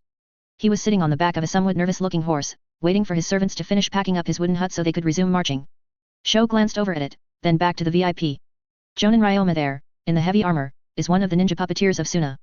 The contraption is one of his many ninja puppets. Sho explained calmly, gesturing towards him sitting atop the great bolter and very visibly controlling it through his chakra strings. He specializes in exceptionally large puppets such as that. I see. Takeda replied in a tone that indicated he had a great many additional questions about the structure, but was restraining his curiosity for whatever reason. I suppose he must be a talented puppeteer then, to make so great a mechanism walk so deftly. Sho looked up to him, then gestured. Ryoma turned his head to look down at them, then shook it. I have very little inherent talent as a puppeteer, I would say, Lord Takeda. My elders in the puppetry corps are still my betters in terms of experience and finesse, and I have been training for many years yet. How long? Takeda immediately asked with furrowed brows. I entered the ninja academy at the age of 4. Ryoma explained briefly, making several samurai on horses besides them flinch or spit to the side. Wait, Mr. Ryoma, isn't the academy curriculum like 3 or 4 years long? Tsubasa spoke up, a faux pas went around a noble, but thankfully one that only the samurai seemed to mind at the moment. No. Graduation is traditionally at 12 years old. You can enter the academy at any point before that. Ryoma waggled a finger back at her. I entered at 4 and spent the next 8 years training. And your father approved of this? Takeda asked sharply. I have never known my parents. Ryoma shook his head. The nobleman flinched, and the faces of several samurai twitched uncomfortably. I was found by Suna ninja as an infant or toddler and brought back to Suna. The ninja who found me died shortly after, and my needs were fulfilled by the rationing of our village. I never had anything like a parent. I see. The nobleman looked decidedly awkward about pushing for that revelation, looking like he wanted to apologize. Of course, a nobleman apologizing to a mere ninja would be another faux pas, so he had to restrain himself. The awkward silence lingered while the rest of the wooden hut was deconstructed and sealed away in puffs of smoke. Only the largest components were contained in this manner, however, the smaller parts were all loaded up on the strong backs of carpenters. Either they just didn't want to store the smaller parts or couldn't, and either way Ryoma was vaguely impressed by their ability to heft such immense bags on their backs. Ready to depart, Lord Takeda. They weren't quite able to bow with the massive weights on their back, but they still inclined their heads. Good. Everyone. We march. The nobleman called out, waving a hand widely towards the mass of spearmen that surrounded him. We moved north to the lands of the Takeda-giri. A great cry of affirmation rang out at the order, and the spearmen began their ponderous march towards the north, camps packed up and spears used as walking sticks. Behind them were the samurai, who surrounded their lord in a rough circle. Behind the samurai were them, the ninja, astride the massive insectal great bolter as it stomped along. I always forget how slow non-ninja are. Sugimoto muttered, legs dangling off the side of the massive puppet. Look active, Jonin. Sho muttered sharply up at them. Lord Takeda, half of us plan to patrol around the army as it moves, is this acceptable to you? Very well, I'll allow it. The nobleman waved his hand dismissively at them. Patrol as you wish, make sure to alert me of anything suspicious. Sho nodded. In unison, he and the rest of Team 1 flickered away, turning into blurs and disappearing from sight in an instant. Ryoma maintained his position atop the great bolter, and behind him rode the rest of Team 2. Tsubame, Mao, and Benki with various expressions. Your tragic backstory is totally just from Ika Ika, steamy clashes in the land of hot springs. Mao whispered loudly, hands raised to either side of her mouth to emphasize her point. Is it now? I'll have to ask Tsubame to read it and tell me how it goes sometime. Ryoma replied with pretend interest. No. Don't do that. Mao said in a panic. Just read it outright, it's too good to spoil. I don't read, I just get summaries from other people and imagine the rest of the story from there. Ryoma declared with a sweep of his hand. It saves me a lot of time, you know? I haven't had to read anything myself in years because of it. That's totally disgusting. Gross. Mao complained at him. In fact, I've never read a thing in my life, I never learned how to read. Ryoma shrugged. I just trained all the time instead. Then how do you read mission scrolls? Benki asked with a skeptical tone. I just memorized the various pictures and make guesses about what they mean from context. That sounds suspiciously like reading. Subaim said dryly. No, that would be ridiculous, I think. Ryoma shook his head firmly. That's the kind of thing a crazy person would say. Subaim, you should go ask a priest for help with that. She poured a cup of tea that she knew he couldn't drink at the moment, on account of the helmet. A duel of flat, expressionless stares ensued that he won on account of having his face totally concealed. Land of Rivers. Ryoma, Jonin of Sungakure. Lord Takeda. Sho called out calmly, leaping in from a distance and landing a short ways away from their shared camp. He fell into a respectful kneel, one hand on his knee and head lowered. The samurai turned towards him with bristling hairs and glowering eyes, but did not interrupt or reprimand him. Well, shared was a bit of a stretch. The VIP had his own structure to sleep in, and spent most of his time among his samurai escorts, who had what was effectively their own camp with their own retainers and servants keeping everything neat and tidy. Next to this camp was the Great Bolter, which served as the mobile shelter of the various ninja. Then, all around them for a few hundred feet, 1,000 spearmen shared sparse camping supplies and too few tents in a somewhat disorganized sprawl. Some were gambling, some were smoking and drinking, and all looked just a little bit annoyed that they had to be walking around like this. Ninja. What is it? Their VIP asked, looking up from his scroll. The samurai next to him, one with an immense mustache, kept playing his instrument, providing a relaxing tune for the noble section of the camp. The bridge on the roadhead has been sabotaged. Sho revealed. Its supports sawn through no more than 1 week ago and left ready to collapse if used. What? The music stopped as the samurai escorts pulled up from their relaxation. Like lions who see an elephant passing by. Who dares? That bridge is the venerable pass of the Fuyan monks, now departed. A younger samurai spat with an outraged expression. His hair was a strangely bluish shade. They would see it defaced. I swear if it was the work of you ninja. One of the samurai bristled, hand going to the katana on his belt. He had a single swirl of hair hanging down in front upon his forehead, and the rest was tied back in a heavy bun. Calm yourself. The largest samurai rumbled. He put down his instrument, a lute, and placed his hands on his knees. He was enormous, 2.5 meters tall, with earthy red skin the shade of clay. The most notable feature was his pair of little horns and the small tusks that jut from his lower lip. He was very clearly some form of ONI, whether through chance or bloodline mutation, but no one else seemed to find it strange or remarkable. Ryoma supposed it was less strange than many other things he had seen thus far. Ultimately, if the ninja were to sabotage the venerable Fuyan monk passing bridge, they would be better served not warning us of it. Unless that too is a trick. One of the samurai pointed out, thumb on the guard of his blade. Earning the trust of our lord for later trickery. This was entirely possible, and wouldn't even be the most elaborate scheme Ryoma had seen from the common ninja. The problem was that it was overly complicated for nebulous benefit. The fact that they were indeed here to manipulate the VIP into actions and decisions that furthered the ambitions of Suna was a bit ironic. Enough. I had been suspecting something like this anyways, but not from the ninja. Takeda declared, sweeping a hand across in a wide gesture. The Takeda-giri have grown rude as of late. Their shipments to the Takeda grow increasingly delayed as the months drag on, and their letters more curt. Treachery is abound, and this only confirms it. My lord, I would advise that you seek further evidence before declaring such a grave judgment. The ONI-looking samurai rumbled, frowning and reaching up to scratch at his beard. Rare is the man who seeks needless war. Humph. You sound like my father, Akita. Takeda shook his head with a frown. He cautions patience in an age of rapid wines. The ONI maintained his worried stare for a few moments longer, and eventually Takeda relented.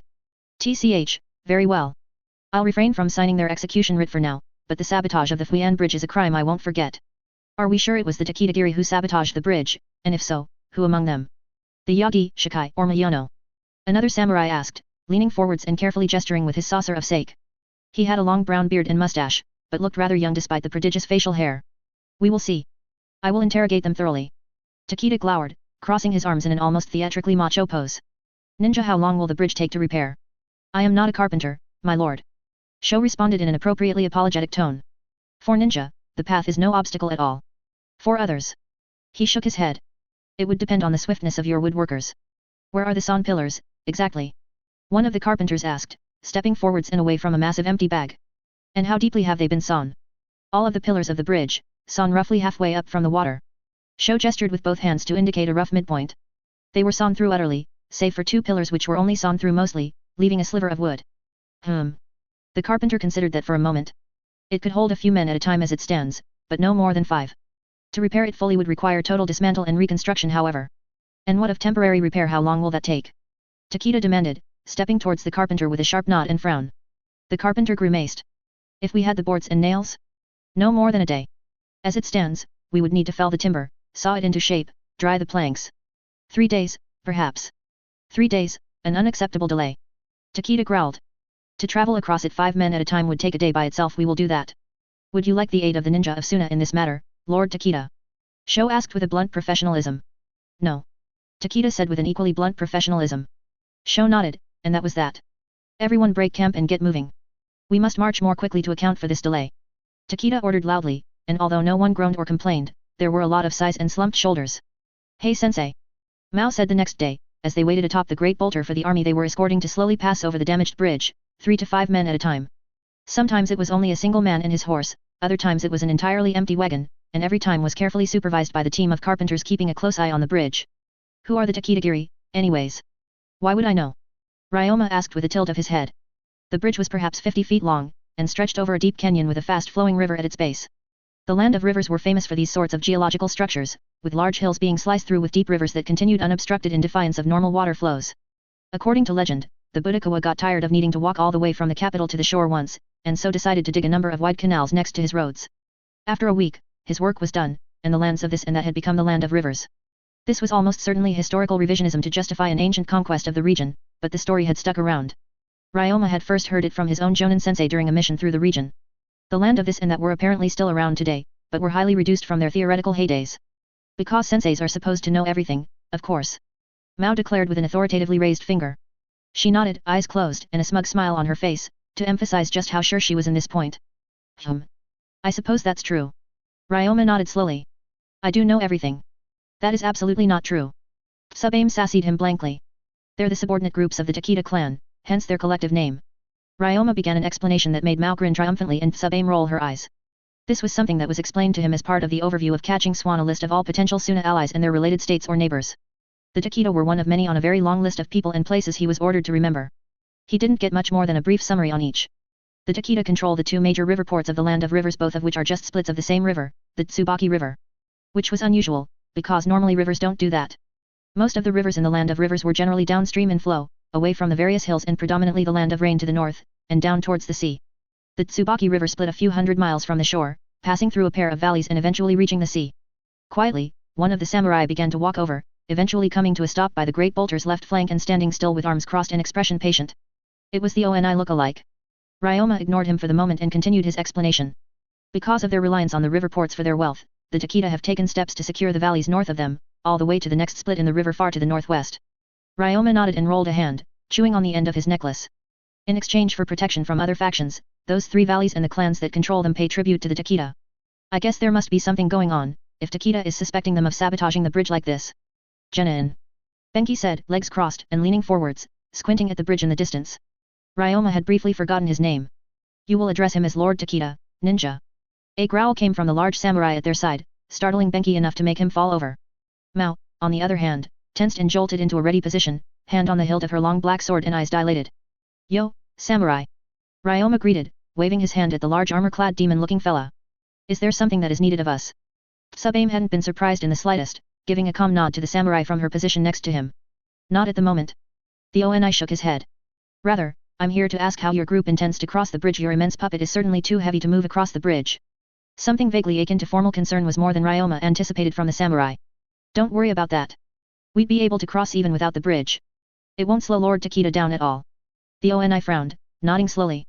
I suppose the puppet is capable of great leaps, or something of that nature. Not quite. Ryoma shook his head. Rather, I'll just summon it to the other side once we cross it. Summon. It is alive. The Oni titled his head, glancing towards the large insectal plates and frame with a vaguely concerned note in his voice. No, it's just a big object. Ryoma assured, reaching down to rap his knuckles against the hull. A set of hollow thuds rang out. There's nothing about the summoning technique that inherently prevents a user from summoning an object, so I learned it for the sake of my larger puppets. I see. The Oni nodded slowly. Very well then, if you're confident in this, I will not question it further. You're being fairly polite to Ryoma-sensei, mister. I thought samurai didn't like ninja. Mao asked, leaning over the side of the great boulder to look him in the eyes. Courtesy is a virtue for the self, not the other. The ONI explained, then frowned and tapped his horns. It is one I learned to value, as the son of a samurai and a demon. Either he was talking about someone with a bloodline trait that made them look like a demon, or a literal, actual demon. It probably didn't matter all that much either way, and Ryoma wasn't going to push his luck by asking about it. He mentally updated the samurai from ONI to half ONI. It's commendable either way, Mr. Samurai. Ryoma nodded, letting the crystal drop from his lips and the necklace fall back to his chest. The army looked about halfway across now. 500 men on one end and 500 on the other. I receive the compliment with grace. The half ONI replied evenly. I will take my leave. Ryoma waved him off. Thank you for the concern. HMH. It was very late at night when the field commander came to him, a series of feather-light taps bringing Ryoma to wakefulness in an instant. Sho was crouched near him, silent in the hull of the great bolter. He gestured upwards towards the hatch and then made a gesture that meant private meeting. He then followed that gesture with the proper code hand sign, which indicated that this was probably indeed Sho, their field commander, and not currently an enemy in disguise. Ryoma nodded slowly, then began to get up and move out of the hull as quietly as he could manage. Sub-Aim's eyes were closed, but Ryoma half suspected that she was awake and currently listening anyways. The hatch was already opened, and Sugimoto was currently on watch. He waved at them politely as they leapt from the puppet and away, towards a more private location. Now, every single ninja in the world was constantly paranoid of traps and ambushes of this exact nature. Ryoma slept in his puppet armor for this exact reason, to be immediately ready for battle if an ambush came. Sure, it was a bit uncomfortable, but he made sure to wash twice a day to make sure it didn't become too rank. They stopped at the Suna standard 15 meters out, and Sho turned to him. I have updated intel about our objectives in the region. He said, reaching into his vest and pulling out a pair of scrolls, handing both over. Ryoma nodded, checked the sides for the hidden Suna authenticity brand, then unfurled the first one to read. The first scroll was a map of the region, covered in points of interest. 6 territories were considered hostile to Suna. 4 were considered potential allies, each of which had a team assigned to it, one of which was Team Sho. 2 were considered Suna territory. One was the 30-square-mile region of farmland that the first Hokage gifted to them a long time ago on the eastern middle section of the map, labeled Suna Forward Operating Base 1 with a breakdown of ninja who were currently operating there by core members. The second was labeled Suna Forward Operating Base 2, and was right on top of where Tanagakura used to be, also given a breakdown of ninja by core. Briefly, he was confused by this. Then he noticed the new core, the Taijutsu core. With the knowledge that Tanagakura was assimilated into Suna as a new core, it became clear that they had chosen or had been forced to declare their specialty as hand-to-hand. With that, the reason he had been given a breakdown of the core was so that he could pick out how many formerly Tani ninja were in the region and where. Both operating bases had roughly 500 ninja present, of which the Taijutsu cores was the most represented in terms of percentage, at about 100 ninja present at each. 200 total ninja of Tani to 800 ninja of Suna present in their old territory at the moment. Raza was keeping a tight leash on their new integrations, it seemed. The most pertinent information from the scroll was 4 potential Suna allies and their territories of interest. Ryoma memorized it so that they wouldn't be stepping on any toes later. It would be a kerfuffle if 2 Suna teams independently backed expansion of their potential allies into the same territory. It didn't really matter who won in the end, but Suna ninja fighting Suna ninja was just unprofessional. It would send mixed messages to their clients. Ryoma rolled up the scroll and handed it back to Sho, who burned it immediately. He then started to read the next scroll. This too, was a sort of map. A list of all known ninja, mercenaries, and potential enemies that Suna was aware of that was operating in the region, and their last known locations. He skipped over many names and faces that were sighted on the other side of the country, near the rain border, and got to the part of the list concerning their immediate surroundings. There were a few names he had read about before in the bingo books, mostly normal ninja and independents who were doing low-level escort jobs for unrelated parties through the region. His eyes continued to scan over the paper, memorizing snapshots and moving on. His eyes came across a particular name. Ryoma's breathing slowed. Hitaki Kakashi. Kakashi of the Sharingan. Last seen accompanying Oda Naginata in Oda clan territory. Oda clan territory was directly adjacent to Miyano clan territory, which was one of the 3 tributaries of the Takeda. Potential for conflict in their goals was low, but not impossible. Ryoma exhaled slowly, then rolled up the scroll and handed it back to Sho. It was burned a moment later. That is all. You may return to your rest. Sho stated. Ryoma nodded, and together they leapt back to the great bolter. Kakashi of the Sharingan. It took a while for him to get back to sleep. Land of Rivers. Ryoma, Jonin of Tsunagakure. Hitaki Kakashi. Kakashi of the Sharingan. Copy Ninja Kakashi. He was one of those ninjas that redefined the scale for ninja strength. Such an extreme outlier that he remained an outlier among other outliers. A normal ninja enters the academy at 8 years old. They receive 4 years of instruction, then graduate as Genin. They then spend 2 to 4 years learning under a Jonin instructor, take the Chunin exams, and graduate as a full-fledged common ninja at the end. For the majority of ninja, that's where they stay until they die. A comfortable life as a mid-ranking ninja who eventually retires to consistent pay jobs and safe locations. They usually end up getting hooked up with another ninja and raising 3 to 5 kids to also be ninja. A rare few manage to grow to become Jonin, high-ranking ninja. Usually pushed upwards and onwards by some sort of natural advantage or advanced instruction. Generally speaking, the more generations of chakra warrior the ninja can trace, the further they'll go in their career. A ninja from a clan has a larger chakra pool, clan-specific techniques, and sometimes useful mutations that put them head and shoulders above the everyday ninja. Chakra mutates you over time, don't ask him why. Hitaki Kakashi was from a relatively small clan in Konoha. Indeed, Ryoma wasn't sure if any other Hitakis were currently alive at all right now. He had a relatively modest amount of chakra and no real hidden clan techniques or inherent special mutations that he could think of. The Sharingan that he was famous for had come from a transplant from his fallen Uchiha teammate, and Ryoma was pretty sure he only used it rarely due to how prohibitive its chakra drain was. Nothing about his body would push him beyond his nominal peers. No, what Kakashi had was an absolutely unfathomable, ridiculous, absurd amount of talent as a ninja. Graduation at 5 years old. Chunin at 6. Jonin at 7. Hitaki Kakashi was regularly battling and killing fully grown ninja as a toddler. He was qualified as one of the elite younger than most ninja even enter the academy. His father, Hitaki Sakumo, was similarly ridiculous and somewhat more famous. The White Fang as he was known, for his sword that produced streaks of white chakra when swung. A ninja said to overshadow even the sun in overall ability who in turn were famed for managing to survive Hanzo for an extended period of time. He was one of those household names as far as ninja go, even people who knew nothing about ninja would know about his exploits saving princesses, defeating giant monsters, and scattering rebellions. Perhaps then it was training from Sakumo that explained Kakashi's monstrous talent as a ninja? If his legendary father had been passing on techniques and tips that allowed him to rise so far, then that would explain his son being such a skilled ninja, wouldn't it? He also committed suicide when Kakashi was very young. Most of Kakashi's career as a ninja was after his father's death. Hey Ryoma-sensei, what are you thinking of? Needless to say, his thoughts were dominated with questions of how exactly he was going to handle such a monster if the mission came to that. It shouldn't under their current trajectory, but Ryoma liked to be prepared for such things if possible. Oh, nothing much. He waved his hand lazily, eyes closed behind his puppet helm. His omnidirectional view revealed nothing in particular about their surroundings, as the great bolter slowly followed in the wake of 1,000 footsteps. The road had started to wind down the side of the large hills, leading down into a substantially more flat valley region. It was, like many regions of the land of rivers, heavily forested with farming communities sparsely littered over its face. He had gotten a rather exceptional view of the whole valley region further back. It looked like a quilt that was covered in broccoli. The roads were sufficiently wide for the great bolter to stomp through, but not much more than that, and were made of well-packed dirt. Every now and then they intersected with a minor stream or river that fed into the large central river of the valley. Notably, none of these smaller bridges were sabotaged in the same way as the first one. I'm just thinking about the bridge sabotage, I suppose. Ryoma continued with a small tilt of his head. No need to get them worked up with details about super prodigy ninja who were 3 valleys over right now. Only the first bridge was sabotaged, but none of these were. Yeah, that is weird, isn't it? Mao muttered, leaning forwards to look over the side of the great bolter, and the rocky stream it was currently stomping across. He had chosen to avoid stepping on the bridge and just pass through the water instead like an elephant treading a creek. If they were trying to stop us, then wouldn't they cut the other bridges up too? Not necessarily. Sub-Aim shook her head. It was the most important bridge into the region. No other crossing looks to be as dangerous to navigate. Cutting these bridges would do little to slow the army. So if they were planning on betraying their lord and had limited time to work with, then cutting that one down would slow them down the most. Benki nodded, planting his hands on his hips in an authoritative manner. That makes sense. They were cresting over a hill now, the army ahead being cast in rays of open sunlight and raising their limbs to cover their eyes. Ryoma's mental map of the valley indicated that they were about to enter into the largest deforested region, which presumably the capital of the valley was located. And therefore, their first target. There's something that bothers me about that. Sub-Aim said with a frown. Ryoma raised a brow beneath his helm, and Mao and Benki turned to her with curious expressions. If their aim was to delay Takeda as much as possible, then simply destroying the bridge outright would have been more effective. Whereas leaving it sabotaged like that would, at best, kill the first couple soldiers who walked across. At worst, it would leave the bridge functional for the Takeda group to cross anyways, albeit slightly slower. Ryoma immediately understood what Sub-Aim was speaking of, and inclined his head. That is suspicious. Maybe they were trying to be clever and undermine their own goal. Mao suggested with a shrug. Maybe. Sub-Aim replied, acknowledging that as a possibility. Her normally stoic expression slightly marred with furrowed brows and a tiny downward tilt of her lips. Pursuit of a marginal gain that sacrifices an assured outcome isn't a decision any wise enemy would make.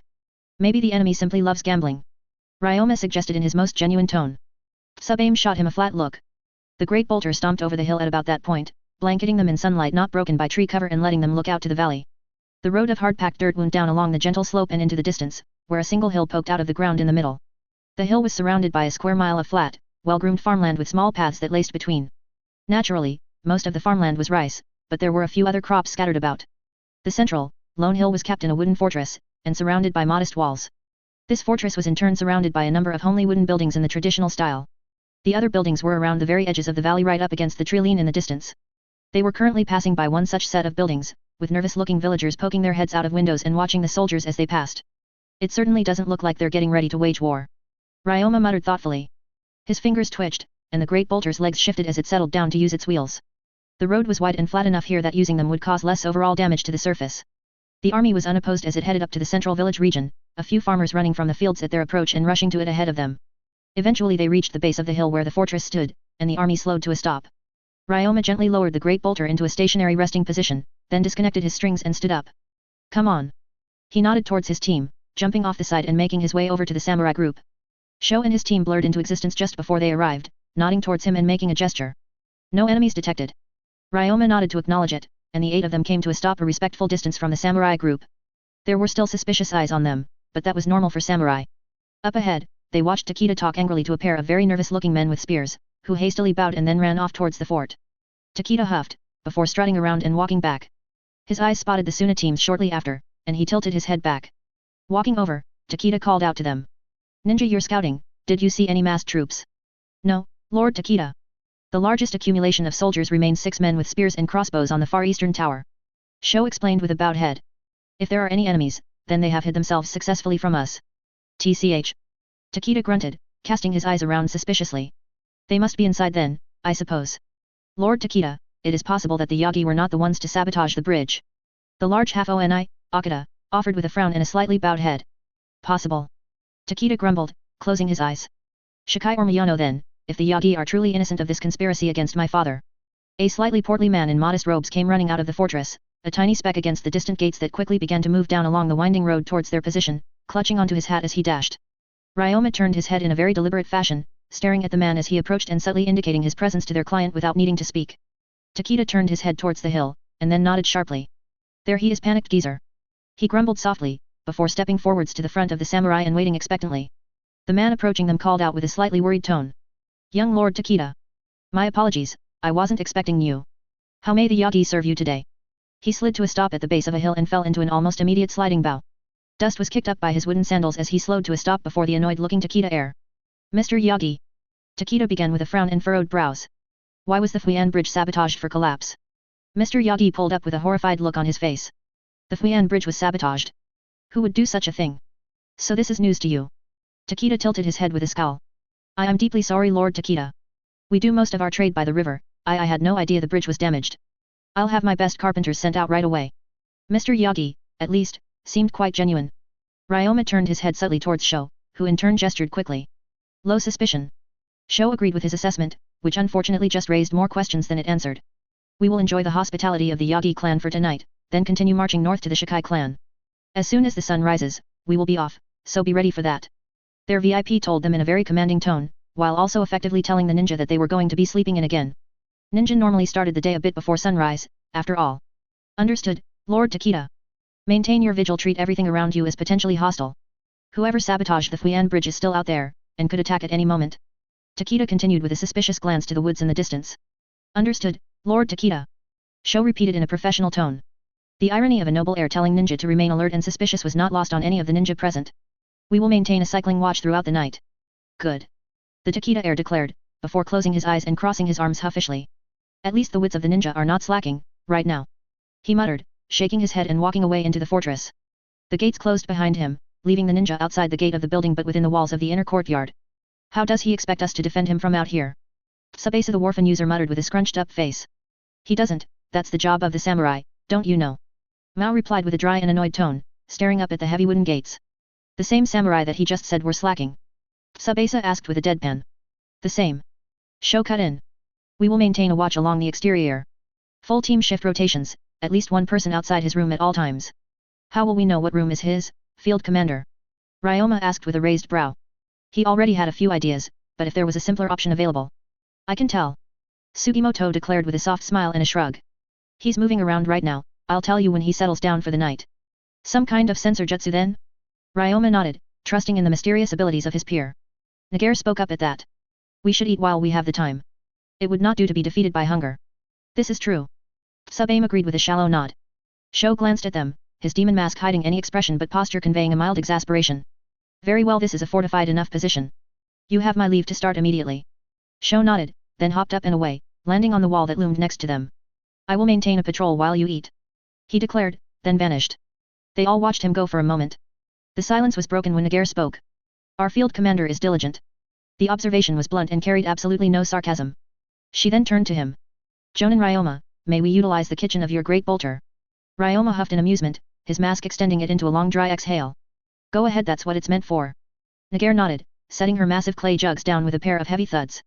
She reached up to rub her shoulders. Your great bolter is exceptionally convenient. Sensei, don't fall for it. Mao wailed, tossing herself forwards to clutch onto Nagare's vest. Nagare stared down at her blankly. His giant wood or his roguish charms falling for him could endanger the whole mission if you lose track of your current position. Daydreaming. Daydreaming. Nagare replied blankly. My massive wood? Ryoma asked in an unimpressed fashion. It wasn't the most unoriginal joke he had heard, but it was pretty far up there. Not your roguish charms? Sub-Aim asked with pressed lips. I knew about those already. Ryoma shrugged. Sugimoto was the only one who laughed, and for that reason he was Ryoma's new favorite. Ryoma remained motionless atop the wall, staring out at the moonlit fields with helm ears pulled back to reveal his lenses. The bright moon and stars above provided just enough light to see shadows, all the way out to the treeline in the distance where darkness dominated. It was warm even in the middle of the night, unlike the oppressive cold of the wind country deserts. He sat in a statue-like manner, legs crossed and hands in his lap. His cloth garments flowed in a gentle breeze that rolled down from the surrounding hills and up loudly against the side of the central fortress. Every now and then he could hear the distant yowl of a cat or bark of a dog, briefly, and then they were silenced again. There was a crackle of fires from various ceremonial watchposts. A calm, peaceful night. Just himself and his paranoia. His vision cut out.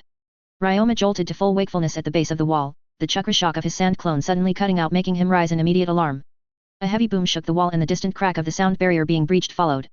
An explosion of wooden splinters and shattered clay tiles showered over the courtyard, which was currently filled with dust.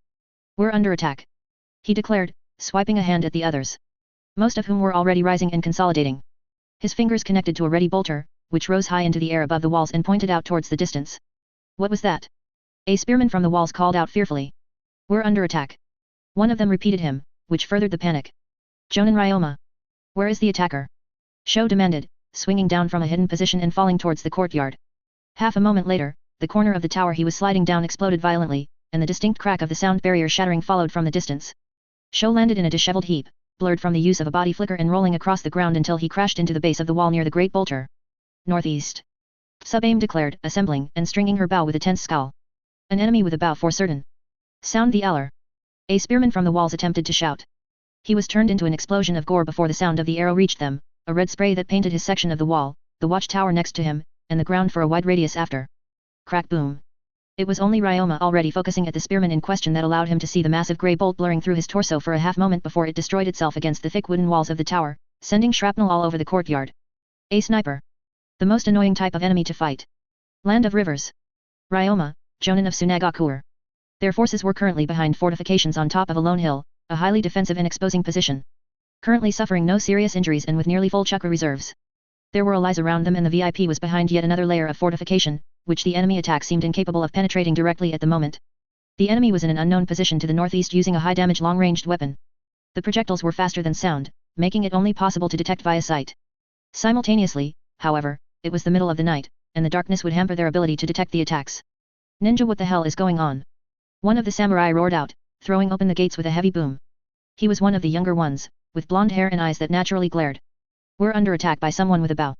Ryoma explained, a single chakra string supporting a lone bolter in the air above his head and peeking over the walls. The vision of the bolter was almost useless here, it wasn't sharp enough for him to pick out anything in these conditions. Please remain inside, don't let anyone near Lord Takeda if they've been out of your sight recently. We can handle this. He made a note to invest in a telescope later. Why you? The samurai looked like he wanted to argue, before one of his fellows planted a hand on his shoulder and shook their heads. The blonde samurai grit his teeth and spat out. Solve this promptly, ninja. It sounded like he was restraining a slur there. Good on him. Sho managed to pull himself together at about the same point that the gate to the central fort was slammed shut again. Around the shadowed edges of a moonlit courtyard, the ninja of Suna crouched with focus strained for any hint of their enemy. It was a bit hard to tell over the sounds of panic coming from the crawling guards and the commotion starting to come from the surrounding village. How many enemies? Nagare said, her massive jugs planted on either side and corks removed. Her long desert robes drug against the packed earth of the courtyard ground. At least one, I can't see any others, but that doesn't mean anything. Ryoma said, letting the bolter remain obviously above his head. You have a camera in that thing?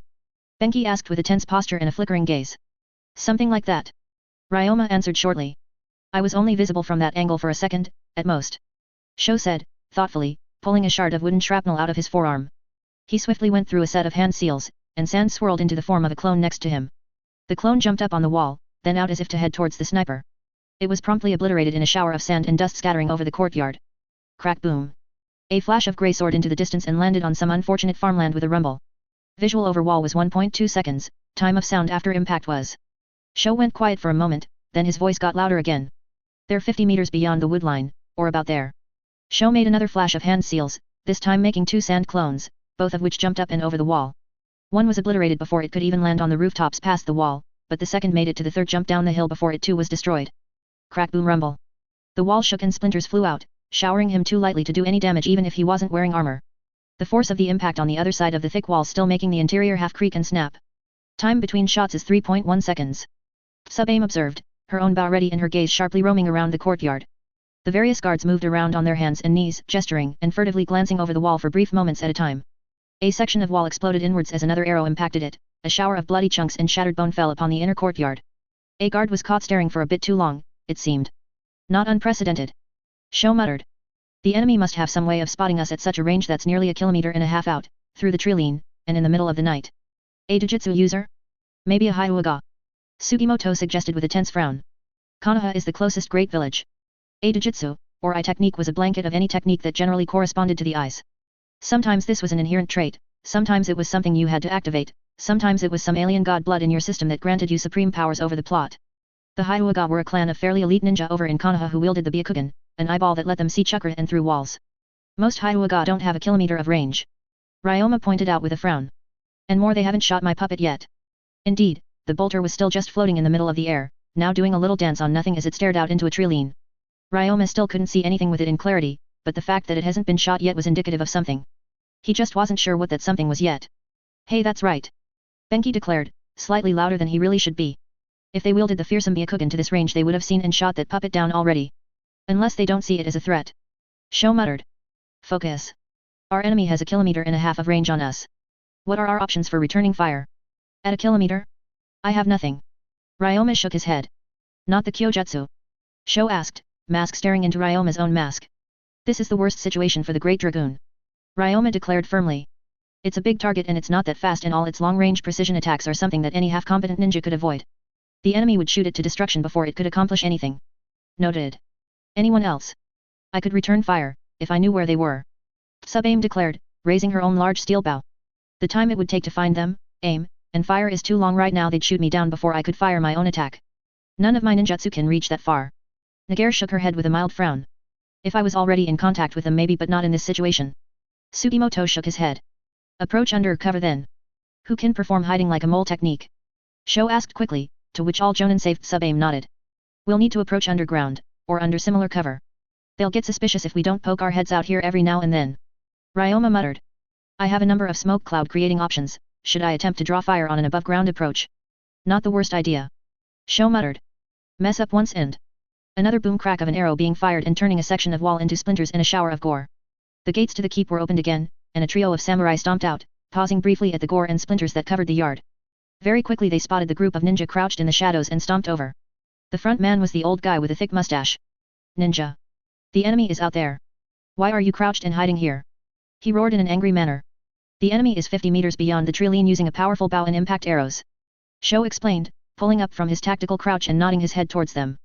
We have a bow user of our own, but we need time to locate and return fire. The arrows move faster than sound, and therefore our ability to detect it is highly limited. So just run up to them and kill them fools. One of the samurai, who bore a passing resemblance to Captain Gentai, declared, waving his hand down at them. You are ninja, are you not? Move under shadows. Another boom crack of an arrow being fired followed an explosion of gore raining down, splattering over the grudging samurai wetly. A poor guard being obliterated before they even had time to parse what was happening. That is why. Ryoma said dryly. One blow from that arrow would kill any of us. I see. The old man at the front said, somewhat more understanding now. He wiped the blood off his face and then reached down for his helmet, which was secured at his hip. Very well, if you need time to return fire, I will provide it. He declared, reaching for his blade. Bowwoman, come, stand behind me on the walls. How are you going to defend her? Tsubasa asked worriedly, staring at a particularly sizable chunk of gore on the ground. I trained with the Union archers for 4 years. The old man rumbled, tying a length of cloth to the end of his helmet before tossing it high into the air. Then, he jumped powerfully, up towards the top of the wall. The cloth dangling from the edge of his helmet fluttered widely, before assuming an incredibly human-like outline as it fluttered up, as if a man in the middle of a leap. It was punctured almost immediately after it rose above the line of sight. Crack boom. The samurai landed on the edge of the wall a moment later, both hands on his sheathed katana. Approximately 3 seconds later his arms blurred and a streak of yellow chakra formed a bright arc in the middle of the night air. The crack boom of an arrow breaking the sound barrier followed shortly after, covering up the sound of arrow halves spinning widely and clattering to the ground in the courtyard. Crack boom. Bow user. They will certainly flee soon. The old samurai yelled in a demanding fashion. He stomped forwards, making room for her to stand. Sub-aim jumped up, steel bow and long customized arrow in her puppet hands. Ryoma recognized that arrow and got ready to watch the spectacle. It was already drawn and ready to be aimed by the time she landed, and a swirl of pale blue wines exploded around the arrow shaft. She held the posture for a moment, staring into the distance, motionless. The samurai before her blurred. A yellow arc split the night.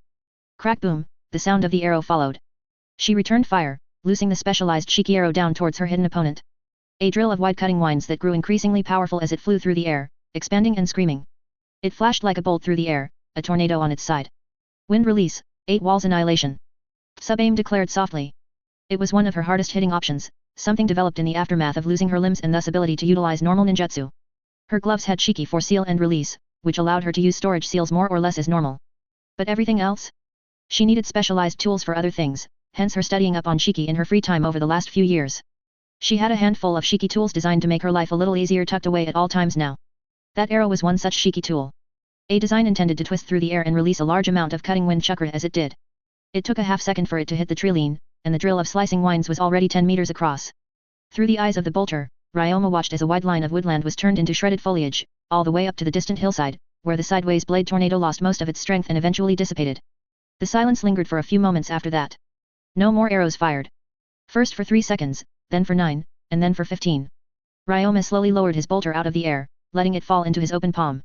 He reached into his vest for the scroll to seal it away. We cannot assume that they're defeated yet. Sho declared, forming another sand clone and dropping into a seated position. Form clones and search the area, they may have survived Jonin Sub-aim's jutsu or have allies in wait. Nagare and Sugimoto dropped into seated positions after him. Ryoma formed the appropriate hand seals to form a sand clone of his own, cutting his thumb subtly and giving it to the sand clone with a little high five before it leapt away. The clone Ryoma, Cloma, jumped over the wall, then over the rooftops, and then over fields as he made his way to the trilene. Cloma was flanked by 3 other clones Nagare, Sugimoto and Sho all leaping over cropland and over to the trench of ruined forest in the distance.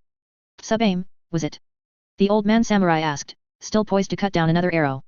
That's a good name. Thank you, Lord Samurai. Sub-aim nodded her head slightly, voice flat and utterly unconcerned with the compliments of the samurai. Masahiro Sagata. The samurai declared with a huff. Speaking with such an aggrieved tone, you remind me of my granddaughter. Thank you, Lord Masahiro. She replied, just as blank as before. Hey, look at you, Sub-aim, you made a friend. Ryoma teased with an amused tilt of his head. I was getting worried for you, you know. And you are reminding me of my grandson. Masahiro grumbled, slightly relaxing his posture but maintaining his sword grip. Leaving a woman to do this work, have you no shame? Why was only Mist Sub-aim here capable of using a proper bow? I have no formal education in using a bow. Ryoma replied in a flat tone. What? The old man shouted in an outraged fashion, swiveling to glare down at him. No education? That's what the hell do they teach you, ninja? The samurai who bore the vague resemblance to Gentai asked, face scrunched up in a baffled expression. His entire posture was slightly tilted back, as if the confusion was a powerful wind pushing him back. I've never been taught to use a sword either. Ryoma mused, reaching up to rub the chin of his armor. Most of his attention was on the view of the sand clone, which just now reached the trilene and was starting to investigate the wide stretch of torn earth. Nor a spear, most weapons really. Just kunao and shuriken from the academy. I knew ninja education was lacking a proper curriculum for chakra warriors, but to hear it be said like this. The third samurai, who was red-haired with a thin face, muttered in a half-disgusted, half-pitying manner. One of the 9 ninja corps of Tsunagakure is the weapons corps, members of which are encouraged to seek out training in a wide variety of weaponry. Sub-aim exposition D at the samurai, bow still readied with a new arrow. Jonin Ryoma is a member of the puppetry corps, however. None of my puppets use such weapons. Ryoma shrugged. That's not the point of learning them, it's good for a gentleman to learn in order to focus his spirit and sharpen his mind. The bushy-mustached samurai shook his head, riled up with the conversation. A swordless hand is an intemperate one. You must learn to wield the blade to wield yourself. Hey Ryoma-sensei. Mao spoke up with furrowed brows, glancing between him and the other Jonin. Sho, Nagare, and Sugimoto all seated and silent. How come you're not focused like? Ryoma tilted his head, then turned to glance at his fellow Jonin. Oh, I am focused right now. You learn to multitask as a puppeteer. I see. Mao nodded, stepping back. You better not do anything nefarious to Nagare-sensei while she's distracted then. Ryoma stared at her for a few long moments, silent, blank. He imagined his expression was perfectly readable even through his feature-obscuring helmet. He turned away and towards the samurai again. But yes, my formal training as a ninja was a number of years in the academy. The most training received was a number of supplemental courses with a tanto. Well, that's something at least. Masahiro grumbled, mustache twitching like a hairy caterpillar. It's not sufficient on its own. You ninja need supplemental lessons. So that's the strength of the ninja.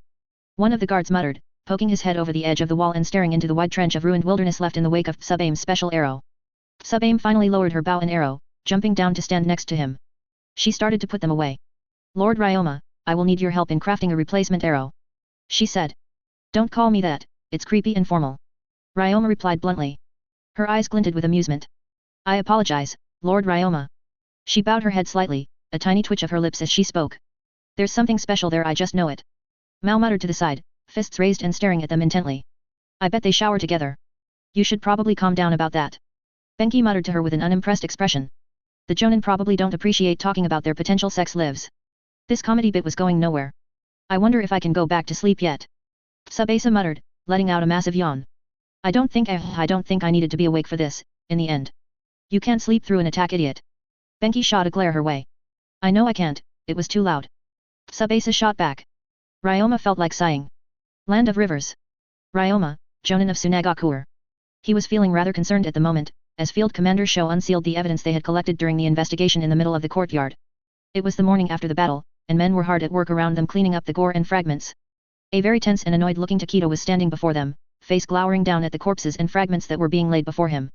An honor guard of samurai were flanking him, as well as standing along the damaged walls, and the well-perturbed local lord was wringing his hands nervously.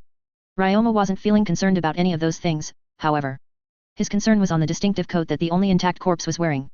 Black, concealing, and with red cloud patterns covering its surface. This is all that was recovered in the wake of Jonin Subaim's attack, Lord Takeda. Sho declared, making a sharp bow towards the client. TCH, so this is the assassin? Wretched thing, make sure his remains are scattered to the wolves. Takeda waved a furious hand. He lost his right to a proper burial by attacking the home of my father's subordinate. He wears the headband of the ninja. Okad the giant horned samurai muttered, leaning forwards and looking down at the collection of body parts. Is he known to you, ninja? There was one corpse that was partially shredded, left half turned into ribbons of loose flesh, with short blonde hair and tanned skin. His clothes were similarly mangled, leaving him with a mostly intact right side and a red shag carpet for a left. There was part of a left arm present as well, an elbow and a bit of the forearm and bicep, but the skin on that arm was a half shade lighter than the skin of the corpse. There was also a very small finger, a pinky by the looks of it, which had a painted nail. Just from the look of it, all three body parts were from different people. The remaining hand on the corpse didn't have painted nails. I recognize him, unfortunately. Sho began with a frown, crouching down and tapping at the headband on the corpse's chest. A clear IWA headband with a notable groove torn through the middle. It just raises more questions than it answers. How so? Takeda demanded with a frown. Haruyo the Ballistic. He's a low-ranking missing ninja from Uegakuer. Nagare began to explain with a slight frown. His bounty is 50,000 ryo. Information released about his abilities included his proficiency in close-ranged combat and the use of earth ninjutsu. Takeda's brows furrowed, glancing down at the corpse and then up at the ninja again. So he wasn't the archer? That means there was at least 2 attackers then. At least 4. Sugimoto interrupted with a frown, similarly kneeling next to the bodies and starting to prod them. The archer, and 3 others. More than Ryoma's own minimum estimate there, he was thinking of at least 3. He wasn't sure where Sugimoto was getting implications of a 4th from. How can you tell? Masahiro, the old samurai with a bushy mustache, asked with a frown and intense gaze. Haruyo has a lighter shade of skin than this arm fragment, and all the nails of his remaining hand are unpainted. Sugimoto began, using a gloved hand to touch and hold up the parts in question as he spoke. The arm fragment is a left arm, but the pinky is a right-handed pinky. This means that all of them came from different people. That's only 3 then, where's the 4th? A younger samurai, the one with blonde hair that Ryoma didn't know the name of, asked with a sharp nod of his head. None of these limbs have the right calluses or muscles for developed bow use. Sugimoto explained with a shake of his head, flipping the pinky around for them to see. Sure enough, it was soft at the end and calloused in the middle of the digit. The finger is calloused for sword or polier muse, the arm doesn't have a warped bone structure, and the last corpse has neither the correct calluses or bone warping. Sugimoto set the finger down and stood up again, frowning down at the bodies. None of these bodies were the ones to wield the bow against us last night. Meaning that this wasn't a lone assassin or random attack, Lord Takeda. Sho said with a grim tone. This was a coordinated attack involving at least 4 individuals, one of which was a renegade from Uegakuer, and the others unknown in affiliation. The fact that they're associating with a missing ninja at least implies that they aren't ninja from any of the 5 great ninja villages. Nagare spoke up right after, making a little nod. At least, it is unlikely for them to be. We maintain a strong bias against working with renegades. At least you ninja do that right. The blonde-haired samurai muttered with a scowl and shake of his head. Attacks by a large group. I suppose one of the rebellious Takeda-giri must have hired rogue ninja to assassinate me then. Takeda muttered softly, a worried undercurrent in his voice. Could they afford to hire a large group of ninja? Ninja are hardly a trivial expense for such matters as assassinations and attacks on enemy fortifications. The local lord, Yagi, asked with wringing hands and a skittish posture. Even for simple escorts. I know my peers their coffers are not so bountiful as to commission such a force as a small matter. Well. Ryoma began, bringing attention to him. If they were all missing ninja, then they can't afford to be picky about jobs. They were probably hired at much lower prices than industry standard. Yagi stared at him for a few seconds, before tilting his head. I apologize Mr. Ninja, I didn't catch that through your mask. Ryoma sighed, reaching up to remove his helmet. His pinky finger reached out with a short chakra string into the loose cloth around his neck, pulling his white veil up as he removed the helmet in one seamless motion. He held the helmet in the crook of his arm and repeated his earlier statement, voice now carrying out loud and clear. If they were all missing ninja, then they can't afford to be picky about jobs. They were probably hired at much lower prices than industry standard. That's what I said. The samurai and VIP regarded the partial reveal of his face with various degrees of surprise and interest. The local lord bowed his head slightly in an apologetic fashion. I heard you this time, thank you Mr. Ninja. There's an industry standard for assassinations.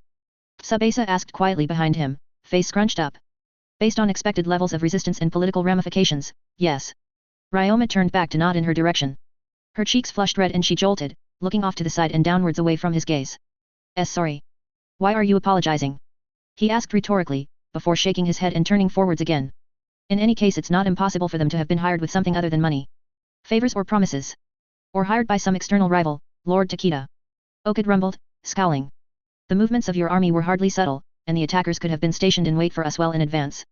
We were delayed by no more than a day at the Fuyan Bridge and there was no way of knowing that we'd travel into Yagi lands at the previous road crossing.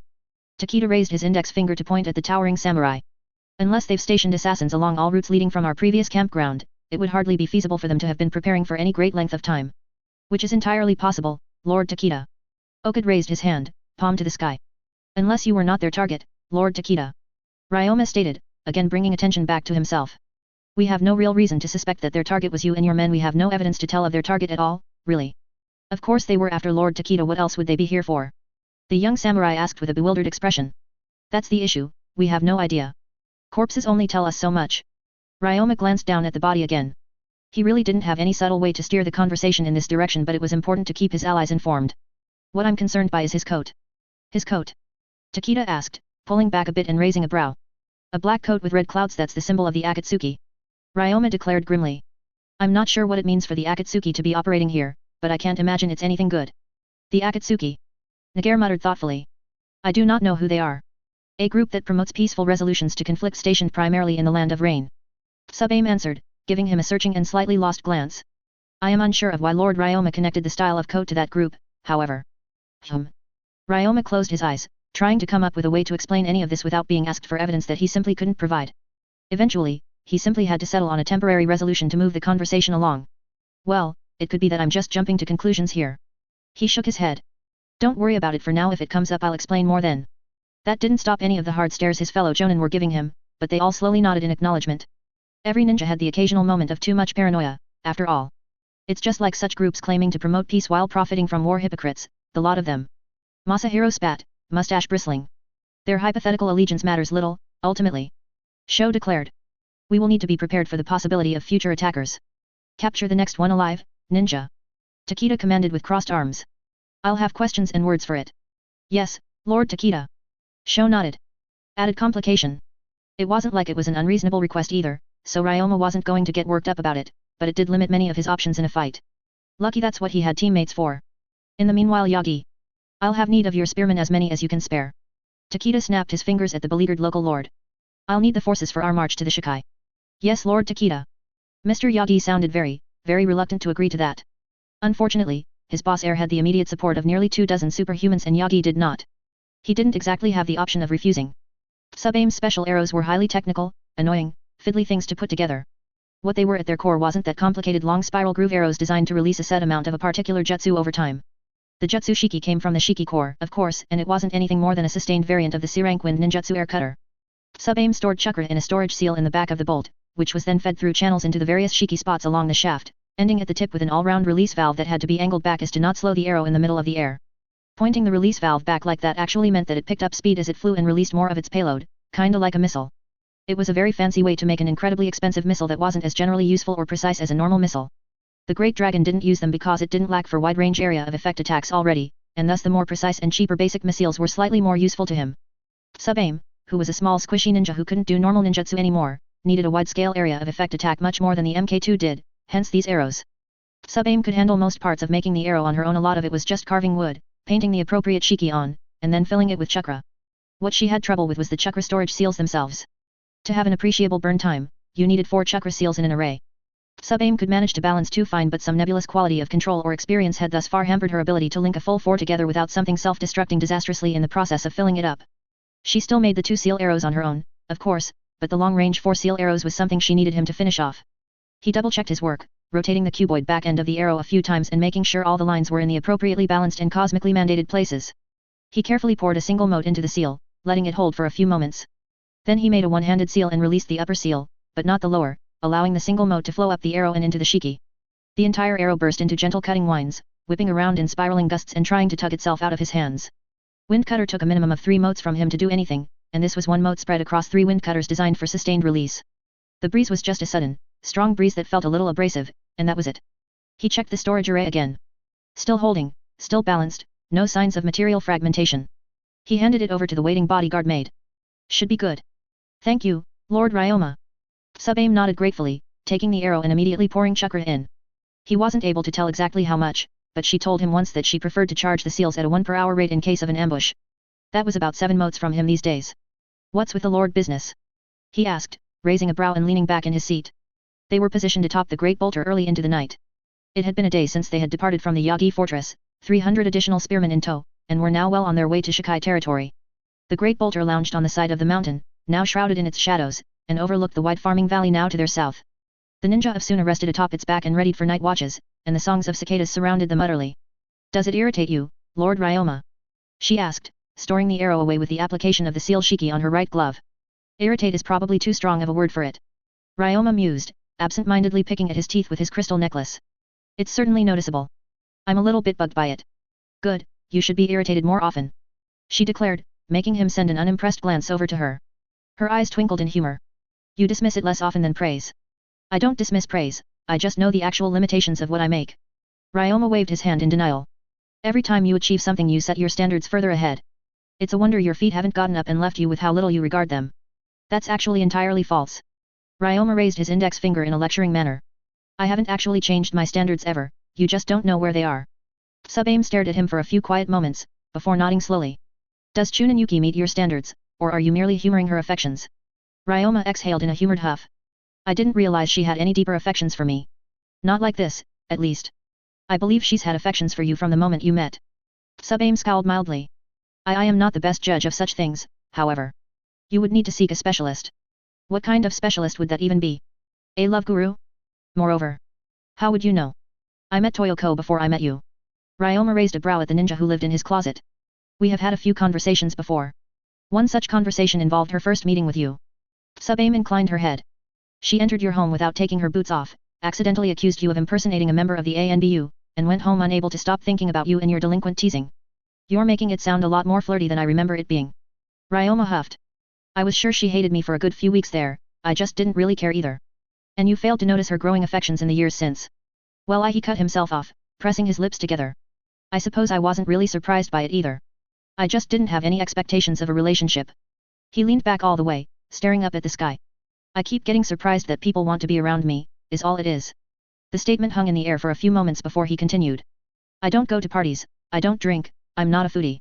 I don't really have any hobbies beyond my work with puppets, and I don't go out to interact with others except for work-related reasons. He shook his head. I'm a pretty boring guy, I think. I don't really get why she'd decide to try a relationship with me. He stared at the moon for a few moments, and the image of a pale goddess flashed in his mind. His frown deepened. I suppose I don't know her very well. You're just humoring her then? Sub-Aim asked with a slight frown. Ryoma thought it over, lips quirking. Well, I can't say that I'd dislike the idea of being with her. She's attractive and enjoyable to be around. But He paused, then nodded. I don't know her as well as I should, if I'm going to be dating her. I should probably fix that when we get back.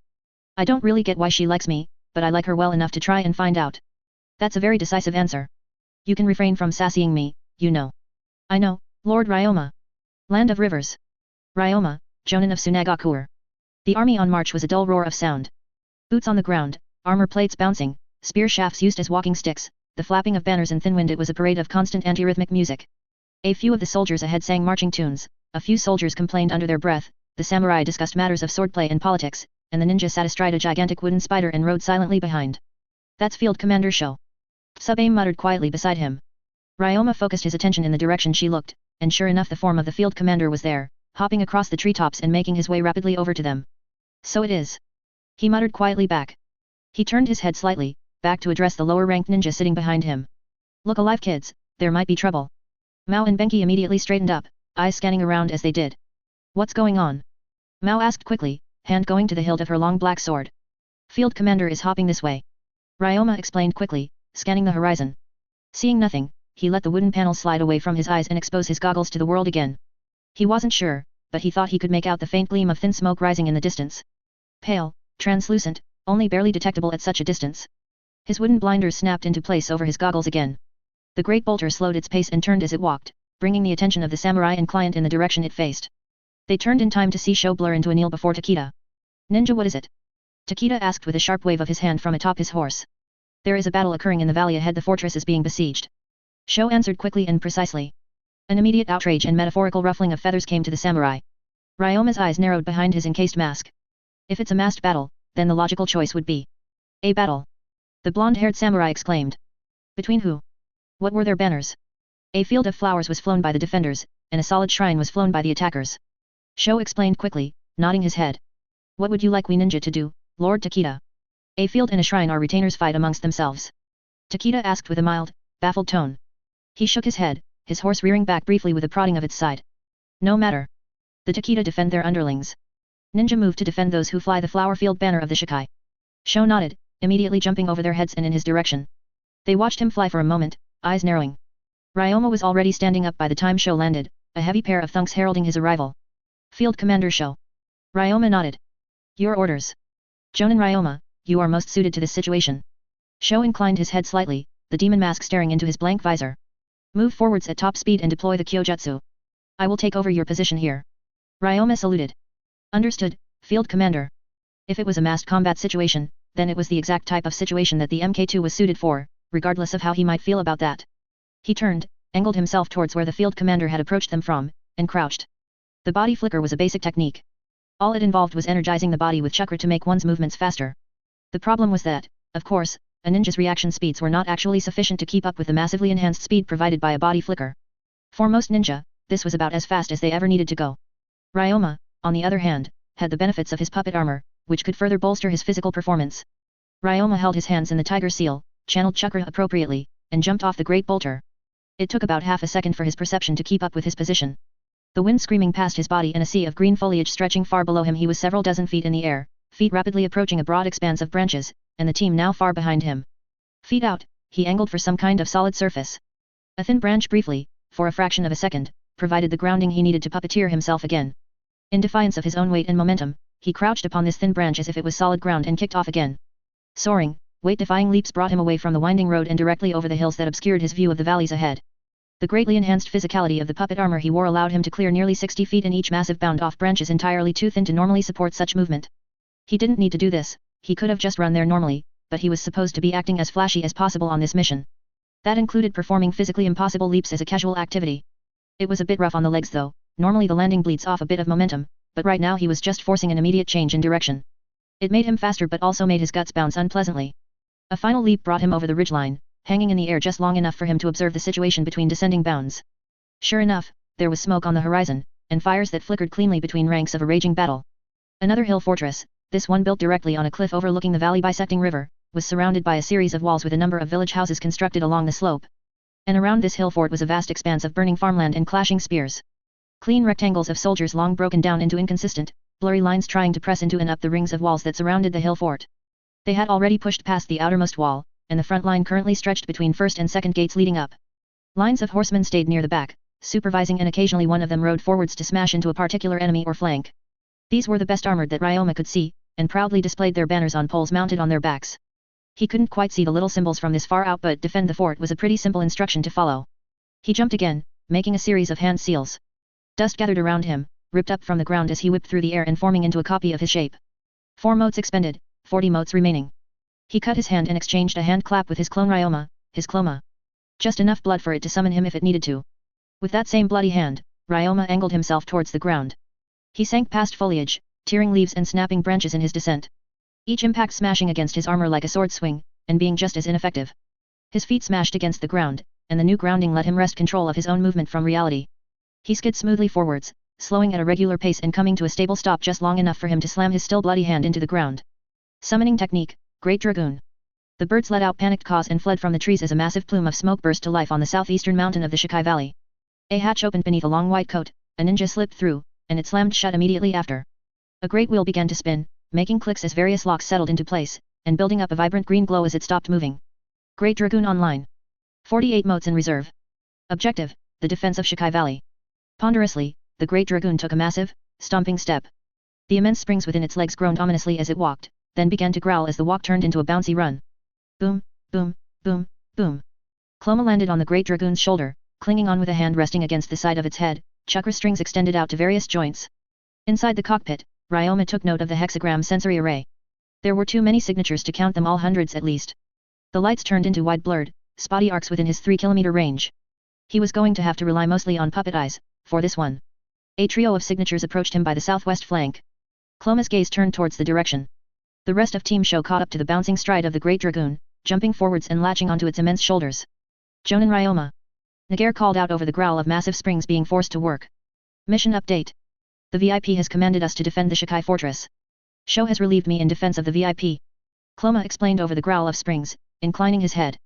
Please make space for the Great Dragoon to work, and prioritize the capture and evacuation of key enemy commanders. It is not a very discriminate weapon. Will you need any field support? Sugimoto asked loudly, brown hair whipping around his head and face as the Great Dragoon clumsily roared forwards. If I launch a red flare, then I will need support. Cloma explained quickly. He had no expectations of needing such, but it was good to have a plan for it just in case. They smashed through the final trilene at that moment. A 5-meter giant emerged from the woods on the flank of the attacking army, a mere few hundred feet away. The Great Dragoon grinned in a toothy manner. Almost immediately a pair of horsemen broke off and began to ride hard in his direction. Occupy the samurai. Cloma ordered with a gesture towards the pair.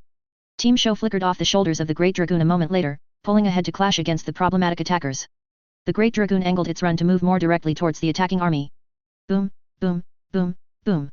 The horsemen were forced to delay and defend themselves, as a high-pressure jet of water exploded out of the ground and swiped up between their horses. A geyser rapidly adjusting its angle from nearly horizontal to nearly vertical in an instant, like the sword swing of some invisible storm god. Jonin Nagar's work, by the looks of it. Nice and flashy, and would leave an impressive groove in the earth afterwards. Soldiers were already starting to turn to face the Great Dragoon as it approached, and arrows began to rain across its front. A few stuck fast, a few shattered, and most simply grazed off the immense frame of the massive puppet's armor. Attacks of that level might be able to wear down a great beast over time, but they did nothing to slow the Great Dragoon. The Great Dragoon raised its hands, palms up, stomping towards the lines of spearmen turning to brace against its charge. 6 motes were expended. 42 motes remained. The shiki on the palms came to life. A pair of C-rank Great Breakthrough ninjutsu roared out of the massive puppet's hands. The lines of spearmen dissolved as waves of magical wind swept over them. Strong enough to rip houses from their foundations and fling livestock for 100 feet.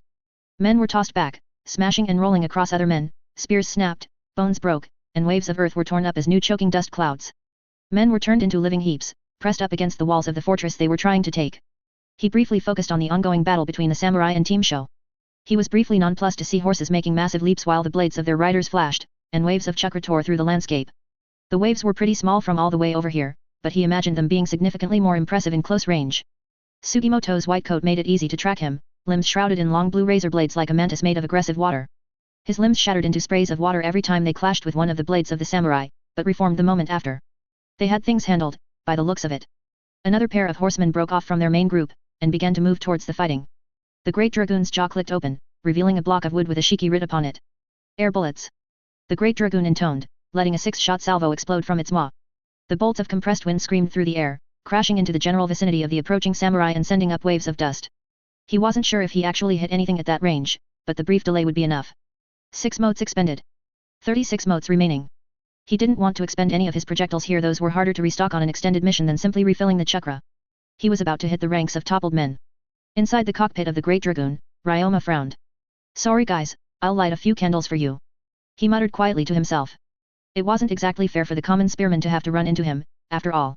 The dragoon's jaw clicked closed. Its toothy grin stretched across its face with imagined menace. And it smashed into the heaps of toppled men with a loud, messy crunch. The dragoon impacted the fortress wall, momentarily slowed, and then smashed through thin wooden fortification and gravel filling with a 15,000-pound charge.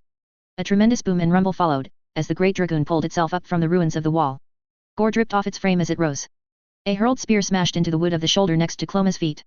Cloma reached out to grab it, spun it around, and flung the spear back down. A subtle chakra string connecting to the weapon ensured accuracy and power as it flew. A poor spearman was nailed to the ground, spear smashing through his armored torso and well into the earth beneath his feet. He was dead in an instant. Monster! A man roared, stepping over the heads of his comrades and making a superhuman leap towards the massive puppet, sword shining with bright chakra. Demon felling moon. The mask on the great dragoon's thigh slid open. The scatter pack inside activated with a twitch of Ryoma's fingers. An explosion of shrapnel caught the leaping samurai in the air. Spearmen nearby screamed with pain as fragments of steel punched through their armor and riddled them with killing shards. A swift abort of his attack into a wide parry allowed him to land, armor riddled with shards of metal. A wooden hand raised. Great breakthrough. The massive puppet boomed. 3 motes expended, 33 motes remaining. The samurai was caught in a wave of wind, along with his comrades, and the structures near him. A heap of injured men and dust were swept away with a wave of powerful winds, rolling across the battlefield, smashing into ranks of other spearmen, and piling up in mounds 60 or more feet distant. More spears were tossed at Cloma, who caught them midair with his strings and promptly returned them to their owners. Men were skewered to the ground and against the walls. The great dragoon stomped forwards, an unfortunately toppled man was crushed into red paste beneath its tread. The shiki block in its hands flipped around, revealing a new symbol. It raised its hand, angling the new shiki towards the largest pile of men. Wind cutter. A wave of invisible wind tore through the intervening space, and then crashed into a mound of still living men. 3 motes expended, 30 motes remaining. The mound of wriggling men was parted as the blade of wind passed through them, a long groove left in the earth of its passing and tearing through flesh and armor. Waves of gore were torn out of their sides and scattered in great cones behind them. Messy waves of red mixed with the rising dust, and dozens of screams were cut out just as new screams rose to replace them. The great dragoon was suited for this kind of work, ultimately. It left the ruins of the wall, stomping around the exterior and moving towards the next rank of spearmen. Ryoma made sure to kill the men that were already doomed to slow and painful deaths as the wood dragoon stomped along. Missing limbs, split torsos, all of which were crushed under tread or with spears flung by chakra strings.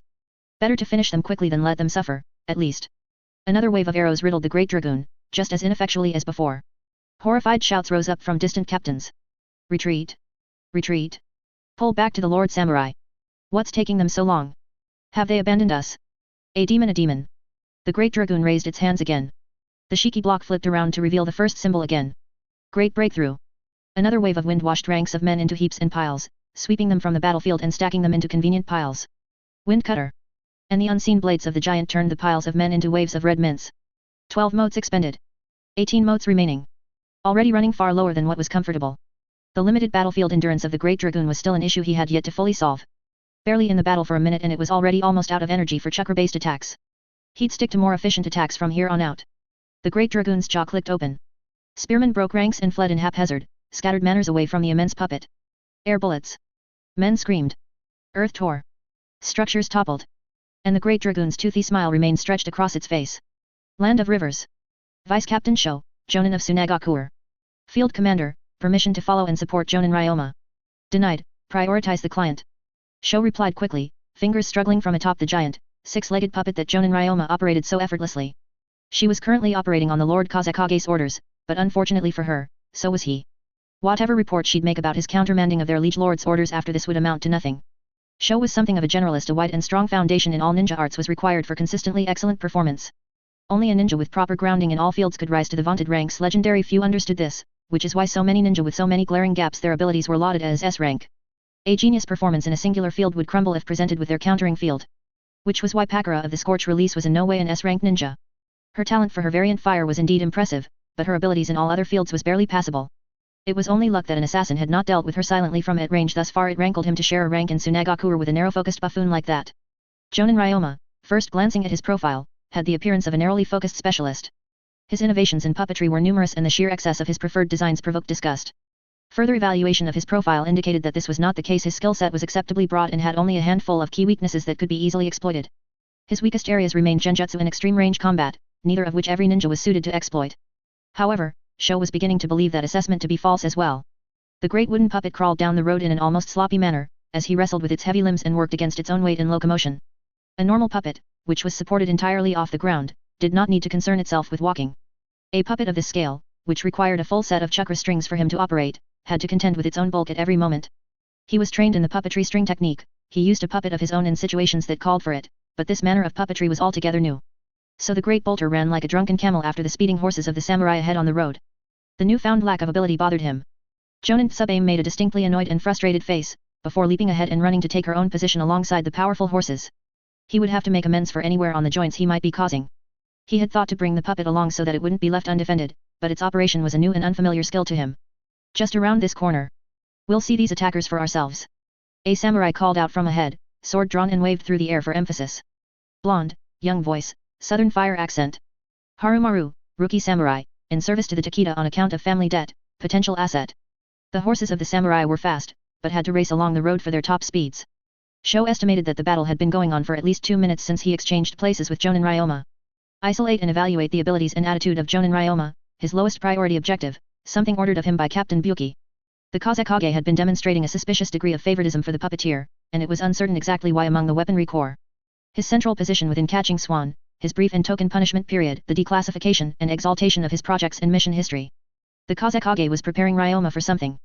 It could be as simple as a public-facing asset to advertise Suna's strengths, a highly profitable and visible ninja with which to negotiate and secure contracts for the village.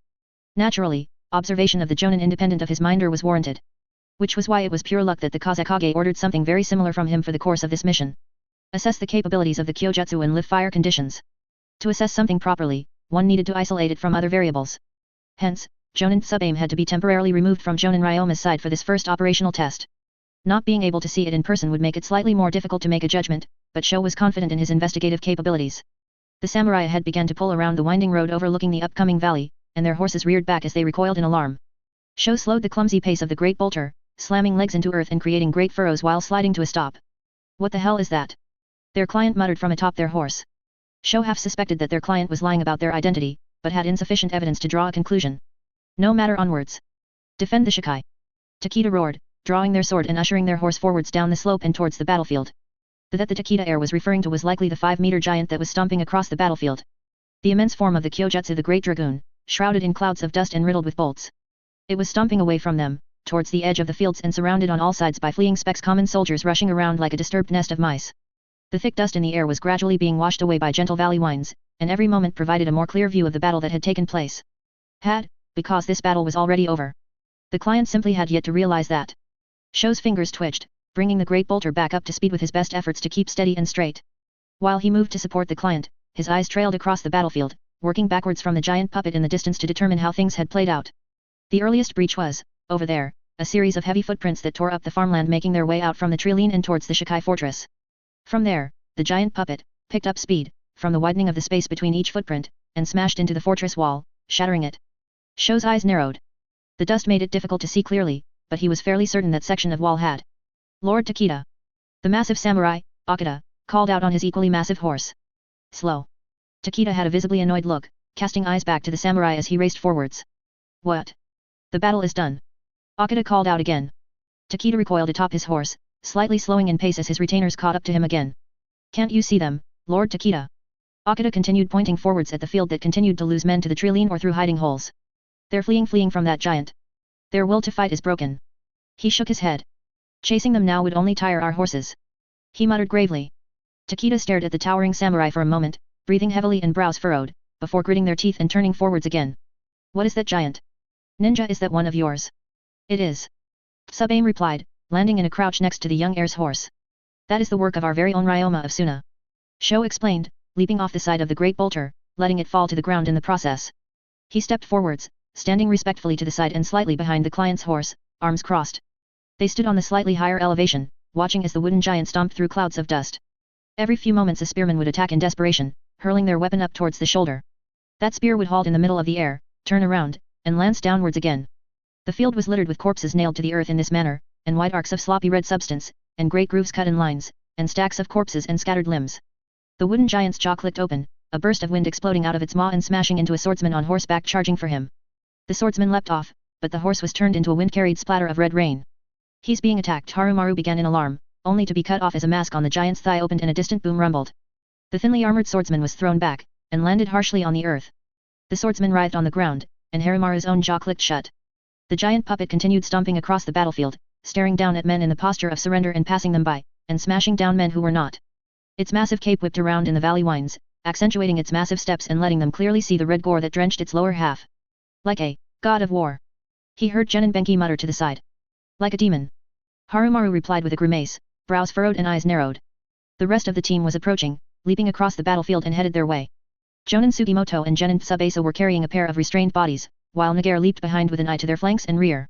Our team approaches. Sho warned, nodding towards them. The samurai glanced in the direction of the ninja, who landed several long seconds later. Their bounties were laid at the feet of the Takeda heir's horse, a pair of unconscious men in heavy armor, bound with rope and slightly injured. There were at least 6 samurai present on the battlefield. We were only able to capture 2, Lord Takeda. Nagare explained, setting her immense gourds down and bowing slightly. Takeda's face scrunched up in an expression akin to jealousy. Most fled to the Trilene, we did not pursue in order to defend the Shikai castle. TCH. That's fine. The Takeda heir eventually replied, casting their gaze down to the unconscious men. I don't recognize these men. When will they wake? Uncertain. They should wake by next morning at the latest. Sugimoto declared with a sharp and confident nod. If nothing else, I can force them to temporary wakefulness, if that is what you desire, Lord Takeda.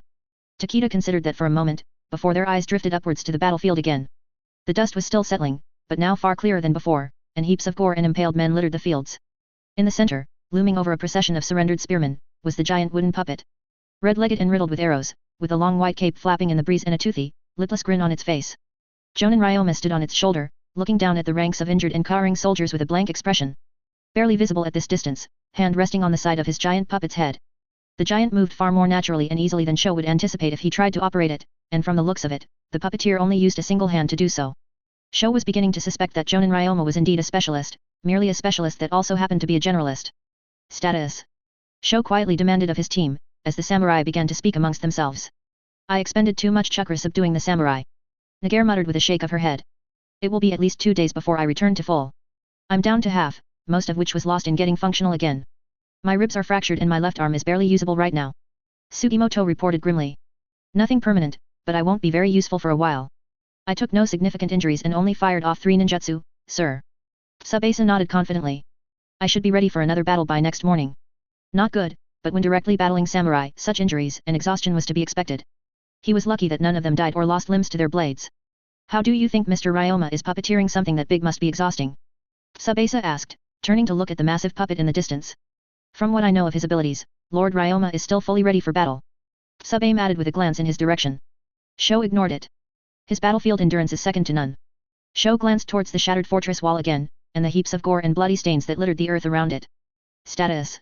Sho demanded as Jonin Ryoma walked out of the smoke cloud caused by the dismissal of his summoned giant puppet. The tall, well-armored ninja inclined his blank, featureless mask slightly towards him. Chakra reserves at 86%. No injuries. I was unable to completely destroy the enemy, they will likely regroup to cause additional trouble in the future. His voice was distorted by the distinct sound of a gas filter, causing an unnerving reverberation. Unable to completely destroy them meaning that they were allowed to scatter and regroup for the sake of furthering their mission objectives. Sho inclined his head. Status of the Kyojutsu. Chakra reserves will need to be refilled, and 2 of the scatter packs will need to be replaced. Ryoma shook his head. I will be able to manage that in my free hours, but it will mean that I will have to operate at 80% reserves for some time. The Kyojutsu had chakra reserves? That was not in the briefing he had received on it. He nodded shallowly. I attempted to bring your other puppet with us, so as to not leave it undefended. I suspect I may have caused wear on the joints through unfamiliarity with the design. The puppeteer tilted his faceless head. Too heavy, right? He replied knowingly. My senior in the puppet corps, Tsuyumaru, told me the trick of lifting greater weights with chakra strings. That wasn't really his problem, but he tilted his head to indicate curiosity anyways. Free information was free information. The puppeteer continued. Outrageous confidence is key. You cannot be distracted with shame or doubt. Sound advice. Sho replied mildly, briefly confused about why he was being offered advice in exchange for an implied debt.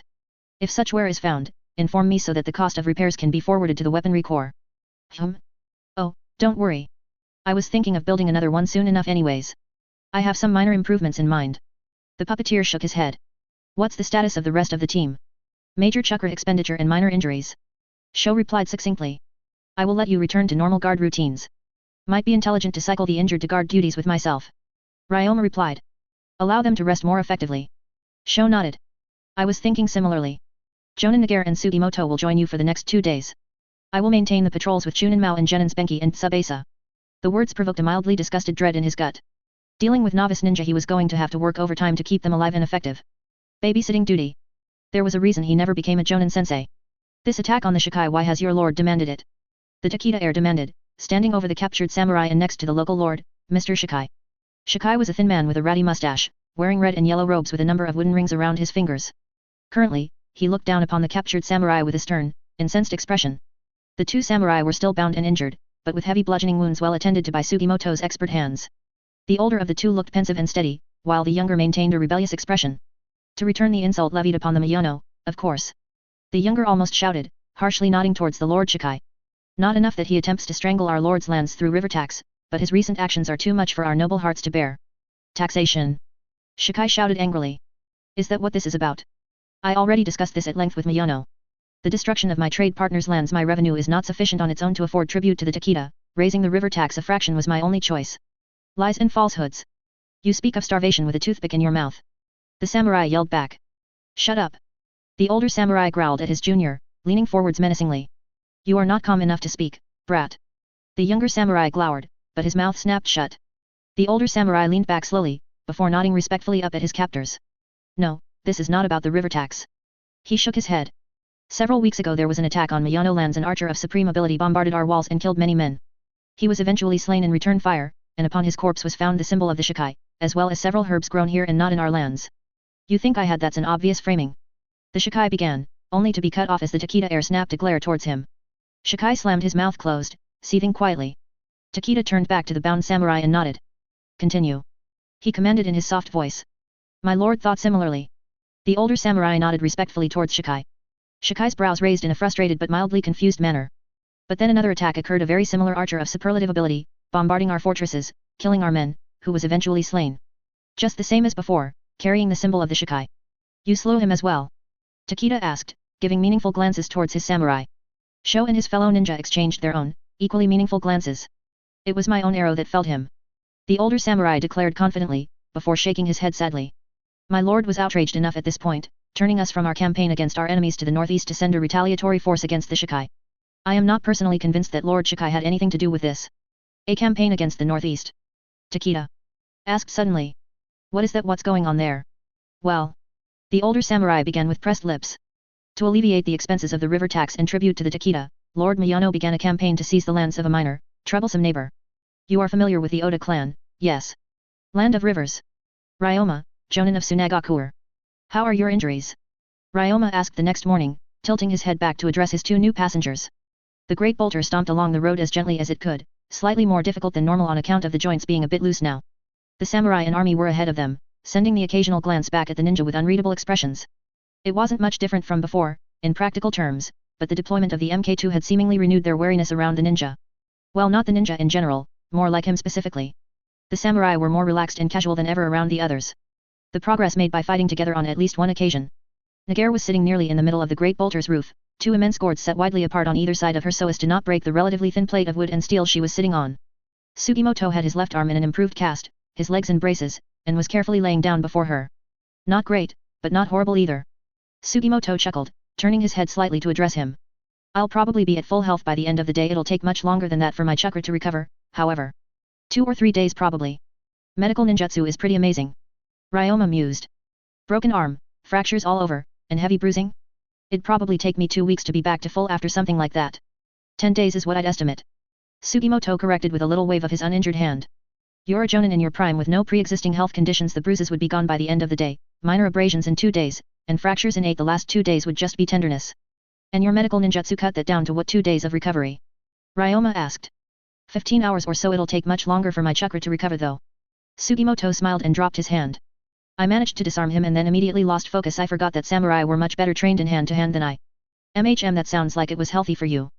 Sub-Aim emerged from the interior of the great bolter, a hot kettle of tea in one hand and a tray of cups in the other. She took her drinks pretty seriously. It took him 3 seconds of lapsed focus to break half my bones. Sugimoto grinned, closing his eyes and leaning back. That's not a mistake I'm going to make again, I don't think. That is good.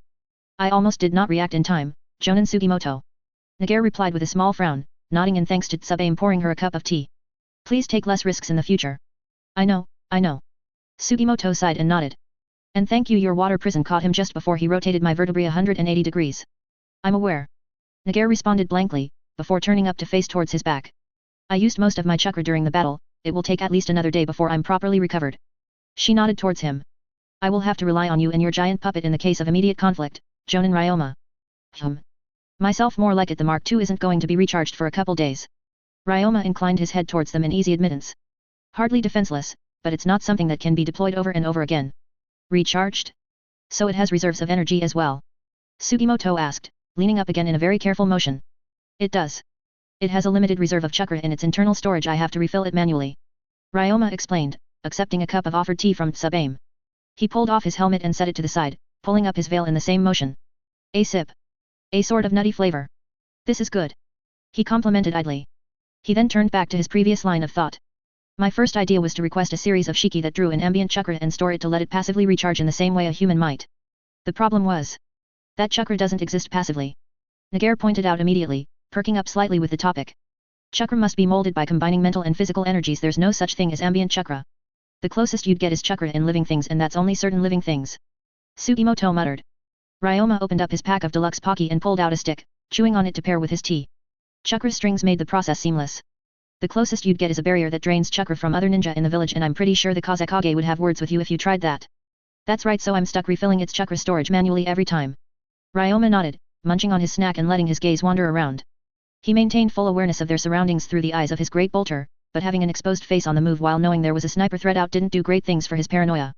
Not that a flimsy helmet would stop an arrow that did a good impression of a railgun from blowing his head off. Perhaps if you had another to help refill the chakra with you. Nagare mused, reaching a hand up to cup her chin. That helps, but that doesn't actually fix any problems. Ryoma waved off. It just distributes the burden around to more people. He had a few ideas in mind to help alleviate his chakra drain here, but all of them would require a near-complete rebuild of the puppet walker. It was best to save all his ideas for improvements for the next iteration and actually make it once the Great Dragoon was destroyed or obsolete. It's not a big deal, ultimately, it's just something I have to keep in mind while operating it. All else failed. It wasn't like the Great Dragoon was his only big durable puppet capable of engaging in mass combat. He had no fewer than 3 great bolters as backups. Pretty shitty backups, but backups nevertheless. Each one only had a 4-seal array for 24 motes of chakra stored, and only a few wind shiki to use them on. He'd need to add a seal array to his next version of his puppet armor too. Each one only added to the burden of preparation he suffered, but that was still worth it to have more effective chakra in battle. Chakra was life, and all that. I see. It is similar to my need to reserve large amounts of additional water for my ninjutsu. Nagare returned, sipping on her tea. I'll need to refill at the next river we cross. My reserves are half exhausted. How much water do you have anyways? Sugimoto asked with a raised brow. Each of my gourds can contain 5,000 gallons, most of which is stored in seals on the interior. I purchased them from the Sealing Corps after my first A-rank mission. 10,000 gallons then. Well enough to never worry about running out of water to drink, but not enough to use larger water ninjutsu carelessly. I would make a joke about their size, but I'm a bit classier than that, I think. My breasts are also enormous, yes. Nagare nodded in a flat, professional manner. Ryoma let out an amused cough, and Sugimoto laughed until he started to wince and clutch his ribs. There's no need to encourage his antics, Jonin Nagare. Tsubaime drawled, refilling his teacup. Mari told me I should further my social talents. Nagare replied, finishing off her cup of tea and setting it down in her lap. Humor, I'm told, is a strong start to such a process. How is Mari anyhow? I haven't managed to keep up with her. Ryoma asked, turning entirely around for the conversation, piloting the great bolter onwards with his forwards-facing puppy taze. Last time I saw her she was still pulling babysitting duty for the Lord Kazekage. She is still one of the 2 acting wardens for the Kazekage's youngest, yes. Nagare responded with a nod and slight frown. She has since developed blatant affections for the Lord Kazekage and does her best to pretend not to notice, in hopes that the Lord Kazekage does not notice either. So he's absolutely aware then. Ryoma shook his head. Well, he must not mind too much if he's still having her watch the kid. She believes she'd be disrespecting Karura if she developed romantic interest in him. She does not listen to me when I tell her that Karura would wish for the both of them to be happy. Nagare sounded mildly irritated, which was massively more annoyed than Ryoma had ever heard her before. Do all ninja gossip as wives do, or is this merely a characteristic of Suna? The old samurai Masahiro asked dryly from atop his horse, staring up at them atop the bolter. All ninja, yet. Ryoma replied quickly and with a firm nod. It's one of those things you have to swear an oath to do while you're in the academy. They don't let you have a headband without it. No different than samurai in that regard. Masahiro commented gruffly, a tiny glint in his eye as he did. Ryoma chuckled, finishing off his stick of luxury Pocky and tucking the box away again. Oh. Sugimoto asked, trying his best to sit up and lean over to address the newcomer to their conversation. Any juicy gossip over in the land of samurai, Gramps? Harumaru is sweet on this wild mutt of a girl back. No, I'm not. Shut up. A young blonde samurai, apparently Harumaru, yelled back at the chuffing old man. He wanders by to pick on her at least once a week. I'll send a gift to the wedding, if you send a messenger. Ryoma promised with a wry smile. He tried not to think about his own apparent love life while talking aimlessly about the love lives of other people. Trade caravan up ahead, Lord Takeda. Sho called out, leaping from the front of the army back to the samurai who pulled up the rear. Escorted by other ninja from Tsunagakuer. Ryoma wasn't surprised to hear that, despite there only being 11,000 or so Suna ninja in total. It would miss the point of riling up all this war if Suna didn't move to capitalize on the new jobs, so the land of rivers was probably more saturated with their numbers than it had ever been. Takeda leaned up in his saddle, shoulders slightly drooped with weariness from a long day of riding. Is there escort them to me, ninja? I've a mind to peruse their goods. Takeda waved a little hand towards the masked jonin. You may catch up with your associates while I look. Understood, Lord Takeda. Sho nodded, throwing a hand signal towards Ryoma and the others, and then leaping away again. The hand signal meaning something to the effect of maintain watch. Ryoma huffed, letting the great bolter descend into a resting position again and standing up to stretch and flex. The long ride made his limbs stiff and back hurt, but it was better than walking. Another team, hey? Who do you think it is? Sugimoto asked, staying still and resting upon the top of the great bolter. There's a few in the area. Ryoma mused, making his neck pop loudly as he twisted. I bet it's a Jonin sensei and their team escorting a trade caravan is a C-rank mission. B-rank if they got lucky and found a loaded client. Sugimoto mused, tapping his hand on his chest. Nice, easy mission for some rookies to get a taste of working with clients long term. It won't be, now that you've said that. Sub-Aim commented, taking up the empty cups and gently returning them to the interior of the great bolter. Lord Ryoma, you should invest in amenities in the next iteration of the great bolter. More kitchen space. More kitchen space, yes. He huffed in amusement, stepping forwards to fall off the front of the great bolter with a heavy thump. Watch the puppet, would you, Sugimoto? I will be as a heron patrols a riverside. Sugimoto called back with a laugh in his voice. Sub-Aim leapt off, delicately landing next to him, and the pair moved forwards to stand closer to the VIP. Lord Takeda had gotten off his horse, rubbing the great beast on the side of the neck and watching as a path in the road ahead opened up, and a trio of vehicles clunked along with the distinctive put-put of old-fashioned engines. 10 blocky trucks with 6 wheels apiece and an open, flat back. They were loaded with containers, crates and barrels mostly, and a column of steam rose into the air in their trail. Each one flew a flag with a shipping logo upon it, a mountain with a flower on it and the word Surisaki Shipping. It was kind of amusing to see actual powered vehicles out here in the boonies. Normally such vehicles stuck close to the major economic centers, and never where any of the daimyo could be offended by their noise and smell. Technological innovation was, naturally, secondary to their aesthetic preferences when it came to urban development. And there on top of the vehicles rode another team of Tsunagakuer. Concealing desert clothes, headbands, and the appropriate code hand seal shot their way. The only unexpected variable was the fourth ninja, who was wearing little more than fishnet and a bikini. A ninja of Tenny, by the looks of it, still not quite willing to change their outfit to be better suited for Suna's harsh climate. Lord Takeda. A pleasure to meet the illustrious heir. A fashionable older man greeted with buttery compliments as he threw himself out of the foremost car and before the VIP with an enthusiasm and agility that contrasted against his wrinkles. Hands clasped and smiling wide, he bowed several times. I heard you were interested in my wares. Perhaps. Takeda replied in his best stern tone. It still came out a bit forced. My army is in need of resupply. Any basic goods you have available, I'll purchase. Food, water, medical supplies. The older man made a slightly hum face. I should still have some basic supplies left, young lord. I just got finished with a sale to your vassal Lord Miyano, I'm afraid. Most of those goods went to fuel his current skirmishing. I apologize for the inconvenience. TCH. Takeda let out an annoyed sound and glanced to the side, before shaking his head. No matter, unload everything you have and I'll determine what is useful and not. I'll write the appropriate checks and promises for their purchase. Of course, of course. The merchant smiled, before turning back to his trucks and yelling angrily. Unload everything. Quickly now, quickly. There's been a group of archers harassing this area. Have you seen anything like that? Sho asked the leader of the other team with a raised palm. Ryoma stood to the side, keeping half an ear on all the goods that the merchant was trying to foist off onto the Takeda heir. He had just got finished pitching a genuine Kitchenry set of famous Senja wood, straight from the fire capital. Ryoma was going to secure that purchase if he had an opportunity to. The actual Kitchenry wasn't that useful, but the sawdust would be. Archers yet, we have. The man in front frowned, pulling down at a concealing white scarf that shrouded his neck and lower face. He was wearing a flak vest over loose robes and a layer of cloth wrappings that completely covered his skin. The only part left exposed was his head. At least 2 archers have attacked the Miyano lands during our travels through it. Skilled, powerful archers too. Both of them had the same strategy and patterns and were almost certainly working together, but we only briefly encountered one ourselves. Did you identify them? Any notable features? Sho asked with a frown. Well, like I said, we only personally encountered the one. She bombarded the village the merchants were staying in for several hours. She was caught in a long-distance sinkhole jutsu and crushed by myself. The other team leader frowned at that. The maneuvering to get to her was tedious. She had some type of jutsu that could detect living creatures in an area. To lure her away, we first had to bait her attention elsewhere and then reposition before her focus could return.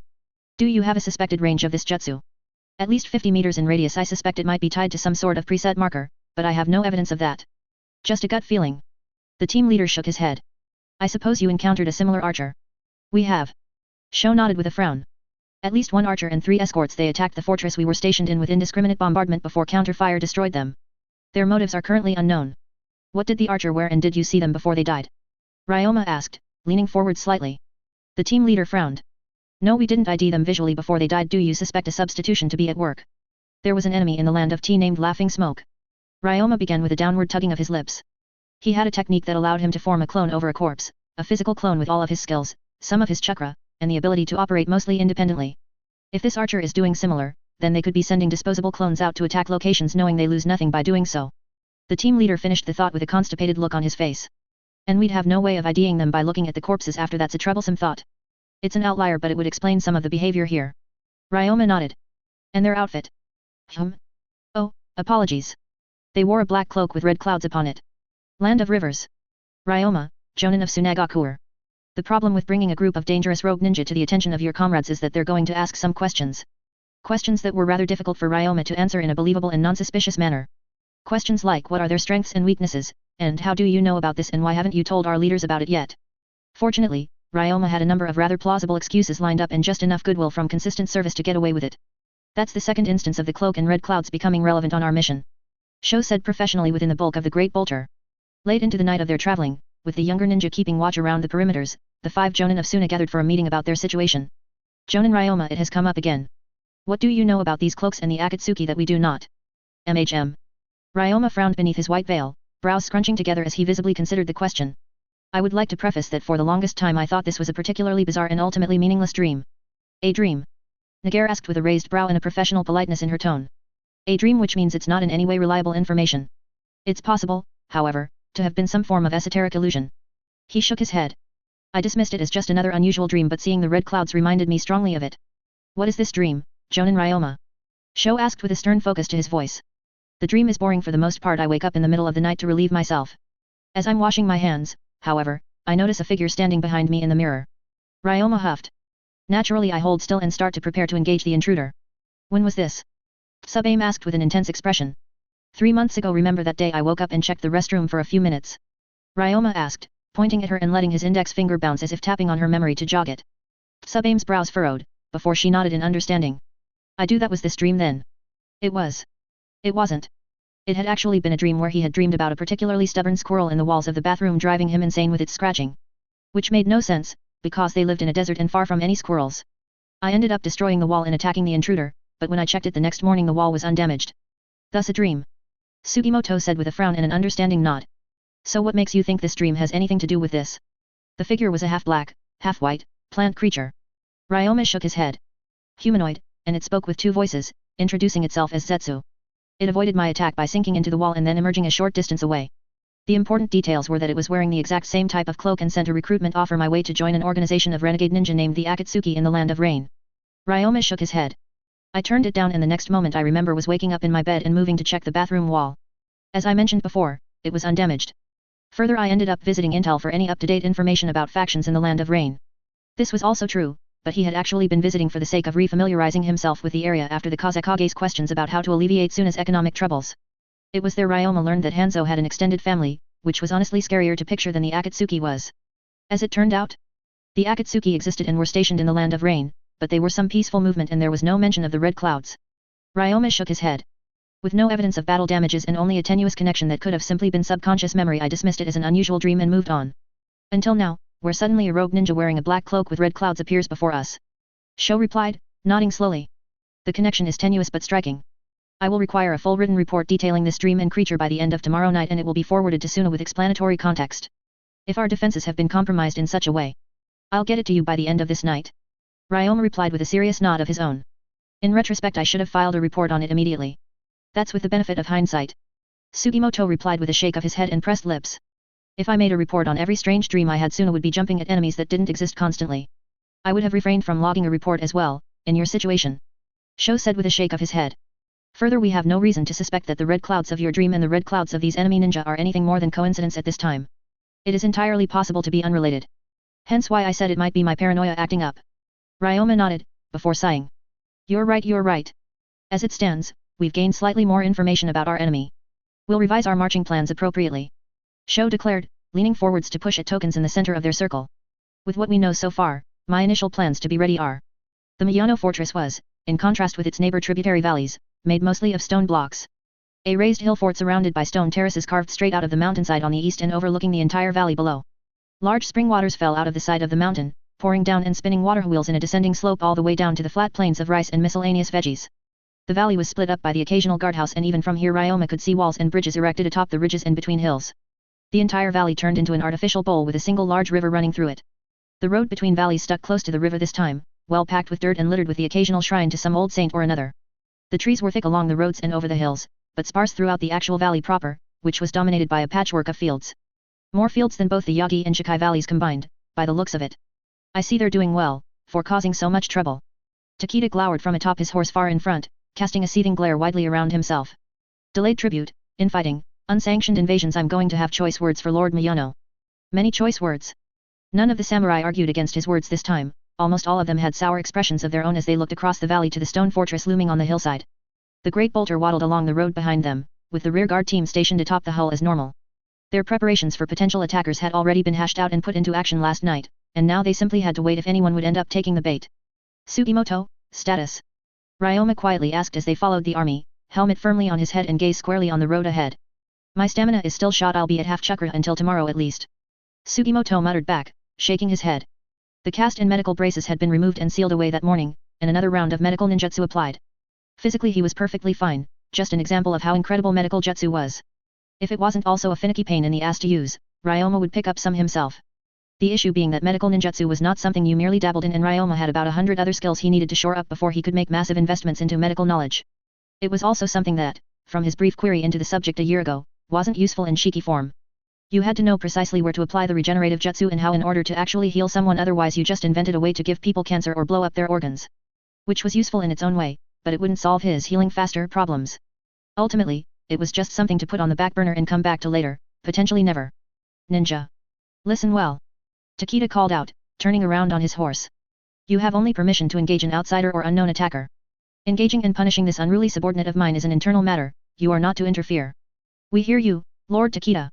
Ryoma waved from atop his perch.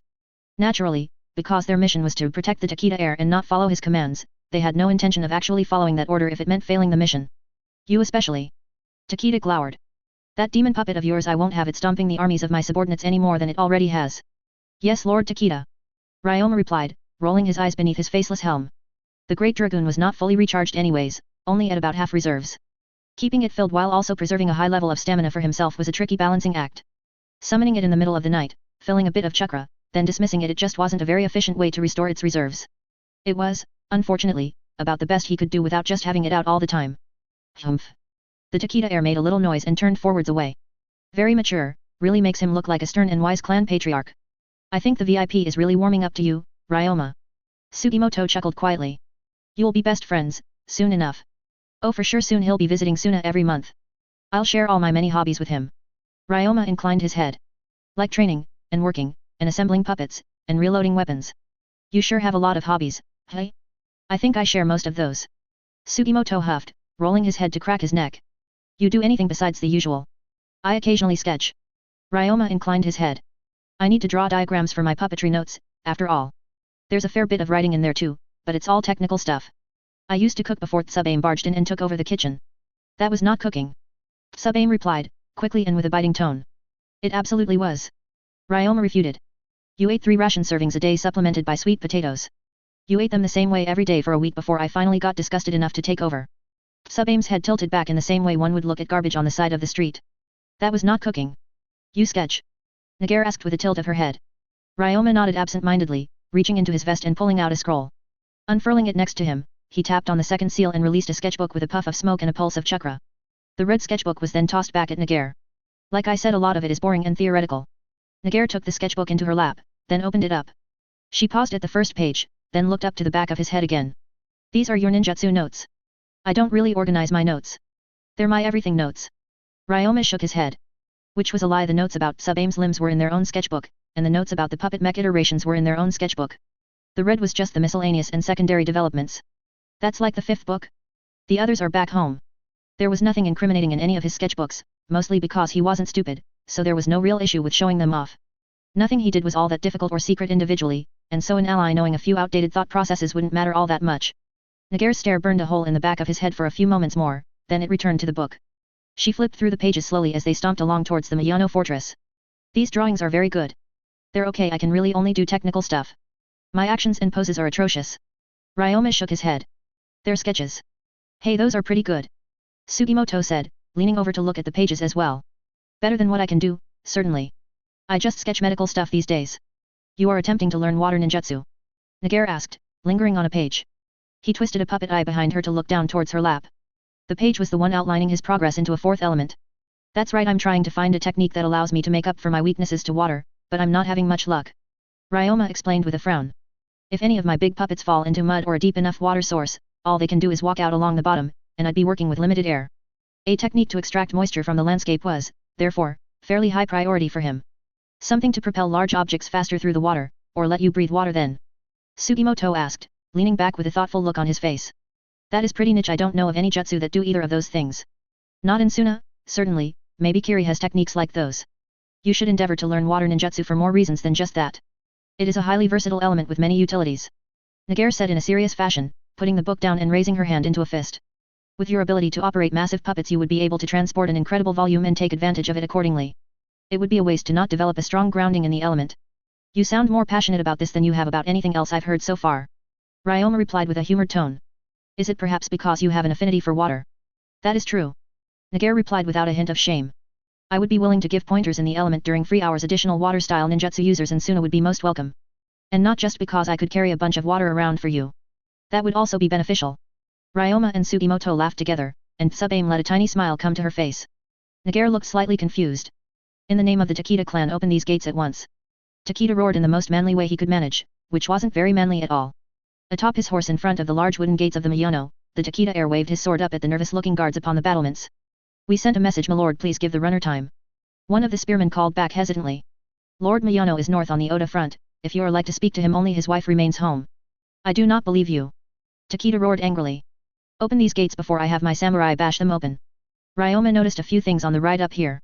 Firstly, that this was a highly exposed location before the gates of the fortress. The gates were at the intersection between two long stone cliffs with a carved slope leading up to higher levels, and the bright evening sun beamed down at its face. Secondly, there were a few hillsides that would make for excellent vantage points for a highly experienced archer to use. About a kilometer out, roughly level with their current location, with wind mostly stilted by the mountains that surrounded the valley. If he was a proficient archer capable of shooting heavy arrows faster than sound from more than a kilometer out, then this would be an ideal opportunity. Sure, it wasn't night right now, but with all of them pushed up against cliffs and a gate right now, the opportunity was almost too juicy to resist. The third thing he noticed was a chakra signature on a particular hillside 1.2 kilometers out. He turned his head slightly and inclined it towards his teammates, who nodded sharply. Ryoma jumped off the great boulder across the heads of a few samurai and slightly down the hill, a little vial of blood in his palm. Summoning technique, Rashomon. He roared, slamming his palm into the ground and smashing open the vial. An immense wall of carved stone appeared, shrouded in a great wall of smoke. Ninja, what in the hells are you doing? The fake Rashomon cracked as a massive force impacted it. A devastating boom of something breaching the sound barrier followed shortly after. The smoke dissipated from the force, revealing the immense slab of rock for all to see. Ryoma smirked, and then dissolved into sand, chakra expended. Behind the great boulder, the illusion that disguised the great dragoon as an intangible breeze flickered and dispelled. Ryoma, safely inside the cockpit, twitched a finger. A hot red flare shot up from the great dragoon's back, sending a burning star into the sky and alerting Team Show of the attack regardless of their current position. The entire team now alerted, Ryoma turned the toothy grin of the dragoon towards the hillside. The archer made the mistake of letting them have time to prepare for a second fight. Unfortunately, this was also the part of the fight where Ryoma let himself get pelted by arrows to give the rest of his team time to position and maneuver themselves. Just his luck, hey? Land of Rivers. Benki, Genin of Sunagakur. A terrifying boom rolled across the valley, making the four-man team stop in their patrol to assess the situation. Benki's shoulders tensed and his heart jumped in his throat at the noise, and his gaze swept around in mild panic. A flash of tall rock pillars and laughing enemies briefly filled his mind, before he shook it away. What was that? He hissed, gaze narrow in hand reaching down to his kunai holster. There's the flare. The dry, harsh tone of their current field commander scraped over his ears like a coarse rag. Tall, obviously muscled, and with features hidden behind a grinning demon mask, the vice-captain of the weaponry corps was the kind of man that intimidated as naturally as breathing. Benki followed his gaze through the treeline, up to a massive red light that burned in the evening sky above. Like a second sun slowly descending, it cast a pinkish radiance over the treetops. Trailing downwards from the flare, Benki grit his teeth and pointed. Look next to that giant wall, that's the Kyojutsu. A great stone wall had imposed itself to the side of the samurai they were escorting, an enormous sandstone structure carved with a demon's face. The wall had been cratered, with a great impact spot in its center that fed into a spider web of cracks. The form of a wooden giant stood to the side and slightly behind the giant stone wall, a long white cloak flickering in the valley winds.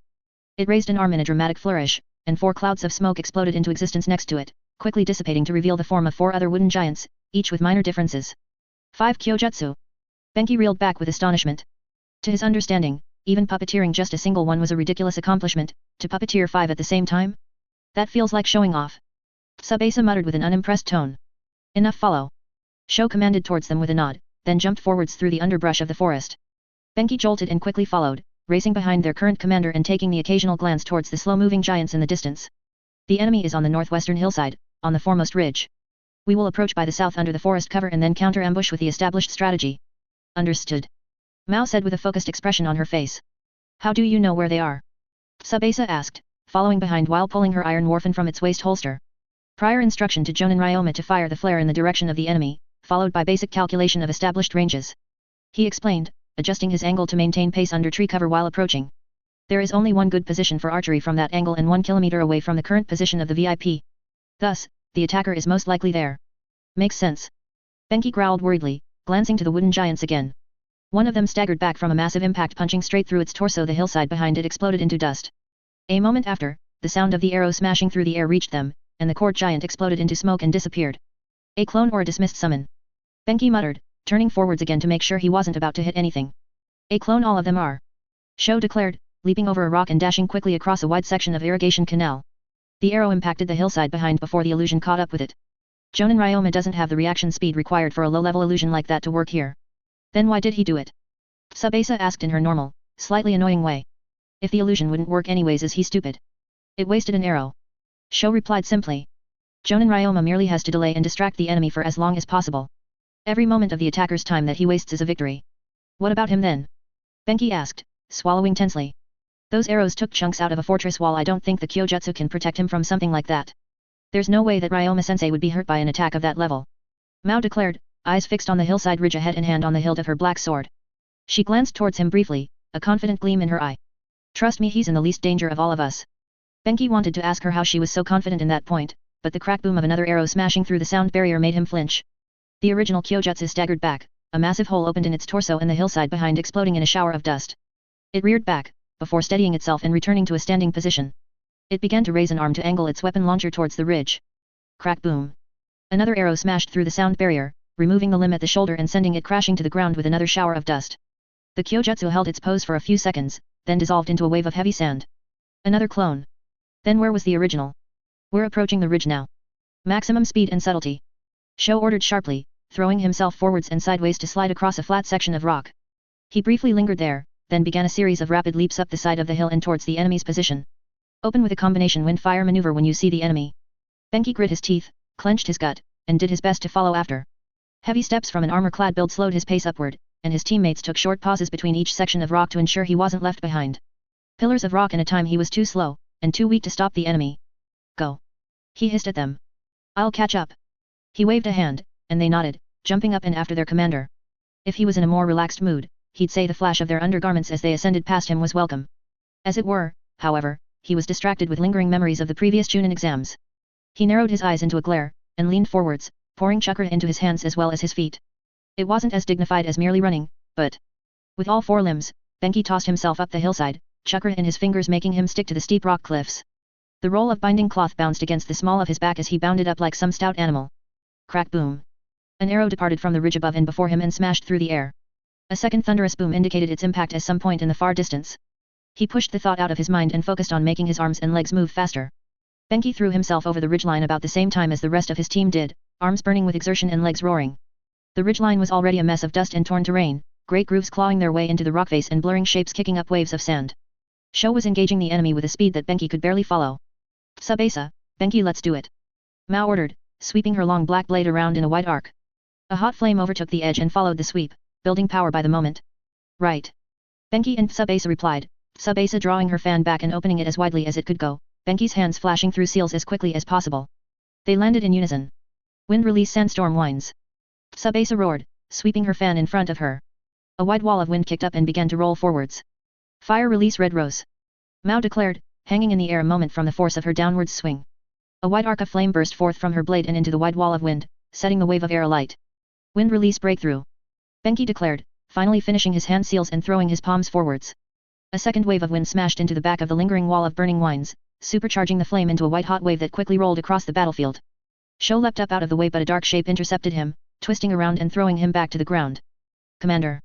Benki called out worriedly, as Shou smashed into the ground beyond the rolling waves and disappeared from sight. Shit, did we kill him? Tsubasa flinched, pulling back from the roaring flames, moving away from them. Nothing but ash and slagged earth remained in its wake. The black shape crashed into the ground before them. Benki pulled back, hands going to his large roll of binding cloth with a nervous grimace. Tightening their defensive formation, the black shape pulled up from the ground in a stiff manner. You should be more worried about yourselves. A haughty, weathered voice called out, dripping with murderous intent. The black shape pulled up, dust settling around it, revealing the form of a tall woman holding a massive grey bow. Her hair was long and pitch black, with an unnerving, faintly green skin tone. She towered over them, and Benki's heart began to skip beats from the weight of her focused, killing gaze. She wore a pale one-piece dress beneath a large, concealing black cloak with red clouds. The same clouds as were on the other guy. Tsubasa muttered with grit teeth. So that woman's arrow left that much intact then? Sloppy of me. The razor edge to the woman's tone made his lungs hitch. She shook her head with a sigh. Oh well, I was told to advertise anyway. She tilted her head, looking back at a section of burned stone. Benki followed the gaze, throat tensing as the blackened, charred form of three vaguely humanoid shapes became apparent to him. You three seem to have killed my cute little batteries. I'll have to get new ones and come back later. We're under orders to capture you. I'd suggest surrendering right away instead of making trouble for yourself. Mao declared, raising her black sword and letting it burst into hot flames again. She smirked confidently, a single bead of sweat trailing down the side of her forehead. Silence lingered for a moment, as the predatory stare of the enemy washed over them. She smirked and did a little hop. Benki's scroll unraveled. Hands burst out of the ground, grabbing at the space where the enemy's legs were a moment before. She grinned, kicking down. The earth quaked and a heavy boom rang out as her heels cratered the ground and made the grasping hands disappear beneath a wave of dust. She twisted away from Mao's flaming swing, leaping back and swiping out a hand shuriken whistled through the air on a collision course with the pink-haired Chunin. His cloth interposed itself between Mao and the sharp metal, chakra reinforcing it and catching the blades. The enemy's eyes widened before she kicked off the air with a sharp crack and flew to the side. A column of cutting winds exploded out of the ground where she was about to land, and Commander Shou burst out in a spray of sand and a sweeping of his sword. A bare few black hairs caught on the edge of his katana. TCH. The enemy spat, pulling up a short distance from them. Commander, you're alive. Tsubasa declared with a grin. Stay focused. Shou barked, gaze focused squarely on the enemy. His arms were bloody, and he was covered in heavy burns. She has some manner of predictive ability. Even without seeing an attack coming, she's able to react to it. It's not that I have a predictive ability, it's that you're too predictable. The enemy mocked, a smirk coming to her lips. The ninja of Suna have thus far proved to be a disappointment. I'm not nearly the strongest member of the Akatsuki. The Akatsuki. Shou muttered dangerously. I was under the impression that the Akatsuki was a peaceful movement. There was a restructuring. She replied in a casual fashion, eyes still full of that terrifying intent. The Akatsuki is open for business. We will perform the work that you don't wish to dirty your hands with. Need a rival destroyed? Need a daimyo slain? The Akatsuki will do it at a discount. She gave a little thumbs up and her smirk widened viciously. What? Tsubasa muttered, expressing the bafflement that everyone was feeling at the announcement. Isn't that our jobs? Battle formation 4. Shou commanded, before rushing forwards with a blurring slash. The enemy deflected it with a spin of her metal bow staff. Their motions quickly escalated into a furious set of exchanges, steel clashing against steel again and again, clangs ringing out like raindrops. Benki leapt forwards and to the side in a flanking motion, binding cloth unraveling and rushing forwards. Fuinjutsu cloth restraint. A supplementary tag was withdrawn from his sleeve, ready to be slapped on the cloth at a moment's notice. The cloth wrapped around nothing, as the enemy pole vaulted using her bow staff to avoid it, and spun into a massive thwack that made Commander Shou slide even though he blocked it. Mao flashed forwards, swinging her burning sword in a heavy chop. With her being airborne from dodging upwards, the enemy would be forced to block this attack, which would leave her stationary for Tsubasa's follow-up. Tsubasa, heavy iron warfan in hand, would smash her right into his open binding cloth. That's what Commander Shou meant by formation 4. Benki commanded his cloth back, spreading it out and up in a hand-like series of folds. Mao's blade flashed. Tsubasa approached. Shou regained his footing. Then, all of a sudden, things went wrong. The enemy kicked off empty air, flipping forwards and reaching a hand out to grab and toss. Mao's body slammed into his binding cloth. Benki tightened by instinct for a half moment, then realized he was grabbing onto the wrong target. He slackened, looking back to the enemy. Just in time to see the bow staff flash, and for Tsubasa to trip and fall forwards, a spray of red gore exploding out of her knee and a scream of pain to follow. Visions of death flashed in his mind. Benki reached out. Tsubasa. Mao yelled in a panic, throwing herself forwards. The enemy landed, thrusting her bow staff down like a spear. Commander Shou's blade flashed, cutting a long jagged groove in the enemy's side and forcing her to leap away in retreat. She backflipped twice, landing a good distance away and holding a hand at her side. That's your weakness. Shou declared, crouched over the maimed genin defensively, sword raised and sheathed in cutting whines. Your predictive ability is interrupted by your own decision-making. It doesn't work the moment after you commit to an action. Tsubasa groaned in pain, clutching at her leg. Benki slid to a stop by her side, mentally rushing through the steps needed for first aid. After a couple moments of mental stutter, he shook his head and commanded the white cloth to simply wrap tightly around the injury. Tsubasa yelled with the pain, writhing as he continued to apply pressure. Hold still, I'm saving your life. Benki yelled down at her desperately. She was going to bleed to death if he didn't act quickly. I'm not losing two teammates too. A few feet away, Tsubasa's severed leg continued to leak warm blood out onto the slagged ground. He tried not to think about how this injury would affect her career moving forwards. Humph. The enemy huffed, pulling her hand away from her bloody side and looking down at it. She snarled, before taking a deep breath and sighing. This was my second favorite dress. She declared with a glowering expression. I can tell it's decidedly second-hand. Mao snarled back, sword raised and raging with fire. The enemy opened her mouth to respond, before twisting into a series of cartwheels away and to the side. A few moments later, a rain of arrows fell where she had been standing, thunking into the ground and penetrating as deep as their fletching into the earth. A pair of heavy booms followed, as large shapes descended upon the edge of the stony ridge. Two of the well-armored forms of the samurai, clad in heavy plates and robust helmets, loomed at the edge and began to march forwards.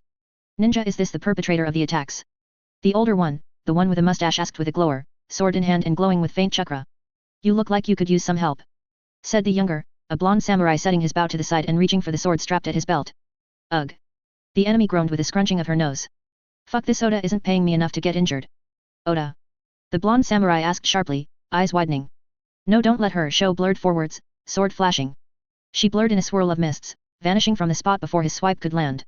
His blade cut only through empty air and water vapor. The rocky ridge was unnervingly quiet for a few long moments. Benki, is Tsubasa stable enough to move? Shou barked furiously, mask turning towards him in an instant. I'm not sure as stable as I can get her. He replied, holding the maimed stump up and maintaining the pressure as best as he could. Get her to Jonin Sugimoto now. Take the leg with you. Shou swiped a hand authoritatively. If it's in good enough condition, it can be reattached. Yes, Commander. Benki replied, hefting up his teammate and jumping over to the severed leg, grabbing it and jumping away again. Come on, Tsubasa, we'll get that leg fixed right as rain. Tsubasa groaned in pain, head slumped against his chest, eyes unfocused. He grimaced, sliding down the side of the cliff and stumbling into a sprint towards the looming wooden giants. He tightened his grip on his mangled teammate and did his best to focus on the goal ahead. She'll live. She'll be fine. Sugimoto was right over there. Land of Rivers. Harumaru, samurai of the Takeda clan. The attacker ran away as soon as we showed up, as cowardly as ninja normally are. Harumaru explained to his lord's heir with a grimace and an apologetic bow of his head. The inner courtyard of the Miyano fortress was well secured, with men on every wall and bows pointed in all directions, but the attacker would easily be able to fell common men, so this level of defense was useless. TCH. The mysterious Takeda heir spat, clearly frustrated by the harassment of his army. Fair, slight, and smooth-skinned Harumaru would mistake him for a maiden were it not for the bold warpaints and the gruff demeanor. Annoying. Did you learn anything of them, at least? To the side, the beautiful Lady Miyano stood dutifully, hands folded together beneath long embroidered sleeves and hair tied up in beautiful buns and rings. Her face was ethereal in its paleness, and her long-lashed eyes fluttered slowly like the wings of a ghostly butterfly. Her husband was extraordinarily lucky to secure such a bride, and it was all Harumaru could do to not stare awestruck by her. The ninja fought her for a time, and would know more. Masahiro, the old respectable coot, replied with a gruff shirty. Harumaru squinted at him for the implication that the ninja would be useful, which Masahiro ignored. The attacker was a woman, with a pale face, black hair, and wicked wheel eyes.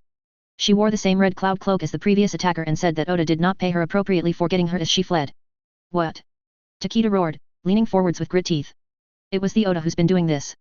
I am not convinced of that. Masahiro grumbled. Did you not just say that the attacker referenced payment from the Oda clan? Takeda replied with a frustrated huff, and a chopped hand. I did, but the very action is bewildering. Masahiro rumbled with a shake of his head. I am no ninja, so I cannot speak with certainty about their attitudes, but if I were employed to duplicitously attack the neighbors of my rivals, I would think it unwise to announce who hired me. Harumaru considered that for a moment, furrowing his brows. That would be odd, wouldn't it? Takeda restrained their anger, nodding slowly in consideration before turning to the ninja that Harumaru was doing his best to ignore up until this moment. Jonin Shou, you fought with this attacker personally. What say you about their motives? Shou was one of the leaders of the ninja that were following them like vultures. Tall, toned, and clad in the light uniforms favored by the ninja. His most notable features were the grinning demon mask and the harsh, dry tone of the man's voice. Demon imagery in general seemed to be favored by this group of ninja. The ninja bowed his head slightly. The attacker introduced themselves as a member of the Akatsuki, and attempted to advertise their services as ninja in the midst of our brief battle. Wait, they attempted to advertise in the middle of the fight. Harumaru replied incredulously, raising his index finger. That was our reaction as well. The masked ninja nodded. Harumaru could hear the frown in his voice. She had some manner of predictability, being able to detect and respond to attacks even without any way to physically sense them. I discovered the weakness of this predictability near the end of the skirmish. It doesn't function the moment after she commits to a course of action. And of her allegiances? What are your thoughts on her blurting out the Oda name, as a ninja yourself? Takeda leaned forwards and demanded, brows narrow and hot red war paint seeming to glow in the evening light. The ninja was silent for a few moments, clearly considering the question. My thoughts are mixed. If I had to declare a judgment, I would say that her employer was indeed the Oda. Harumaru leaned back and raised a brow. The beautiful Lady Miyano made an astonished little gasp and covered her mouth with a sleeve. Takeda's eyes sharpened into a burning squint. Your reasoning? Masahiro grumbled with a raised brow. While a ninja of one of the 5 great villages would never breach client confidentiality in such a manner, a rogue ninja or a ninja from an independent group has no such training or insurance. Sho shook his head. They have only their own reputation to spoil, and can simply wander to a new region to receive jobs from those ignorant of their previous work if needed. Their professionalism is bound to be lesser in comparison. In addition, ninja rarely survive long after their tricks are uncovered. I've seen through her predictive abilities and proved it with a wound. Sho reached his hand over to tap on the hilt of his katana. It would be entirely reasonable for her to cut her losses in the region and flee. Further, I believe I was informed that the attacks only began after the Miyano conquest of Oda lands began. Oda has the motive to employ the services of a ninja to cause trouble in the lands of their attackers. If Oda had been skimping on the payments, then bitterness in her hired ninja would naturally arise, and thus give motive for the archer to let the secret slip. As revenge for a stingy employer. Masahiro replied with a slow nod. I remain skeptical, but the motives and situation would align for such a thing to occur. Gentlemen. The Lady Miyano spoke up, bringing their attention to her. If I may, I have more information that may be of interest to you. Go on, Lady Miyano. Lord Takeda nodded his head, frown easing up slightly when faced with the soft-spoken beauty. The Oda clan is, as of the moment, under the rule of but a single living heiress. Oda Naginata, who has shunned regents and advisors in the past. The Lady Miyano began with a faintly gossiping tone.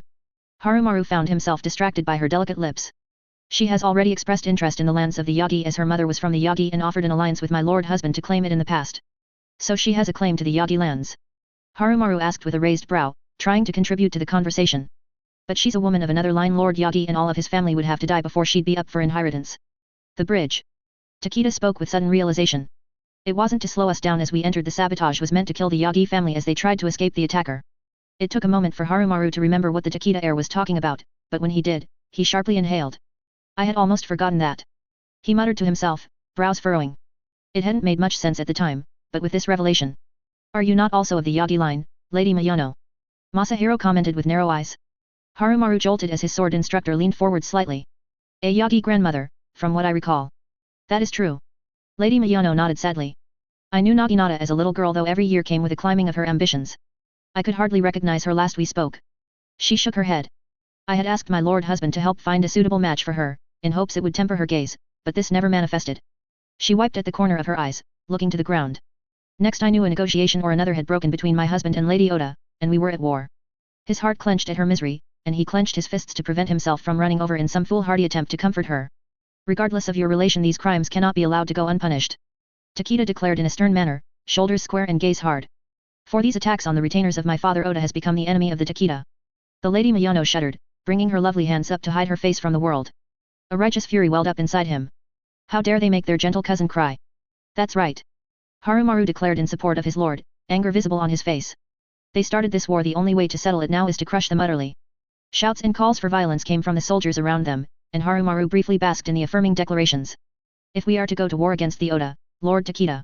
The ninja began, briefly breaking the mood with his harsh tones. Then I would request a proper strategic meeting before we depart, to coordinate the war plan appropriately. Harumaru tried to be annoyed by that, but couldn't quite manage it. It was an entirely reasonable thing to bring up. He instead let himself be annoyed that he couldn't be annoyed by it. TCH. Humph. Sensible enough. Takeda nodded. There will be a meeting before we leave, or one when we catch up to Lord Miyano's host. I haven't decided yet. He tilted his head. How likely do you think it is that this noisome archer returns, ninja? Unlikely but not impossible. The ninja rubbed a thumb along the hilt of his blade. If she does, she dies. I've already pierced her defenses once, and the wound she inflicted on my subordinate must be avenged. Harumaru nodded firmly. That was something he could completely agree with the ninja on. We will have this meeting upon catching up with Lord Miyano then. Takeda declared with narrow eyes. If it's not impossible for them to attack again, then every moment we linger is more damage they can inflict unanswered. Yes, Lord Takeda. I will tell my team to be ready to march again. The ninja bowed professionally. Weren't you supposed to be doing that already, ninja? Harumaru rolled his eyes. Lord Miyano struck an intimidating figure, a black-haired tiger of a man, with a long fang-like mustache and piercing eyes. He stood taller than all save Sir Akita and that menacing wood-armored ninja of the sands, and his jet-black armor made him look like a fearsome monster among his ranks of men in their white-painted armor. Lord Takeda, I apologize for my current state. Miyano greeted, raising a hand over his heart and bowing properly. His stallion, a massive black and red beast that wore plates of wood over thick muscle and bristled hair, snorted and shook his head about in an ill-tempered manner. Both Lord Miyano and his horse, as well as all of his samurai and ranks of men, were in a haggard state. Armor was scratched and dented, cloth was torn, wood was scratched and chipped, and a general sense of weariness hung over their ranks. They met at the edge of a mountain pass in a wide field, which bore gashes and burns of recent battle. Two great forces tensely sizing each other up as great beasts might. Lord Miyano. Takeda greeted with a scowl, sliding off the back of his own horse, a stately white mare. Hand resting on the shoulder of his mount, Takeda looked across the ranks of soldiers for a moment, then back to the lord. You wasted men against the Shikai. The archer was a ninja under Oda's employ. The ranks of soldiers and samurai under the Miyano banners rolled in a quiet, seething anger. Defensive and barely restrained. Harumaru's eyes narrowed, and his hand settled on the hilt of his sword. Nothing drawn yet, but a clear warning to the forces before them. All around him, other samurai did similar. They were mostly fresh, and the Miyano forces were tired from campaigning. Among the Takeda, Harumaru could count 13 samurai in all, and their men were at least 1,200 from last he heard. The Miyano forces, however, numbered only 10 samurai, and perhaps half as many soldiers. The groaning of wood and steel behind him made him glance back. The immense spider-like form of the ninja's massive puppet creature loomed ominously, the ninja themselves riding upon its back like sultans of violence. The blank helm of the puppeteer seemed to glare directly at him. Harumaru turned forwards again, suppressing an unnerved shiver. The ninja were here too, he supposed. So it was then. Lord Miyano replied, closing his eyes with a strongly irritated expression. Have you come intending to castigate me then, Lord Takeda? Your punishment for that is the privilege and responsibility of my father to enforce, not mine. Takeda replied, and an invisible tension left the air. I have come at first to investigate the delayed tithes, and now to aid you against the Oda. Cheers rang out at that, and the Lord Miyano had a tiny smile come to his lips. Then I greet you as a friend again, Lord Takeda. Come, our rations are low, but I can serve sake and plums at least. There is no time to waste on ceremony. Takeda declared authoritatively. Arrange a table and perimeter. We must hold an immediate strategic meeting. Of course, Lord Takeda. Lord Miyano paused, then cracked open a single eye to look down upon the Takeda heir. So no sake and plums. Takeda stared up at him for a few long seconds, then closed his eyes. They can be served during the meeting. He eventually said. Our strategy has thus far been focused on capture. I have no wish to extend this war any more than it has to be. Lord Miyano began to explain, using a long stick to prod at a map arranged between the many gathered samurai. The ninja loomed in the back like unwelcome courtiers. Thus far, however, every time my forces have encircled Lady Oda's, they have been spirited away by some means. We've soundly thrashed her in the field on at least 3 occasions, but each time she vanishes from the battle and reappears with a new army on the other side of the valley. He leaned back, legs crossed, and took a sip of his saucer. Where this bottomless wellspring of loyal commoners comes from, I have no idea. I've thus far resisted from causing undue destruction, but I'm strongly considering it. Near every village my forces make camp in is found to be deserted, and the last one was rigged with dozens of cruel traps. If I may, lords. One of the ninjas spoke up, demon-masked show, making the samurai bristle. Harumaru took a moment to remember that they should react in such a way when a ninja speaks without being spoken to. You may. Takeda waved a hand at the demon-masked ninja. Tsunagakure's most recent intelligence indicates that Oda is currently under the protection of a group of ninja from Konohagakure. They were seen crossing the border back into the land of rivers a bit over 1 month ago. Sho inclined his head. It is highly likely that she's been escaping capture thus far because of their aid. Yet more ninja. Lord Miyano grumbled with a flat stare directed towards Sho. Not a single honest war without involving them these days, it seems. Do you know anything about them, Jonin Sho? Akita asked with a polite rumble. The team is recognized as Copy Ninja Kakashi, as well as 2 ninja bearing the crests of the Uchiha and Hyuuga clans. Uchiha and Hyuuga. Masahiro responded with an aggrieved astonishment, mustache bristling up in agitation. I suppose a Senju is going to wander from the fire capital next. If they hadn't been restored as a samurai clan, perhaps. Another old-timer, Jenny Kairo, grumbled next to Masahiro, taking a bite of his sweet plum with an annoyed expression. Kopinin Kakashi? Takeda asked with a raised brow. Is he notable among you? You would better recognize him. The ninja in wooden armor spoke up next to his leader, head inclining slightly. As the son of Hitaki Sakumo, the White Fang. The name brought immediate alarm to the gathered samurai, shouts and exclamations. None of which were louder than his own. The son of the White Fang. Harumaru immediately shot up in alarm, turning an outraged expression towards the wood-clad ninja. Are you saying that the son of the White Fang is whoring out his father's blade to up-jumped valley? Harumaru. Takeda roared out, making him snap his mouth closed. Sit down. Be silent. Harumaru grit his teeth, fist clenched and eyes glaring, before forcing himself down into a sitting position. Forgive my outburst, lords. He called out, glare fixed on the ground. The White Fang was the exception that proved the rule of ninja. A ninja was a coward who preyed upon the weak, who incited rebellions, who invited unrest and brokered for war. This was known because Hitaki Sakumo was none of those things. If ever there was a ninja who could be described as a hero, it was the White Fang. It was only chance that led the Hitakis to become ninja at all. They were all samurai by blood right. The Lord Miyano maintained a sharp, focused stare at the top of his head for a few moments, before slowly sipping his sake. The son of the White Fang. He muttered, just loud enough for all to hear. If he is aiding Oda, then my troubles are understandable. If he's even a tenth of his father, then he will be a very troublesome opponent indeed. Masahiro muttered with an intense look of concentration. If it comes to it, leave him to me. The wooden-plated ninja declared, bringing another ripple of interest towards him from the gathered samurai. There is no one more suited to battle him than I. If you are so confident, then I'll trust that task to you, ninja. Takeda replied with a firm nod. Our objective is the capture of the Oda woman and a swift end to this war. Do not use that demon giant of yours on targets I do not approve of. Understood, Lord Takeda. Demon giant. Lord Miyano muttered with furrowed brows. A grin in a gore-stained field. Harumaru grit his teeth. Land of rivers. Ryoma, Jonin of Tsunagakure. How's the fit? Ryoma asked, tightening a strap around the waist of the young woman in the fold-out bed of the great bolter. He pulled back, sitting next to Sugimoto again as the young woman bent and flexed her leg. Half of her leg, that is, the lower half was currently a wooden prosthetic. One of Tsubame's spares that Ryoma had spent the better part of a night shaving down and modifying it to fit its intended recipient. A ball joint base with an internal spring for flex and a set of basic wooden toes. Tsubasa frowned, grey hair dangling in front of her face and eyes bearing a hint of red from earlier tears. A leg injury is normally career-ending for a ninja. Not nearly as much as a missing hand would be, but hopping around on a peg leg was hard enough that most just went to desk work instead. A puppet limb, when used with a proper puppetry string technique, still wasn't quite the match of a normal limb, but it was close enough to work with for most. Of the ninja that had been returned to action thanks to puppet limbs, Ryoma saw far more of them with replaced legs than with replaced arms. Which wasn't many in either direction, maybe 8 to 4 in total. There might be more than that, but he had only been briefly consulted about those 12. It's a little uncomfortable. Tsubasa quietly said, tentatively making the leg twitch. She was not nearly as practiced with chakra strings as Tsubame had been, and it had taken hours to guide her through the initial steps.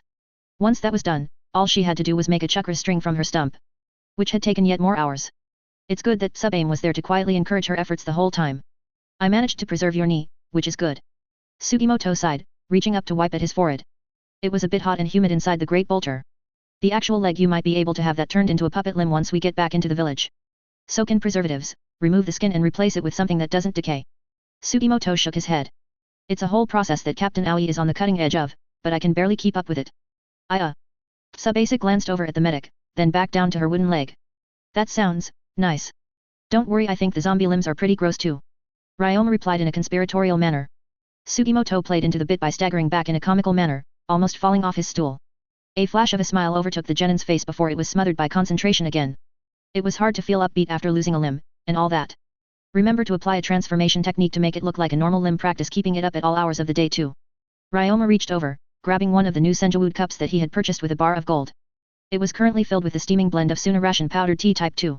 A nostalgic flavor that he liked to sip on while the ninja maid wasn't forcing him into a more diverse diet. The wood cup added to it, giving the entire drink a sort of sawdust undertone that reminded him of his old apartment. I know. Tsubasa groused in his direction, forming a trio of hand seals and then bursting into smoke. A moment later, the smoke dissipated, and she looked exactly the same as she did before. The only exception being her leg, which was no longer wooden. She flexed it again, pressing against the base of the wall and frowning as the distinct sound of a spring depressing filled the chamber. The same sound, hey. You'll need to learn something more advanced than a basic transformation to change that back. Sugimoto smiled sadly. Try taking a few steps with it. You'll need to be up and walking by the time we break camp again. Tsubasa nodded, slowly pushing herself up from the bed with one hand pressed against the interior wall. She paused there and slowly moved into a balancing stance with her replaced leg. Ryoma couldn't see it, but he could hear the flexing spring within. How does Miss Tsubame disguise her puppet limbs? Tsubasa asked suddenly, looking up to him, and then glancing over to the end of the great bolter, where Tsubame was currently sleeping in her preferred curled-up manner. I do the hand seals for her. Ryoma replied, sipping on his new cup. He was considering just keeping this one around instead of grinding it to dust like the others. The aftertaste was doing a lot for him at the moment. You can do hand seals for other people? Tsubasa asked with furrowed brows, taking an experimental step forwards. Slowly and steadily she moved along the wall of the interior, then turned around and began to move back. It's not very well known, but yes. Sugimoto nodded and rolled a hand, taking a sip of his own tea from a wrought metal cup. The tenketsu mold chakra in a specific manner by specific posture. It doesn't actually matter whose tenketsu are used for this process. Flowing your chakra through the tenketsu of someone else who is performing the appropriate hand seals will allow the jutsu to function as normal. It's tricky to find a use for this in the field for most ninja, so the academy doesn't bother teaching it from what I remember. Ryoma shrugged, then downed the rest of his tea. The only practical use case is if one of your allies is crippled in the field, but survives whatever crippled them, and the team requires the use of a jutsu only they know to complete a mission. Which is 2 or 3 layers of conditional. Sugimoto shook his head again, making his pretty-boy locks bounce around. It's neat trivia, at least. PFT. Ryoma huffed, glancing over at the medic. Ninja is neat trivia. If a monk heard you say that you'd be cursed to death, I think. Sugimoto chuckled quietly. Oh yes, I suppose that's true. I should probably keep that quiet. The rest of the night passed in that manner. The 2 men joked casually inside the shell of a giant mechanical insect, as a crippled team learned to walk again. Our primary objective remains the protection of our client, remember that. Sho said in a group meeting that morning. They were standing around a campfire in various states of wakefulness. The rest of the army had yet to fully wake and ready for departure, so the ninja were left standing around for a bit until then. They were wasting that time with breakfast and another strategy meeting. Ryoma chewed on the end of a luxury pocky stick, sipping on a caffeine-saturated blend of coffee to get him up and active. The meal of the morning was campfire-cooked rations, which Ryoma was perfectly fine with. He had already cleaned off his portion. The rest of the team were dragging their feet about it. With that in mind, the most expedient manner to secure our clients' safety is the completion of their objectives in this territory so that they can return to Takeda lands and we can secure our paychecks. Sho took a moment to sip his own tea, mask pulled off to the side to expose his lower face. Unfortunately, that puts us into direct conflict with rival ninja. A Hitaki, a Uchiha, and a Hyuga, right? Nagare asked for clarification, eating a tin of canned meat on a rice cracker and an absurd amount of mayo. It's a formidable lineup. Indeed.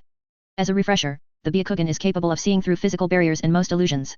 It is rare for an Uchiha to possess the Sharingan, but in the case that they do avoid eye contact in hand-to-hand combat. Sho nodded his head. Hitaki Kakashi is mostly unknown to us, but what is known is that he possesses one Sharingan eye, hidden under his headband. His abilities were relayed to Suna mostly second-hand. Be careful. So how exactly are we dividing up for this part of the mission, Field Commander? Sugimoto asked with a frown. For expediency, our objective is securing the Oda commander while protecting the client. We will need at least 3 teams. 1 team to guard the client, 1 team to lure out the ninja protecting the enemy VIP, and a 3rd team to infiltrate, capture, and extract with them. Sho raised the first 3 fingers on his hand. For this, all 4 members of Team Nagare will remain behind to guard the client. Jonin Ryoma will move forwards to draw the attention of the enemy ninja in his Great Dragoon. Myself and Jonin Sugimoto and Tsubame will flank, attack, and capture the enemy VIP. Not a bad way to divide us up. Ryoma commented, taking a sip of his drink. Ideally, we'll integrate this into an attack order from the client so they don't get mad at me pulling it out. I'll speak with Lord Takeda, yes. Sho nodded. If permission is not secured from the VIP, deploy it anyways. Our mission does not actually entail obeying their commands, merely protecting them from danger. So long as you handle appeasing them after. Ryoma sighed, reaching up to rub the back of his neck. I will. Sho's lips twitched down as he said this, clearly indicating how excited he was for that conversation. I request to be moved to support Lord Ryoma in his open attack. Tsubame declared with a sharp, formal tone. Denied. As you yourself have observed, Jonin Ryoma's battlefield endurance is top class. No ninja present can keep pace with him in that regard. In the role of open attack, he will be better served focusing on his own survival rather than the survival of a tiring teammate. Sho replied with an equally sharp and formal tone. Decreasing the overall amount of time he needs to remain committed to the field by completing the mission faster will improve his survivability more than a second ninja present would. Ryoma got the feeling that the 2 of them didn't get along very well. Calm down, Tsubame, I'll be fine. He replied with a little wave of his hand, finishing off his drink in the process. This kind of work is what I specialize in. Your death will be difficult to explain to Chunin Yuki. Endeavor to avoid that. That's pretty good advice, I'll keep it in mind. Ryoma smirked, sealing his cup away in his Kichenri scroll and tucking it back into his vest. If you absolutely need to retreat, shoot a red flare. Sho commanded firmly. We will move to extract and regroup as well on that signal. I understand. Will you need any covering smoke while you pull out? I can load some smoke dispensing missiles into the missile launchers if needed. That would cut down on the number of actually damaging missiles he had available, but it might be warranted. If you think it's prudent. Are you sure you can handle the direct attention of a Konoha team, Ryoma? Nagare asked with a frown. The worst case scenario was that Kakashi stayed back to defend the client and murdered all of them. Now obviously, Ryoma couldn't just say that without explaining why he thought Kakashi was the most dangerous ninja here. So instead he simply said, I've done this a few times before, during the Third War. Nagare gave him a searching look, then slowly nodded. If you're certain. I can't imagine either side working too hard to confirm kills. Sugimoto nodded his head from side to side. Konoha and Suna are nominal allies right now. We're only opposing each other because our clients are. Do not rely on the goodwill of the enemy. Sho stated bluntly, reaching up to slide his mask back to be fully in front of his face. You will only ever be disappointed. I will go speak with our VIP now. And with that, Sho hopped away, and they were left finishing their breakfast. Nagare scooped yet another disgusting glob of mayo onto her rice cracker. Ryoma pulled a face. I don't know how you eat so much mayo. Because it is delicious. It's an outrageous amount of mayo. This is true. We have reports that the enemy is safeguarded in the fortress before us. Takeda did his best to roar out over the massed samurai and soldiers. 21 samurai in total, astride horses that maintained formation with a stony professionalism, and some 2,000 soldiers with spears. Before them was the apparent fortress of the Oda clan, one of several that they had passed by on the way here, and honestly middling as far as impressive fortresses go. It was more of a walled compound on a hill than anything else, but the ranks of soldiers with assorted ranged weaponry that defended its walls indicated that this was the correct place to be. 2 layers of wall, mostly wood construction, and a wide band of farmland surrounding it. Here and now, they will be captured, and these lands secured. Takeda had this habit of emphasizing the slightly wrong parts of speech when shouting bombastically. Ryoma couldn't quite place it, but it wasn't as well performed as it probably should have been. Maintain formation for a time. Ninja summoned forth the great demon. That was his cue. He stepped forwards, pressing a bit of blood out of a pre-cut finger, performing the appropriate hand seals, and slamming his palm into the ground. Summoning, Great Dragoon. He called out as loudly and clearly as possible. A cloud of smoke enveloped him and the ground shook as the 15,000-pound puppet landed in a crouch by his side. As soon as the summoning was complete and before the smoke had dissipated, he performed another set of hand seals to conjure a sand clone. 10 motes expended. Down to 34. Tossing a vial to the sand clone, Ryoma hopped up and closed the hatch of the Great Dragoon behind him, settling into the cockpit. It was slightly more cramped than normal, on account of the many things currently attached to his puppet armor. He needed to be totally, fully prepared going into this. If Hitaki Kakashi was here, he'd need to be on his A-game in order to pull a draw, let alone a victory. I've encountered way too many legendary ninja recently. He mused as the great seal behind his hair clicked into place and awoke the chakra array of the Great Dragoon. Recharging it slowly like he had was always nerve-wracking, but it was fine this time. He had finished recharging it early this morning and his personal chakra reserves had replenished by the time he summoned it. He was still down 2 scatter packs, unfortunately. He only had 2 more left. Outside of the cockpit, the sand clone Cloma, made a large jump up to the shoulder of the massive puppet. Half of the Great Dragoon's head was currently missing, on account of the archer that he had to tank supernaturally powerful arrows from. The air bullet's Shiki was currently barely functional as a result. Great Demon! Go forth! Breach the walls of the defenders! Takeda roared up at him. Ryoma made a show of having the grinning puppet slowly turn its half-broken head down to stare at him, before turning forwards again. Several massive stomps began to bring him forwards, into the field that stretched before the walls of the defenders. Flashy, he could try using a Jutsu Shiki to breach the walls here, but he should probably err on the side of prudence and actually dip into his ammo. Several massive steps brought him ever closer to the walls, with odd and fearful shouts rising up from spearmen on both sides. No ninja was presenting themselves yet, but Cloma continued to grip the vial tightly in his hand, carefully scanning their surroundings and listening for an attack. If he were a betting man, the Konoha team was watching to see what he would do. The Byakugan, the iconic white eyes of the Hyuga clan, allowed them to see through physical objects and read chakra networks. Through that, Ryoma knew that the position of his real body would be known to the Konoha team. They would skip straight past his clone on the Wood Dragoon's shoulder. Which was why Cloma had that vial in his hand. Finally close enough, the Great Dragoon raised one massive hand. Ryoma pulsed his chakra, and a missile came screaming out of the barrel attached to the forearm. The missiles were accurate out to about 1,200 feet, and carried a trio of explosive seals that held a collective 24 motes worth of detonation. The walls here were made mostly of wood and didn't move, making it more or less impossible to miss. Ryoma closed to 600 feet before firing anyways, just in case. The missile smashed into the base of the wall, the explosive seals triggering with the impact and unleashing their charged fury. Kaboom! The walls shattered under the explosion, bursting inwards into the side, sending men on the walls tumbling off and screaming. If the wall was made of stone, perhaps, but wood was entirely too flimsy to hold up against an explosion like what these missiles stored. He fired another missile as the Great Dragoon strode onwards, shattering another section of the wall and sending the tower tumbling to the ground. Kaboom! 2 impact missiles down, 3 remaining. 5 smoke missiles in the left arm. How long would Konoha wait before engaging him, he wondered idly. He was about to reach the walls when the distinct sound of 1,000 birds chirping reached Cloma's ears. Chi chi chi chi. Land of rivers. Hitaki Kakashi, Jonin of Konohagakure. The real one is inside that massive puppet. His temporary teammate said, thankfully serious for once. A slight woman of the Hyuga clan, with long black hair tied back in 3 tails and pale pupils. Around her eyes were the bulging veins that indicated the active use of the Byakugan. She stood directly behind one of the dense wooden pillars that supported the outer wall of the upper fortress, staring straight through the material and down to the fields at the base of the hill. Kakashi, from his hidden perch above her, could see what she was talking about. Crouched atop the wall and only letting his right eye poke out, he could see the entire enemy force arrayed against them. The dwindling numbers of spearmen and samurai had been bolstered by another group, which was annoying. They had been working to attrition the enemy force down for weeks now, and all their progress was gone. The situation here is untenable. He muttered a reply. All the reinforcements they just got, everything in Odalands is going to be raised before we can trim them down to a manageable size. Oh ho? Is the student of Lord Minato suggesting that we retreat? The Hyuga immediately jumped on the opportunity to mock him, raising a long sleeve to cover her lips and looking up to his crouched position. What would the yellow flash think? That Kakashi was being prudent? Probably. ID on the rider of the giant puppet? Kakashi asked, narrowing his eyes at the large wooden humanoid slowly making its way towards the walls from the lines of enemy soldiers. It walked with a steady, deliberate pace, going out of its way to avoid sections of ground that were near water. Each massive step left behind a footprint that he could see from here. At a glance, Kakashi estimated the puppet to be around 2 to 4 times as big as a person. This estimate was derived from the smaller humanoid that was riding its shoulder, a little blob of tan against a white cloak. He made a note to buy a telescope after the mission was over. By most recent intelligence? That's Ryoma the braggart. Hyuga Yuzuki replied, her smirk and hand dropping as she returned her focus to the approaching threat. Tan armor, huge body, massive puppets, cone hat. There's no one else in Suna that fits all criteria. It's raising its arms. Kakashi observed, eye narrowing.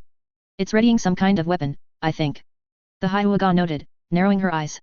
There's a pulse of chakra from a missile screamed out of the tube mounted on the giant puppet's arm, zooming forwards with the distinct whine of a firework and crashing into the outer wall. A deafening explosion rippled out, and the wall caved inwards with a shower of wooden shrapnel.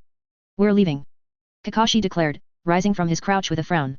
That was a very big explosion for the sake of an opponent they really had no reason to fight. Much more effective to simply write off this position as lost and fall back. Where are Oda and Rika? If they were still in their last positions, then they'd be safely interred in the inner courtyard. That idiot. Yuzuki suddenly declared sharply, gnashing her teeth. They're in the lower defense cordon. With the soldiers. A second missile screamed out of the forearm tube of the giant puppet, smashing another section of wall open.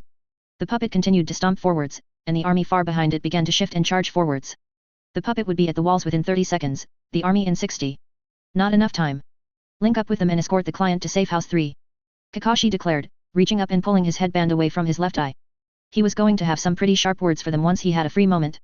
If this was another instance of the client running off into danger deliberately to lure her bodyguards into attacking her enemies, then Kakashi was going to force a renegotiation or cancellation of this mission. What about you? Yuzuki asked as she hopped up to the wall next to him, eyes shining with the ethereal pale of the Byakugan. He opened his left eye. The world sharpened into an unnatural focus, movements slowing to a crawl and faint glimmers of chakra shining. The wooden giant had a bright, vibrant green glow to it. I'll buy time. He declared, words crawling to his own senses. He jumped away with that, far off the wall and down to the inner fortress rooftops below. Several quick leaps and dashes brought him closer and closer to the breached wall section, and he formulated an angle of attack as he did. The real puppeteer was inside the puppet, which means the one on the shoulder was a clone. But Kakashi had no way of knowing that without his ally, and he didn't know if the enemy had any way of knowing that, so the correct move here was. He brought his hands together as he flipped over another wall section, barely grazing the stonework with his pants as he did. Clone technique. He muttered, disappearing in a puff of smoke. 3 copies of himself landed on the ground just inside the outermost wall. He formed another set of hand seals, then clutched at his wrist. His clones did the same. Bright, electric, concentrated chakra pulsed into life. His arm shook with the concentration required to keep the energy compressed and controlled in his palm. Even with his immense focus, bright arcs of burning light crawled along the ground from the invisible point he held. And the world was filled with chi-chi-chi-chi. The lightning cutter clutched in his hand, arm shaking, he and his clones dashed forwards. Each of them carrying a lightning blade of their own. 3 copies of himself moved past the breached walls just as the wooden giant was about to reach it. One went straight ahead, one went low, and the third one leaped high into the air ready to descend, appearing before the enemy in that order. The clone of the enemy on the shoulder immediately began a set of hand seals. Summoning technique? It wouldn't be complete in time. The giant's jaw clicked open, 3 maelstroms of supernatural wind exploded out of its palms and mouth. Each blast of wind angled to one of his duplicates. In slow motion, Kakashi watched as the wind totally annihilated the duplicates. All 3 of them. His feet touched the ground just outside the walls, and a burst of chakra energized his whole body. He wasn't attacking from any of those angles. The body flicker shot him forwards in an instant, even the perception warping of the Sharingan only barely let him keep up with his own speed. His arms shaking with power, pressure building behind his eyes, body quaking from the amount of chakra he was channeling. Lightning cutter smashed into the torso of the giant puppet. Destructive energy ripping apart the outer layers, shattering through lines and lines of wooden planks, and finally breaching into an interior. Smoke greeted him. His eyes widened. Lightning cutter unleashed the rest of its destructive payload into the interior. The wooden giant rocked to the side as its torso was ripped in half, bright green chakra rippling and building across the interior.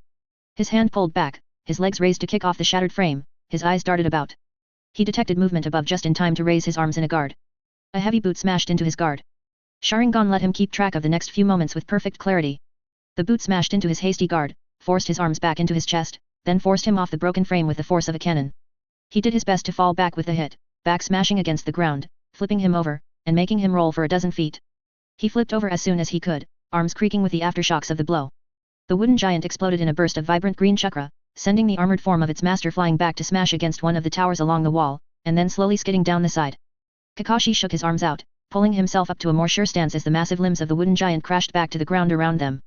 The summoning jutsu from earlier, it was to summon him out of the cockpit. When Kakashi was finally committed to destroying the big puppet, he was left open for a counterattack.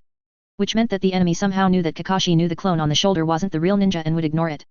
The gears in his brain chid, faster and faster, as the enemy emerged from the dust at the base of the tower, striding forwards. Slightly taller than himself, with a large conical hat studded with eye decorations and head completely covered beneath an opaque visor and cloth mask. The olive green flak vest looked almost too small for his massive frame, with limbs covered in plates of form-fitting armor with a half-dozen little wooden blocks and gizmos attached to various parts. Copy Ninja Kakashi. The enemy called out, a smooth and drawling accent that Kakashi couldn't quite put a name to. The voice reverberated with the sound of machine interference, like it was speaking through some kind of filtration mask. Straight for the kill, hey. Ryoma the braggart. Kakashi greeted, not entirely surprised that the enemy could recognize him. Kakashi hadn't fought on the land of River's front during the war, but it would take a pretty unstudious ninja to not read up on the major threats, and his own contributions were enough to qualify. Sorry, but you're not exactly someone I can take lightly. The Sharingan eye began to spin as Kakashi stared at the bulky puppeteer, trying to see if a genjutsu would work through that wooden mask he wore. If he could see through it, then maybe. Ryoma the braggart. One of the deadliest ninja of Suna. Estimates put him as responsible for the deaths of no fewer than 60 Konoha ninja and no more than 120 during the Third Ninja War. A broad generalist known for his use of puppets, explosions, poison, ninjutsu, hand-to-hand, seals, and manipulation tactics. Kakashi reached down and withdrew a kunao, flipping it around to point directly at his opponent. You're on a timer. The puppeteer declared, raising his hand and index finger. You've already used a substantial amount of chakra on that jutsu. How many times can you do it? 2, maybe 3 times. 3 times. Who knows? The army was rapidly closing in on their position, the thundering sound of footsteps growing louder and louder behind him. And every moment that passes with that Sharingan active, your chakra drops more and more.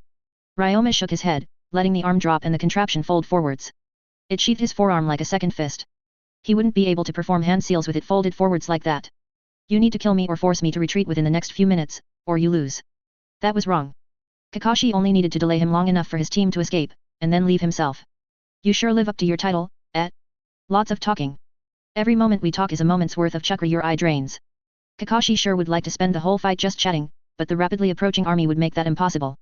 He'd have to move this fight elsewhere. He threw himself to the side, going wide around the puppeteer and approaching the wall. He aborted the attempt, kicking off the ground and leaping high as the puppeteer's fist smashed through the air where he had just been, vibrant green chakra wrapping around his limbs like coiling sinew. In slow motion, Kakashi watched as all the little decorative eyes on the hat rolled towards him. Click click click click click click. The puppeteer was incredibly fast, but his reaction speed didn't seem to be anything special. Kakashi flipped through the air, landing on the side of the wall. He lingered just long enough to flip up the side of the wall, chakra in his palm making him stick. The instant later, the puppeteer's gauntlet-clad fist smashed into the side of the fortress wall. Kakashi jolted as the entire wall shook, caving inwards from the force of the blow. He threw himself to the side, fingers barely catching against the damaged tower as the second punch shattered the wall entirely, sending it collapsing to the ground. In the rain of broken rubble, the conical hat turned towards him, eyes clicking as they locked onto his new position. Kakashi flipped up again as the puppeteer smashed into the middle of the tower wall, then jumped away. His hand flashed, a hail of shuriken cutting through wood dust and flying splinters. One of which had a wire connected, and went wide through the dust. In terms of speed and power, it was like fighting his eternal rival Might Guy, while Guy was under the strength-bolstering effects of at least one. The puppeteer jumped through the hail of shuriken, the blades bouncing off his armor plates, the tower behind him collapsing in slow motion. Kakashi tightened his grip around the wire, and pulled hard. The shuriken wire, wrapped around a tower beam, gave him the leverage needed to pull himself out of the way of another incredibly fast leaping strike. The air rippled as Kakashi passed by the puppeteer, swinging wide and tossing himself over to a nearby rooftop. The puppeteer continued on, strike smashing into the roof of the next guard tower over. An explosion of dust and shower of clay tiles followed his impact, the roof of the tower ripped off its supports and blown apart, falling down on the walls below. No, 2 of the 8 gates of death technique. The first tower finished collapsing as the puppeteer pulled himself out of the rubble of the second to look down at him. Spearmen began to flood past the breached walls of the fortress, keeping a wide berth around the dueling ninja. Kakashi exhaled slowly, then inhaled, taking his first breath since he had started moving towards the walls. A direct hit here would probably take him out of the fight entirely. His Sharingan stopped spinning. Visual genjutsu didn't seem to be working on his opponent. Fire ninjutsu wouldn't work if his opponent had any of those fire-absorbing seals that intelligence indicated. Lightning chakra flow wouldn't work if his opponent could counter with wind chakra flow, which he probably could considering he was from the land of wind. That left wind, water, earth ninjutsu, and hand to hand. He didn't want to risk any of his dogs against a guy like this. He needed space. He threw another handful of shuriken, the fifth going wide and carrying a nearly invisible wire with it. The puppeteer exploded forwards again, straight through his hail of metal. Kakashi pulled back suddenly, the wire-wrapped shuriken pulling back and around, tightening around the puppeteer and binding his arms at their sides. He shifted his weight, chakra in his feet keeping him rooted to the roof, and pulled mightily around too. He abandoned the attempt to toss the puppeteer away as, in defiance of how he should be moving through the air right now, the puppeteer just rocketed towards him with both feet angled directly for his head. Kakashi let go of the wire, jumping to the side and tossing another wire shuriken as he did, wide eyes straining to take in every micro-moment of the puppeteer's movements. The heavy boots of the enemy smashed down into the roof, sending another hail of roof tile shrapnel out. His arms flexed, shattering the wire binding his arms. He should be sliding straight off the roof and into the alley below with all that momentum, but instead, the puppeteer immediately turned towards him and performed another blurring strike. A pair of his own wires shooting forwards from boxes mounted on his thigh armor. Kakashi yanked the wire, pulling himself up towards a higher building and away from. The puppeteer did not continue forwards, seeming to change course in the middle of the air in a massive uppercut. Kakashi's eyes widened, and his kunai raised to block. His arm was forced against his face, his back smashed through the corner of the roof above, and he drifted through the night sky for a few lingering moments. The wires. The puppeteer could use the wires to puppeteer himself, letting him immediately change his direction if there was a connection to the ground. Kakashi smashed against the next rooftop over, shattering the tiles with his aching back. He rolled, arm throbbing in agony as he did, flipping over and jumping away again. Predictably, the puppeteer was there as soon as he dodged, smashing into the spot he leapt from and shattering the roof beneath. The entire upper floor of the building began to crumble, sending the puppeteer falling down with it. This guy was way too troublesome. He slammed his hands together despite the pain in his forearm. If visual genjutsu was off the table, then perhaps standard genjutsu could do the trick. The puppeteer exploded out of the side of the building just in time for Kakashi to complete his hand seals. Demonic illusion, hell viewing technique. He muttered. An illusion that forced the target to experience their most pressing fear. Kakashi didn't expect it to hold the puppeteer for long, but he only needed a half moment. The puppeteer halted in his tracks, seeing something that Kakashi had no privy to. He went through another set of hand seals as he fell, turning around and facing straight towards the ground. Hiding like a mole. Sheathed in revolving, digging chakras, Kakashi fell through the road and earth like it was water. He descended down for a ways, then started digging horizontally in evasive patterns. Above his head, clearly heard through the layers of rock, Kakashi heard the sound of a deafening explosion. He grit his teeth, reaching up to pull his headband back over his Sharingan. The rock above him ground against itself, some sort of earth ninjutsu being used. He immediately went back to moving, searching for an acceptably distant place to pull himself up it. He'd check to see if his allies managed to extract first, and then leave for the safe house himself. He pulled another layer of rock-turned sand out of his way, then his eyes widened. The puppeteer's hand shot forwards, snagging him by the vest and yanking him out, swinging around for a time before throwing Kakashi out of the hole. Kakashi smashed against a thin rock barrier, flipping through the air for a few seconds before crashing against another rock wall and sliding down. His hand shot up to pull away his headband, Sharingan blazing open again. The puppeteer had broken out of that genjutsu a bit too fast for comfort, but how did he detect Kakashi's path? All around him were square rock walls, pulled up from nearby dirt and turned into pillars that jet from the battlefield in a haphazard manner. The puppeteer stomped forwards, eyes on his helmet clicking into place towards him. Kakashi pulled up slowly, every moment dragging on. Practice brick technique. Kakashi muttered, recognizing the jutsu. A cheap, efficient jutsu that pulled earth up in the shape of thin walls. Behind the puppeteer, several walls slumped one way or the other. The walls that were slumped were in the path of Kakashi's attempted escape. You used the walls to track my route underground, then descended ahead of me. Correct. The puppeteer tilted his head. You probably think that you've bought enough time for your team to extract with your client by now. Unless you have something for that, I guess. Kakashi asked, tapping a finger against his lower back and making a sheathed blade appear there. He slowly drew it out, a gleaming white tanto that shone with radiant chakra. Unfortunately, I'm also buying time for my own team to capture your client. The puppeteer declared. Every moment we spend fighting each other is a... Both of them stopped as a massive roar rippled over the battlefield. They glanced over to see a flash of purple phantasmal dragons darting through the air with tiny specks Kakashi recognized as people in their mouths. The dragons flew off for nearly a kilometer before disappearing behind the trilene. The puppeteer slowly lowered his finger. Do any of your teammates have ghost dragon techniques, by chance? He asked, a somewhat awkward and slightly worried tone coming into his voice. Kakashi considered how he should answer that, before deciding to be honest. No. Do any of yours? No. An awkward silence lingered between the two ninja for a few seconds. I don't suppose you'd be agreeable to a temporary truce as we figure out what that was and what condition our teams are in, would you? The braggart raised his hand, palm faced up, tilting his head. We still have opposing goals right now, you realize. Kakashi replied dryly. It's the clients that do. We're just here because we're getting paid for it. The braggart shrugged. Suna and Konoha are nominal allies right now, so I don't have much incentive to actually kill any of you. Kakashi considered that, then considered his own reserves and the rapidly accumulating bruises and fractures across his body. Fighting on was not in his best interests right now, and this kind of easygoing behavior was within the puppeteer's psychological profile. Alright. Land of Rivers. Sub-aim, Jonin of Tsunagakure. She had never told Ryoma about it, but each step brought a low, dull pain into the remaining bones of her thighs. It was probably something that could have been addressed, some additional padding or support added to ease the connection between her flesh and the puppets that acted as her limbs, but she didn't want to do that. That low, dull pain was a constant reminder of what she had to be thankful for. Nothing in the upper veranda region. The brown-haired medic declared, dropping his hand seal and opening his eyes, a small frown on his face. Either they found a way to elude my waterflies or the target isn't in any of the typical locations. He spoke with a mild-mannered temperance, brows furrowed with a kind of ever-present concern. The target is hidden somewhere else then. Is it possible they've already left? The harsh voice of the demon-masked swordsman came from slightly above them, hidden in the conventional disguise of a spearman and leaning against the wall in a lazy, sleepy manner. Sub-aim was not feeling particularly happy with Field Commander Sho at the moment, and every decision he made provoked her to add another line to the mental draft she was working on, a thorough formal complaint about his command. Not that he had been anything less than perfectly professional and consistent, but his chosen tactics rankled her immensely. Buffoon. Fool. Ignoramus. If the Hyuga spotted us ahead of time, warned their team, and they retreated. Sho continued with a low drawl, tilting his head to the side and pretending to sigh, buried against the nook of the wall like a common soldier trying to avoid work. Below them, a number of frantic defenders were in the process of rallying a defense. It's possible we're just wasting time against another static target. We've been keeping our chakra used to a minimum. It would take an exceptionally talented Hyuga to spot us. Sugimoto shook his head. Either that or we don't actually know how the Byakugan works, that's possible too, I suppose. Suna would have very large internal issues to address if the past 3 ninja wars were insufficient to give a working understanding of the tools of our enemies.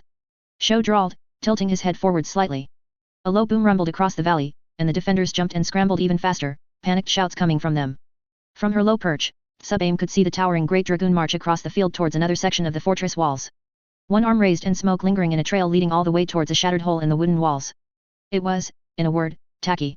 A clumsy, expensive giant that could trample large swathes of weaker enemies and made Ryoma a massive target. In spite of that, she could easily see the potential for further development. It was only as limited as the components used to construct it.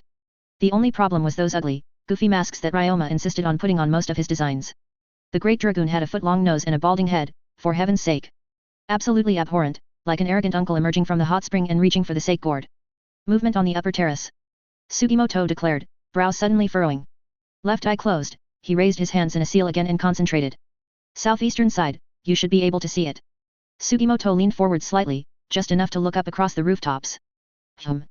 Movement across the rooftops. Ninja or samurai? He muttered. A second explosion rang out as Ryoma fired another missile at the walls in the distance. Seems a little small to be a samurai. Sorry, my vision through the waterflies isn't entirely clear. Sugimoto apologized, face scrunching up further as he stared at an invisible point in the distance. No matter, I'm tracking them now. A man shouted over at their alcove, clad in shoddy armor and carrying a fresh-cut spear of wood. Hey soldier! What the hell are you doing, Lazingaroo? Sho's hand blurred. The man's voice was cut off as hunks of sharp metal caught in his eyes and buried themselves in the sockets. Chakra strings extending from the field commander's fingers kept him upright. The corpse was forced to nod, stepping up onto the side of the walls and then jumping off, head first. A soft crunch and clatter of plates rang out a moment later. The figure is heading towards the largest group of soldiers. Sho observed with a suspicious growl. Sugimoto, send your waterflies there. I have a suspicion. Yes, Field Commander. Sugimoto nodded, closing both eyes and going still with concentration. A dull sound came to her. Sub-aim tilted her head, brows furrowing as she listened. It sounded akin to a large number of birds all chirping without any rhythm. She narrowed her eyes as the faint glow of silvery light sparkled near the walls where the Great Dragoon had breached. All of a sudden, 3 figures leapt over or through the breach, each holding a burning, crackling, silvery mass of chakra in their hands. He's being attacked. Sub-aim hissed, puppet hand pulling into a fist. A fist she couldn't even feel. By the time Sho glanced over, the figures were blown apart by waves of wind from the Great Dragoon and a 4th figure had smashed into the side of the massive puppet. That's Hataki, the targets are here. Sho declared. They have no reason to commit to a fight otherwise. Sub-aim grit her teeth as the puppet was shrouded in smoke. One figure smashed through the smoke and into the ground, carving a shallow groove in the earth. The Great Dragoon was enveloped in a sudden explosion, a faint green light following in its wake like a thunderclap, and a second figure exploding out of the smoke and crashing into one of the nearby towers. Ryoma walked out of the smoke, fully armed. His opponent rose from the earth, a shock of white hair capping his lithe form. It would be so easy to fire an arrow right now. The target is among the soldiers in the largest group. Sugimoto declared, rising from his crouch. They were being guarded by one of the Konoha ninja, the other just arrived. Uchiha and Hyuga then. Sho nodded, reaching up to grab at his costume and ripping it off, revealing the armor he wore underneath. Move. They won't remain here for long. He jumped up from his hiding position and onto the rooftops. Sub-Aim ripped her eyes away from the other battle and jumped to follow after him. Limbs of wood and metal carrying her onto a roof, then onto the next, each step barely disrupting the tiles. The limbs were significantly lighter than flesh and blood. Even after regaining her former strength, her weight hovered around 10 kilograms lighter than before. A distant boom of impact rippled out, and the already ravaged wall in the distance began to collapse entirely. Sugimoto, hang back and be ready to act as support. If you see the opportunity, grab the target and run. Sub-Aim, your limbs provide you a degree of defense against the Hyuga martial arts, target her in specific. I will handle the Uchiha and then move to assist you. Sho calmly ordered as they avoided a rushing patrol and flipped over a street dedicated to market stalls. The implication that he will be finished with his opponent long before her was aggravating. I will not need your aid. Sub-Aim replied in a less than professional manner. Focus on your own opponent. Very well. Sho replied courteously, nodding as they soared through the air. Sugimoto, is the target still there? They are. They're talking to the Konoha team about some. The Hyuga has spotted us. Sugimoto grit his teeth, then staggered briefly and clutched his eye. She destroyed my waterfly. No matter. We're almost there. Sho nodded, hand going to his sword. Be ready for immediate confrontation. We are wasting no time on words. Sub-Aim tapped on her left wrist, the storage seal on the wood of the forearm unleashing her iron spear in a puff of smoke, a long thin chain connecting from its butt and wrapping around the handle all the way to the top. The Hyuga fighting style mostly relied upon sending their chakra into the opponent in a disruptive fashion, either through direct contact or through channeling that chakra through their opponent's weapon. The spear would be the most effective option for keeping herself safe from harm here. Their Sho declared, tapping at the bandages on his wrist. A swarm of shuriken filled the air as they jumped over the last wall overlooking a small field full of men. Manipulating attack blades. He waved a hand, an invisible pulse of chakra emitting from it. Dozens of shurikens suddenly halted in the middle of the air, then angled themselves downwards and began to race forwards. Like a flock of iron birds, hissing through the air and racing straight towards their target in the back. The mass of soldiers turned to face them, some of them attempting to smack the swarming shuriken out of the air with their spears, only to be baffled as the shurikens swerved through the air to avoid them and home in on their target. Sub-Aim kicked off the face of one of the spearmen, leaping over helmets and raising her spear in preparation. Vacuum wall palm. A call came out from the smallest of the figures awaiting them, a wave of compressed air battering aside a handful of hapless soldiers and smashing into the swarm of shuriken, making them stall and eventually fall out of the air with a clatter. That was the Hyuga then. Sub-Aim threw her spear down, the chain at the base extending and the string of chakra maintained through her grip ensuring it flew straight and fast. Without needing to face her, the Hyuga twirled, barely avoiding the attack and smashing a palm into the side, just below the head. The spear smashed into the ground, impaling itself firmly into the ground. The chain tightened, and then began to rapidly retract. Sub-Aim slammed into the earth a moment later, wind chakra sheathing her limbs as she spun into a kick. The Hyuga twisted around and away, smashing a palm into her foreleg. Sub-Aim, naturally, felt nothing. She ripped the spear out of the ground with the momentum of her swing, blurring into a series of thrusts against the Hyuga, who began moving slowly backwards as her palm smashed against the spear tip again and again, turning aside blows that would skewer a man. Black hair tied back in a trio of tails, a standard vest, and a short kimono. The most notable thing about her was how small and lithe she was. The Hyuga smirked arrogantly between blurring arms, pale eyes glinting. Oh ho! Uncouth to simply leap to violence without proper introductions, barbarian of the sands. Sub-Aim didn't bother responding, simply continuing to press the Hyuga back with rapid thrusts. In her peripheral vision, she saw Sho smash into the black-haired ninja of Konoha with a series of rapid sword swings. Every few swings was interspersed with a blurred hand, a hiss of flying metal, and one of the many common soldiers around them collapsing with a wet gurgle. Samurai! Get Oda and get out of here! The black-haired ninja called out, voice strained. The white-haired samurai nodded, roughly grabbing their target and hopping up and away. Sugimoto intercepted them in the middle of the air, arms shrouded in insectoid blades made of water. He smiled and twisted, smashing a foot into the samurai's hasty guard and sending both warrior and target back into the ground of the courtyard. Damn it, they have us surrounded. The black-haired enemy grit her teeth, a pair of kunai flashing as she worked to avoid any of Sho's blurred strikes. Then do something useful for once, Uchiha, and switch with me. The Hyuga demanded, jumping back and withdrawing a handful of pellets, tossing them to the ground. Sub-Aim moved to pursue, but the pellets impacted the ground and exploded into a dense smoke to shroud them. She grit her teeth and threw the spear forward, chain extending once more. 1, 2, 3. 3 meters and nothing. She yanked the chain back and raised her forearm, blocking a spinning kick aimed towards her head. The black-haired woman held a focused glare on her, immediately spinning into another kick, this time angled downwards. Sub-Aim's limbs bent unnaturally, grabbing onto the woman's leg before she could complete the attack and spinning around, slamming her against the ground. An arm flashed. Sub-Aim flipped backwards, a trio of shuriken cleaving hairs from her bangs and hissing away into the smoke. She twisted her spear, readying a thrust. The spear caught on wires, previously unseen. The shuriken coiled around the spear in her right arm suddenly, extending back to the Uchiha woman on the ground. She smirked. Fire release. The wires caught alight, hot red flames racing down the length and towards her. Downward flow. Sub-Aim narrowed her eyes, firmed her stance, and pulled as hard as she could. The Uchiha's eyes widened as she was pulled forwards, flames still racing down the length of the wires to the steel cords that coiled tightly around her arm. Her puppet arm. The flames caught up with her, and immediately engulfed her arm in blazing chakra. The limb within was reduced to char almost immediately, as Sub-Aim twisted away from it, letting the wood in her jacket go with it. Her spear thrust forwards. GRK. The Uchiha grunted as Sub-Aim impaled her. A stake of iron going straight through her midsection as the burning remnants of her arm and jacket dissolved into ash on the winds. A hot red flush lingered where the fire brushed her, incidental, superficial burns coating her right side. She let go of the spear and twisted, smashing a haymaker into her enemy's jaw. The Uchiha staggered back. A wordless exhale of pain coming from her throat. Sub-Aim yanked on the chain, ripping the spear out, making the Uchiha stagger forwards. She spun, wind chakra covering her spear as she did. Her spear tip ripped through the flak jacket and cut a long shallow groove against her torso. A layer of mesh armor barely holding the blow back from being lethal. Sub-Aim grunted, swingen. Abandoning her spear to flip away from a heavy blow. Common soldiers rushing forwards to swing axes and thrust spears at her. She landed a ways away, next to Sugimoto. Your arm. He muttered. I'll be fine. Sub-Aim replied, unfurling a scroll on her waist and removing another weapon, a hook sword. Rika, you useless Uchiha. The Hyuga called out angrily, thrusting a palm out suddenly. Vacuum palm. Sho was forced to block hastily, thrown back among the soldiers who promptly burst apart as his sword flashed and cutting winds reduced them to bloody chunks. The Hyuga jumped away, snagging the wounded Uchiha by the collar and consolidating her defense with the white-haired samurai who wielded a pair of swords carved from bone. The situation seems pretty suboptimal, princesses. The white-haired samurai smirked, covered in superficial wounds. Chips in his bone blade slowly disappeared. Sorry for the delay, Field Commander. Sugimoto called out with a wry grimace. This isn't an ordinary samurai, seems like. Ninja of Konoha. Your ally is grievously injured. Sho ignored Sugimoto's words and pulled up from the pile of shredded meat that used to be people. Our medic would be able to save their life. I will order him to heal her if you relinquish Oda Naginata to us. A dog barks at meals he'll never receive. The Hyuga declared with an arrogant laugh, raising her hands again. I could vanquish all three of you with a single arm. The useless woman will survive until I'm done. Yo you bitch.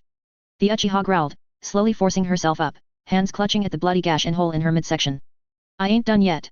Sit down, you'll just kill yourself if you. A ring of purple appeared around her feet. Sub-Aim's eyes widened. Purple rings around her feet, and the Uchiha's feet, and the target's feet. Around her own feet. The light traveled upwards, the barest impression of teeth and a maw full of poison. She pulsed her chakra. Lizard tail splitter technique. The shiki at the base of her leg stumps activated, and an explosion of wind burst forth. She and her artificial legs went in opposite directions, flying randomly, blurring her vision, and ultimately making her smash into something slightly softer than the ground. She coughed, vision swimming from the sudden dizziness, a blurring purple mass closing down around nearly half of the combatants with the proud roar following. What the? The target called out, eyes wide. Sho jumped forwards, hand reaching out. The purple mass shot up through the air, phantasmal heads and legs and tails following behind them as they rose, turned in a specific direction, and then flashed away like bolts of lightning. Sub-Aim attempted to pull herself up on a single arm. The spearman she had crashed into groaned as she did.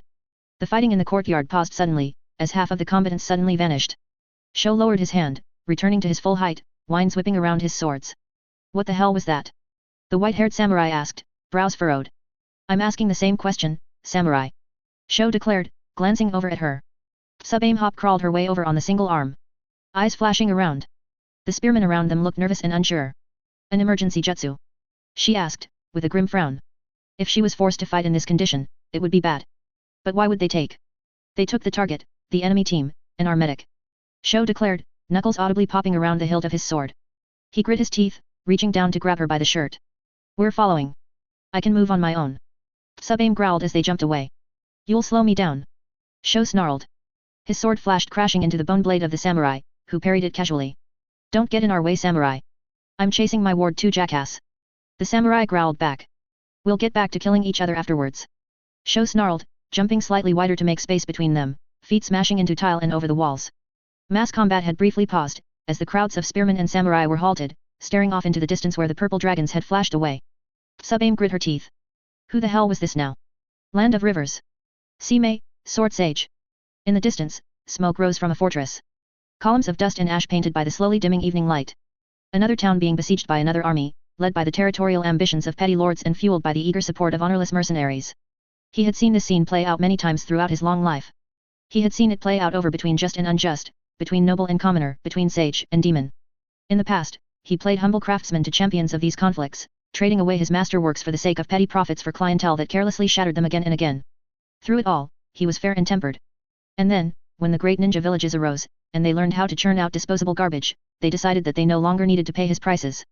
His fist clenched. Masterwork after masterwork destroyed, all to deny it to one of their equally ignorant rivals. His workshops ravaged, the lands of his allies burned, and his students hunted down and slaughtered. Sime did not offer his services as a craftsman any longer, and hadn't for a very long time. You are sure of this? He asked, tilting his head back to glance at his servant. Black-clad Kajaku, granddaughter of a samurai who swore that his line would serve him near 40 years ago. She nodded, two-tone hair bouncing slightly as she inclined her head towards him. I'm sure, Master Sime. A pink-haired girl of Sunagakuer had it sheathed along her back, and I've been following them for some time. So it was Suna that slew Hoki then. Brown-haired Suko, with a grim look on his youthful face and the hints of beard beginning to grace his chin, grumbled. The plates of his armor made clinking noises as he shifted, planting a hand on the end of his immense mace. Bastards. He exhaled slowly. Bringing his hands together, he made an intonation. Summoning technique. A whirl of winds and a puff of smoke followed, and an old flute appeared in his hands. Carved of bone and studded through with the spiraling currents of the old imperial clan, an old treasure he had collected at some point. Prepare yourselves for combat. He declared, casting his gaze over the warriors sworn to him. Armor-clad sons and daughters of those he had saved in less frustrated days. I will bring our enemies to us, seek to capture. Yes, Master Sime. They called out in unison, each proudly bearing his emblem. He smiled briefly, before letting levity fall from his face and bringing the flute to his lips. With old fingers, he began to play a morose tune. A song of escape, retreat, and failure. A song of abandoning one's homeland to save the lives of those most precious. A purple light began to exude from the bone flute as the song continued, and the power of the artifact took shape. The light raced away, disappearing into the ground and zooming off into the distance, towards the fortress in the distance. 8 lights? There will be 8 enemies, ready yourselves. He declared with a frown and narrowed eyes. His vision wasn't what it used to be, and the fortress in the distance dissolved into the blurry mass of soldiers fighting along the walls instead of the clarity he once held. A dragon's roar echoed, a sound that once brought fear across the lands as a sign of imperial power, now only a distant memory. 8 purple dragons rose in the distance, half from the attacking camp, half from the fortress itself, and began to race back towards him, each ferrying a captive in their toothy, insubstantial maws. The princess retrieving hound dragon flute. A relic once used to evacuate the wives and daughters of nobility in wars of the imperial era. He held his hand to the side and allowed the flute to disappear from his hands, a whiff of smoke following in its absence. The dragons collected over his head, and then began to descend in a spiraling pattern. The ones captured within impacting the ground with dazing force. Mostly women as he expected, but one seeming male with a white coat. Sime raised a brow but dismissed it. An overabundance of yin perhaps. Instead, his eyes were drawn to the pink-haired girl, who clutched a long black sword in both hands as she rose. What is the meaning of this? A woman with her face painted in red kabuki lines asked furiously, pulling herself up to her knees and reaching for the swords on her belt. Who dares abduct a scion of the Takeda? Takeda. Another woman called out with a bombastic, vicious enthusiasm. She had equally black hair, but was clad in rougher, less expensive clothes. By chance we meet. Oda. Are you responsible for? Silence. Sime interrupted, waving his hand to brush aside their petty rivalries and pointing harshly towards the pink-haired girl. You, girl. You have something that belongs to me. Return the Gamaran blade and you will be allowed to flee with your life. What? She asked with narrowed eyes, raising the sword more defensively. The other captured turned glances towards her. Then she glanced at it, then back to him. This black sword? Is that what you're talking about? I had entrusted it to one of my subordinates, and one day he never returned. Sime felt an aggravated sneer come across his features. I'll forgive the slight of his death and presume you to be a mere scavenger picking at his corpse instead of my enemy. Fuck off, sensei killed that asshole fair and square, and gave me this blade. The pink-haired girl spat back, returning to an aggressive stance. I'm supposed to believe some geezer when he dances in and declares himself the rightful owner. Attempting to rob a ninja of Sunagakuer over rightfully won battlefield salvage. Our reputation would stumble if we simply allowed that. The larger, tanned woman let the 2 massive gourds in her hands drop, hitting the ground with a heavy thud and the sound of sloshing water. Others began to assemble into ready battle stances. Another pair of ninja from Sunagakuer, a pair from Konohagakuer, and 2 noble women pretending to be samurai. He'd be more outwardly irritated if he were a younger man. As it were, he simply exhaled through his nose, then held a hand up. Hold back for a moment. I will handle them personally. Yes, Master Sime. Your conflict with Sunagakuer has nothing to do with us. One of the women of Konohagakuer declared, supporting her injured and half-conscious ally with a supporting arm, the other arm raised defensively. We will stay out of it, and return to our mission. Sime glanced at her, and focused on the ethereal pale of her eyes. Ah, what beautiful eyes. My mercy was only offered to the thief. None of you will be escaping today. He declared dismissively, reaching back over his shoulders and drawing his twin swords. Why would he waste the opportunity presented? The weaknessless soaring swords exploded in twin hurricanes of wind chakra, compressed and condensed around their lengths in a buzzing, sawing cacophony. Peacock Palace Whirlwind. He intoned, swiping the swords to either side of him. A full fifth of his chakra expended in an instant. Bolts of screaming wind shot away from his blades and exploded into the ground, where they burst into a blooming wall of hurricane blades. The wall expanded out in an instant, curving inwards and smashing into the other half at the midpoint. A grand maelstrom whirled to life around the battlefield, sealing everyone within its razor barrier. Water release, jet stream blade. The tanned woman declared, hands smashing together in a series of rapid seals. Water burst forth from her jars and screamed forwards in a hissing jet. Sime kicked off the ground, foot cratering the earth, swords raised before him and mental focus on his tiger-faced armor. Through his arms, through his blades, he channeled the power of yet another relic. The chakra-draining power of his infinite armor filled his blades with a sucking, whirlpool quality. The screaming beam of water smashed into his blades, sheathed in cutting winds, and dispersed in a wave of heavy mist. He broke through the beam, the tanned ninja's eyes widening as she attempted to abort her technique and flee. The side of his blade smashed into her temple. She staggered back, spinning into a heavy kick against him. He let it crash into his withered side, using his arm to lock it down and hold it in place. The mild pain was irrelevant, his armor would correct that soon enough. His chakra was already almost totally restored, and the excess would be used to rejuvenate him. Waga! The tanned ninja gasped, limbs shuddering as her strength left her. Any chakra she attempted to mold immediately drained into the hungry spirit of his armor. He ducked, letting the Gammaran blade sheath in weak flames pass over his head, its power sapped by the proximity of his armor. He pulled the tanned woman towards him as he rose, swinging his other arm. Without the ability to mold chakra, she'd be incapable of overpowering him. The side of his other sword smacked into the side of her head with a heavy thwack, and she fell back entirely, legs suspended in his grip and upper torso dragging across the ground. He's draining your chakra, be careful. The Hyuga, with her beautiful pale eyes straining, shouted a warning. Here, let me heal your ally. The Tsunagaku ninja said urgently, forming hand seals. Nagare-sensei. The grey-haired girl with the warfin declared, legs shaking and seemingly unwilling to approach him. The pink-haired rat twisted on the ball of her feet, twisting into another massive swing towards him. The Gammaran blade, wreathed in weak flames, crashed into one of his soaring swords. He narrowed his eyes, glancing to the tip even as his infinite armor began to drain the blade of all the chakra the pink-haired rat poured into it. The stone in the tip, where is it? What the hell are you talking about? She grimaced, breaking away before attempting a series of rapid slashes. He parried them with but a single sword, eyes narrowed. He had been her equal 100 years ago. Swordsmanship of this level could never harm him. The stone was missing, and she didn't know its importance. The sensei took it then? Was it ignorance, or did someone else know of the secrets of those stones? His sword flashed, twisting under her guard before he yanked the arm up. Rapidly losing chakra to his armor, she was unable to hold onto the black blade, which soared back and stuck fast into the ground far behind him. Flowing river, smashing rock. The girl pretending to be a samurai roared, leaping over to him with a flashing blade. He dropped the tanned ninja, raising both swords.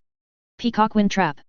A whirlwind burst into life around the leaping girl, trapping her in firm winds before suddenly inverting, smashing her into the ground. Simei's feet were light as he hopped over before smashing a heel into her spine. Gah! The ground cratered, and an explosion of dust followed in the wake of his heavy stomp. He kept the foot there, chakra the struggling samurai girl attempted to mold sucked away into his heel and trapped in his hungry armor. After a moment, he kicked the woman up and then kicked her again, making her flip through the air and back towards his waiting men. They immediately got to work, binding her in silk ropes and getting ready to run. The Peacock Palace whirlwind wouldn't keep them restrained for much longer. He'd need to end this quickly. He walked over to the tanned woman, who was struggling to stand up. An absent-minded wave of his sword summoned a wall of wind, scattering the hurled shuriken that the pink-haired rat tried to harass him with. The tanned woman forced herself up again, thrusting a kunai towards him. He tilted his head, cheek splitting open, flipping his sword around. Her eyes widened. The butt of his blade smashed into her gut, knocking the wind from her lungs and making her stagger. He grabbed her vest with a finger and thumb, spinning around and tossing the woman back towards his forces. Sensei. The grey-haired girl swung her warfin, a wave of cutting storm winds racing towards him. Unfortunately for her, his soaring swords were without weakness. Wind division. He intoned, swiping one blade against the flow of the incoming attack. The cutting storm winds dissipated in an instant, banished by the winds of his own blade. Its authority over air far greater than any mundane ninja tool. What, how is he? She did not have time to finish the sentence, as he kicked off the ground again and raced forwards in one massive, blurring leap. A hasty block was knocked aside and the butt of his blade smashed into her midsection. A second blunt blow to her temple sent her limply to the ground. The pink-haired rat attempted another desperate attack to remove him from her ally. He stepped back, dodging her kick and raising his sword. She barely had time to turn her eyes towards him before the pommel of his blade crashed down into her forehead. Both girls hit the ground in the same breath. He kicked both towards his followers, and turned towards the last of his opponents. One male with brown hair, hands clutched in a seal used for water ninjutsu. One female with black hair who was covered in blood with a strange jellyfish of pulsing water chakra attached to her back. The last female, the beautiful Hyuga woman, hands raised defensively and teeth grit. And there, the Oda woman, staring at him with intense eyes. Who the hell are you? She demanded, hands raised and tiny wisps of chakra burning along her limbs. She began a slow, defensive walk across the bare earth, toes burning with chakra. Eyes like the moon above gorgeous. Since you asked. He mused, beginning a walk towards them. The wind wall was just barely beginning to dissipate around them. I am Sime. T the sword sage. The black-haired woman asked with widening eyes and agape mouth. Why you forged great ancestor Madara's gunbei? Carved. The gunbei was made from the wood of a sacred tree, and you do not forge wood. Sime corrected mildly, before he sneered. And no, I carved it for his grandfather, who was a much more respectable man. What do you even want with us? You already got your sword back. The Hyuga woman continued shifting her pace around nervously as he continued to approach. I have long since passed the point of needing reasons to oppose the great ninja villages. Sime stated bluntly, swords held at his sides.